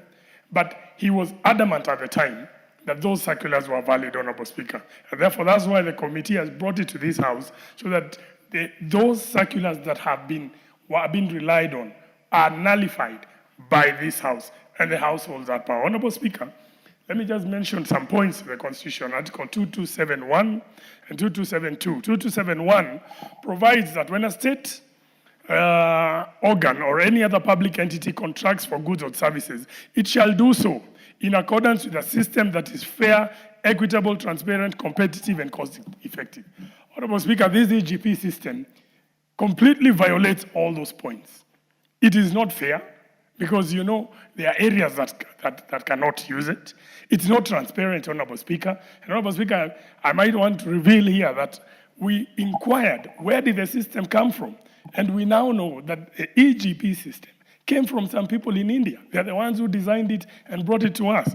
So when it comes to matters of competition, how competitive is this system? It means people, those tenderpreneurs in Nairobi are at advantage compared to people who come from far-flung countries, Honorable Speaker.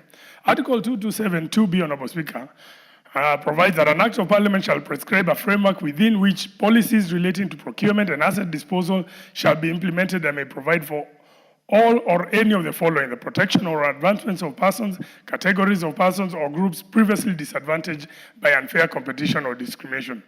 The implication of this on the normal mwananchi like Mama Mboga who cannot access such facilities across the country when supplying our goods to some public institution is being felt across the nation, Honorable Speaker. This system seeks to be a cornerstone of transparency and accountability, but currently it has caused mayhem and as a result financial atrocity to many business people doing business with government entities. Honorable Speaker, Section 72C of the Public Procurement and Asset Disposal Act, Cap 412, establishes the role of the National Treasury on public procurement and assets disposal. In the performance of its role, subsection 1, the National Treasury shall design and prescribe an efficient procurement management system for the national and county governments to ensure transparent procurement and asset disposal as contemplated by the earlier Article 227. Provided, Honorable Speaker, that the National Treasury shall prescribe through regulations a system that this paragraph which operates, respects and promotes the distinctiveness of the national and county levels of government. Unless the said EGP system, Honorable Speaker, rolls out circulars that are duly accompanied by regulations that are supposed to be scrutinized by the Committee on Delegated Legislation, then the said will be void ab initio, Honorable Speaker. Finally, Honorable Speaker, Section 77(1)(c) of Public Procurement and Asset Disposal Act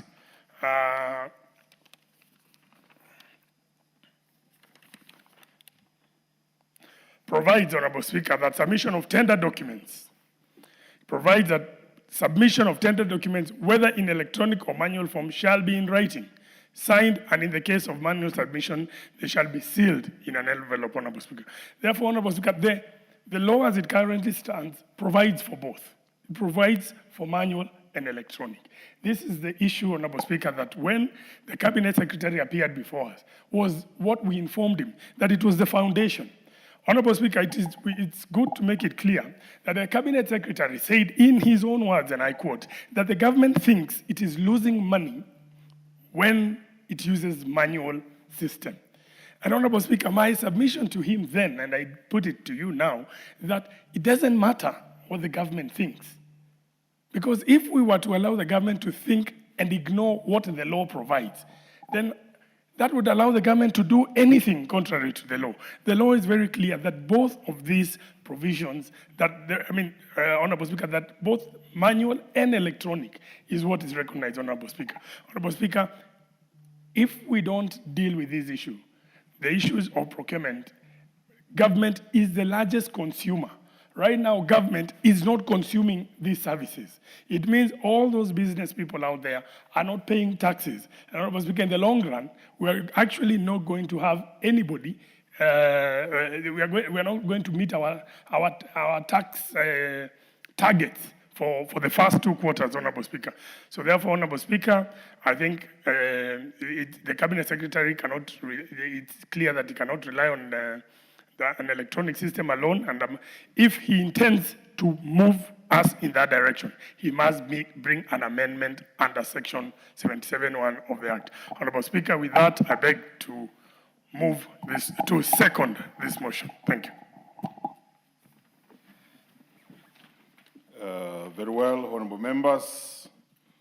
I now propose the question, which is that further to the resolution of the House on the 19th August 2025 regarding the nullification of Circular number 4 of 2025 on enforcement of compliance with the mandatory use of electronic government procurement system, EGPS, and pursuant to provisions of Standing Order number 209 in brackets 2, this House adopts the 4th report of the Select Committee on Implementation on the implementation status of the report of the Committee on Delegated Legislation on its consideration of Public Procurement Regulatory Authority Circular number 4 of 2025 laid on the table of the House on Tuesday, 14th October 2025, and further nullifies 1.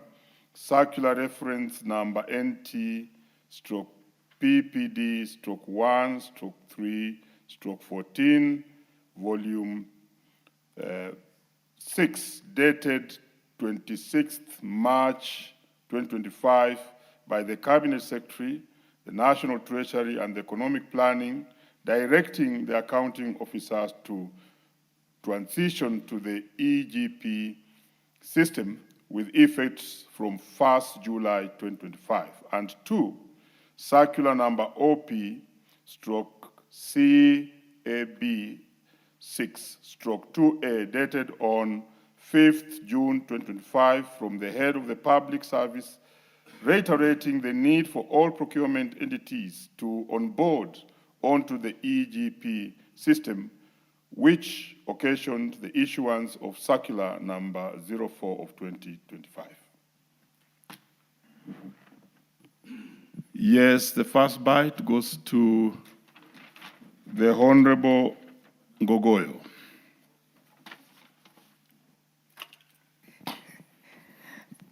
Thank you, Mr. Speaker. Mr. Speaker, I rise to support the motion on the floor.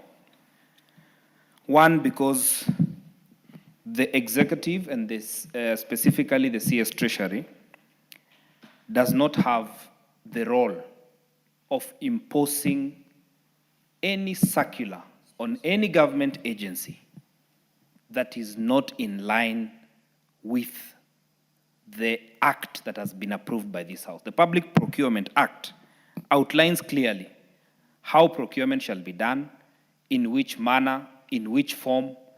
And worst of all is that today there are businessmen in the county governments, in the national government, who do not intend to do business this financial year, but because they have pending bills, they cannot be paid just because a county government has not been onboarded into the EGPS. You even deny people who have pending bills an opportunity to be paid. I've engaged with contractors, friends who have done business, supplied to county governments. They cannot be paid. Why? Every unit must be onboarded to EGPS so that the budget is uploaded. One, laws are about efficiency. What efficiency is the Cabinet Secretary bringing in by providing such a circular? He has denied all institutions ability to procure for simple things that are unavoidable. Today we have a crisis in Elgeyo Marakwet. There are goods that might be procured so that they may assist the people there. Emergency issues. You cannot do it. We as NGCDF, because of parts of the country, there was rain, you want to do maybe special units for children, you cannot do it. Just because somebody has written a circular, not referring to the mother law. One, the Constitution of Kenya, and number two, most importantly, the Public Procurement and Disposal Act. I therefore want to say that the cabinet secretary, who has even been a member of this house, I wonder why he chooses to do such circulars.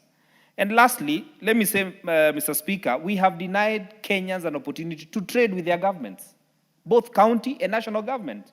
6 months, no business. You force people into a training. You even plan, has this eGPS tried anywhere else? Which institution did they pilot with? They should have even picked one agency and tried so that they see whether it works.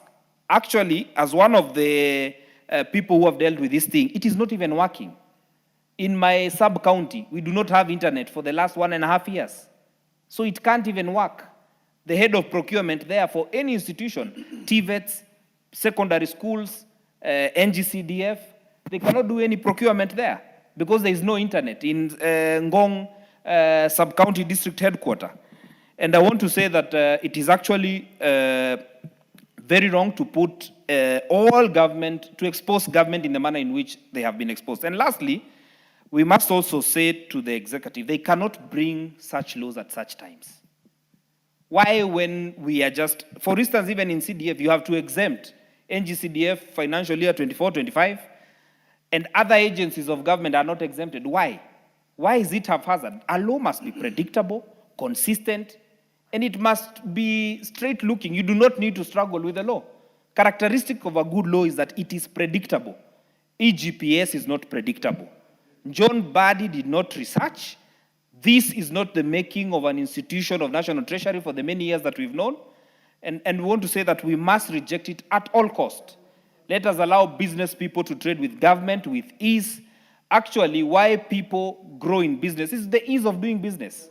We need to make it easier for people to do business with our government. With those many remarks, I want to say I support that we do away with this law and make sure that we start procurement from tomorrow morning. From tomorrow morning, from midnight, let government agencies procure.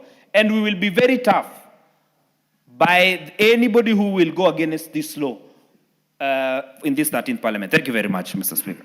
Very well. The Honorable Wanami Wamboka. Honorable Speaker, one, I hold the opinion that this House must be respected.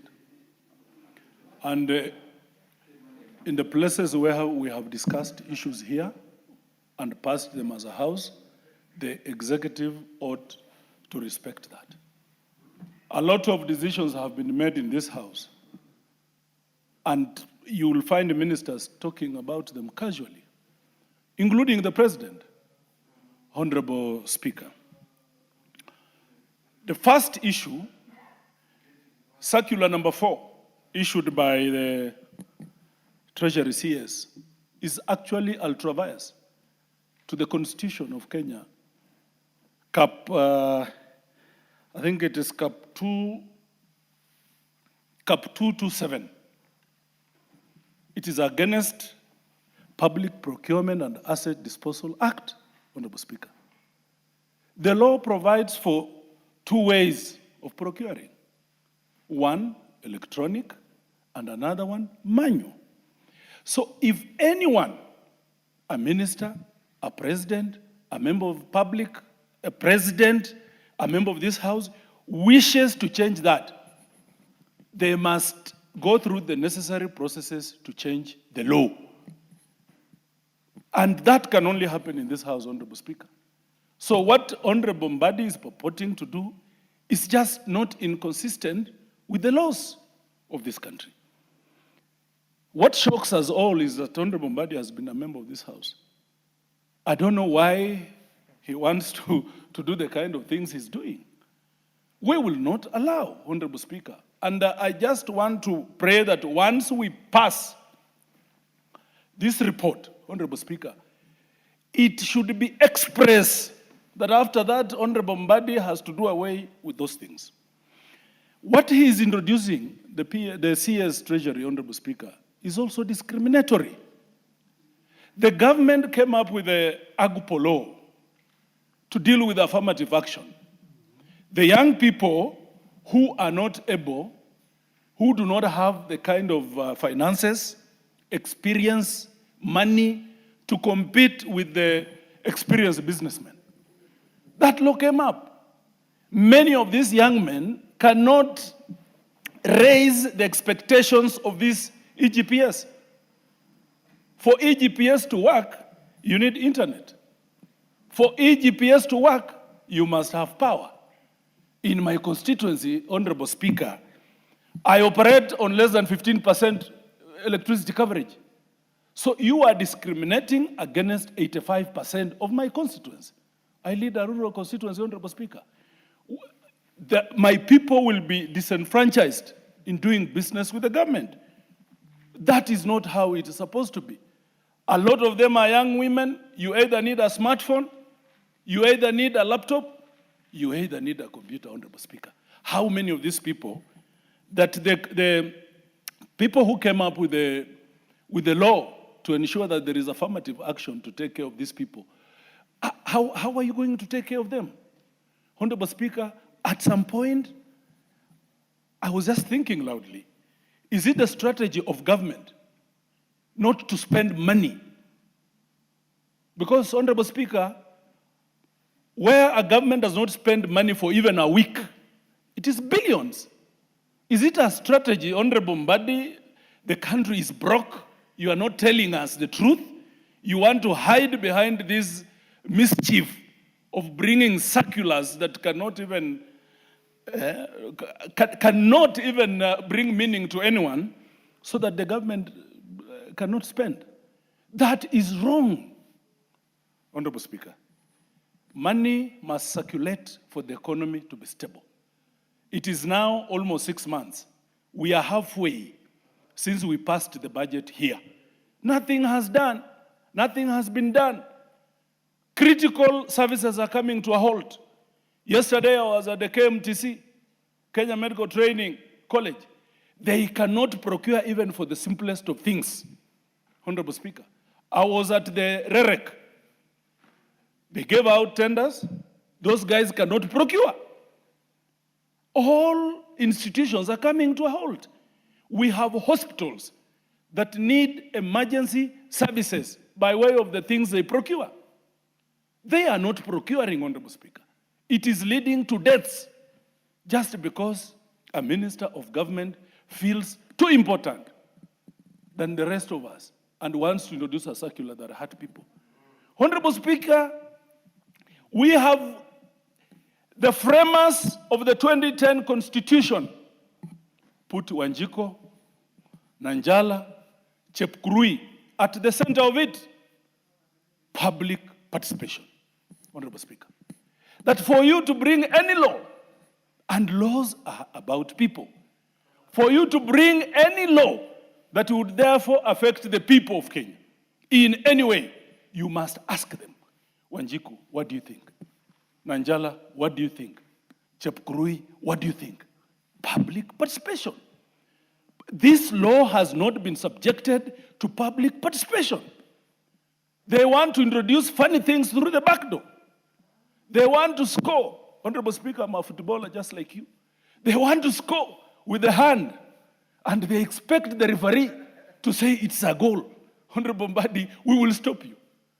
The government, we will stop you. We must stop you. And indeed, we are going to support this report that it passes.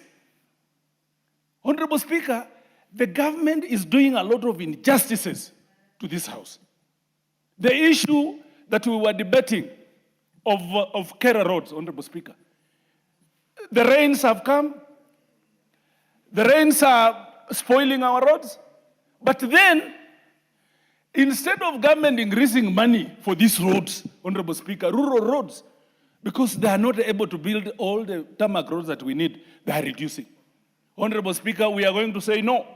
We say no, we shall say no, and forever say no. This House has powers. This House has teeth. It is going to bite, Honorable Speaker. I want to strongly support this report, Honorable Wanjala, and the team. You have done a good job. And I want to urge my colleagues, turn up in big numbers so that we make a statement to this government that does not listen to the representatives of the people. We were elected, Honorable Speaker. Was We a point of represent order. people. Order. Honorable Wamboka is a point of order. Honorable Speaker, thank you for giving me this opportunity. I do want to cut him short, Mheshimiwa Wamboka, but is it right for him to say that this government which does not listen? And our government is the government that listens to the people and to the needs of the people, and we do what is required of us. So is it right for him to say that this government does not listen? Order, Wamboka. Proceed. Because you have less time. Proceed. Yes, Honorable Speaker, you choose from which lenses to see these things. You can choose to observe from psychophancy lenses. That's up to you.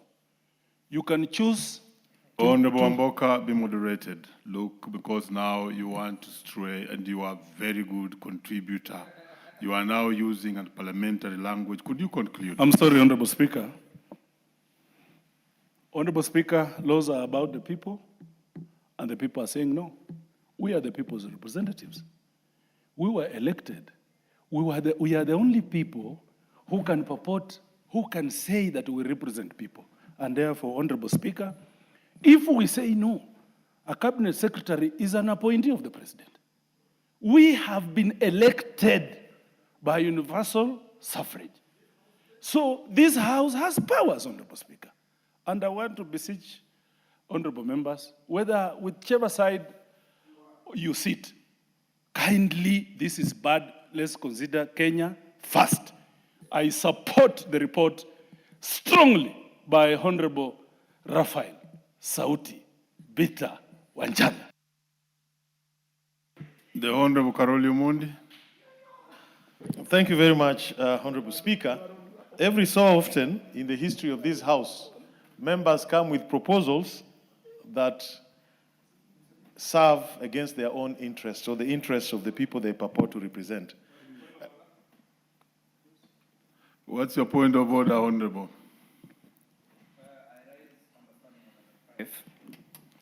Mr. Speaker, there is no quorum in this House. And the debate that we have is very sensitive. So, Mr. Speaker, there is no quorum.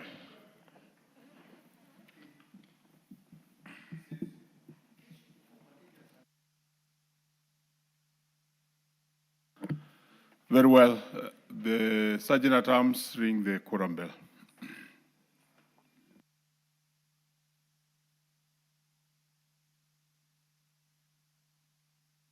No.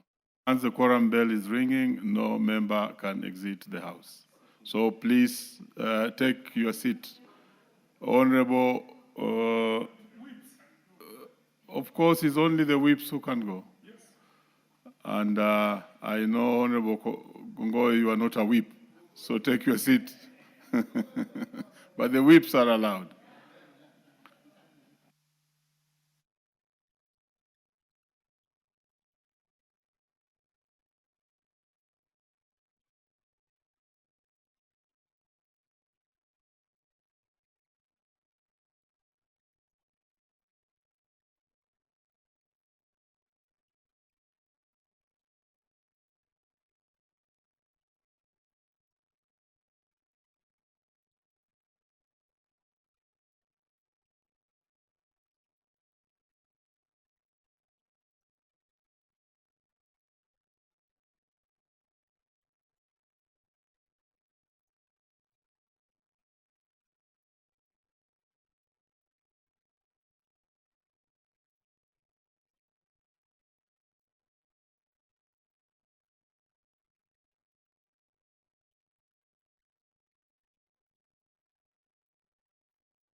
Honorable members, order, take your seats. There's an honorable member who is upstanding.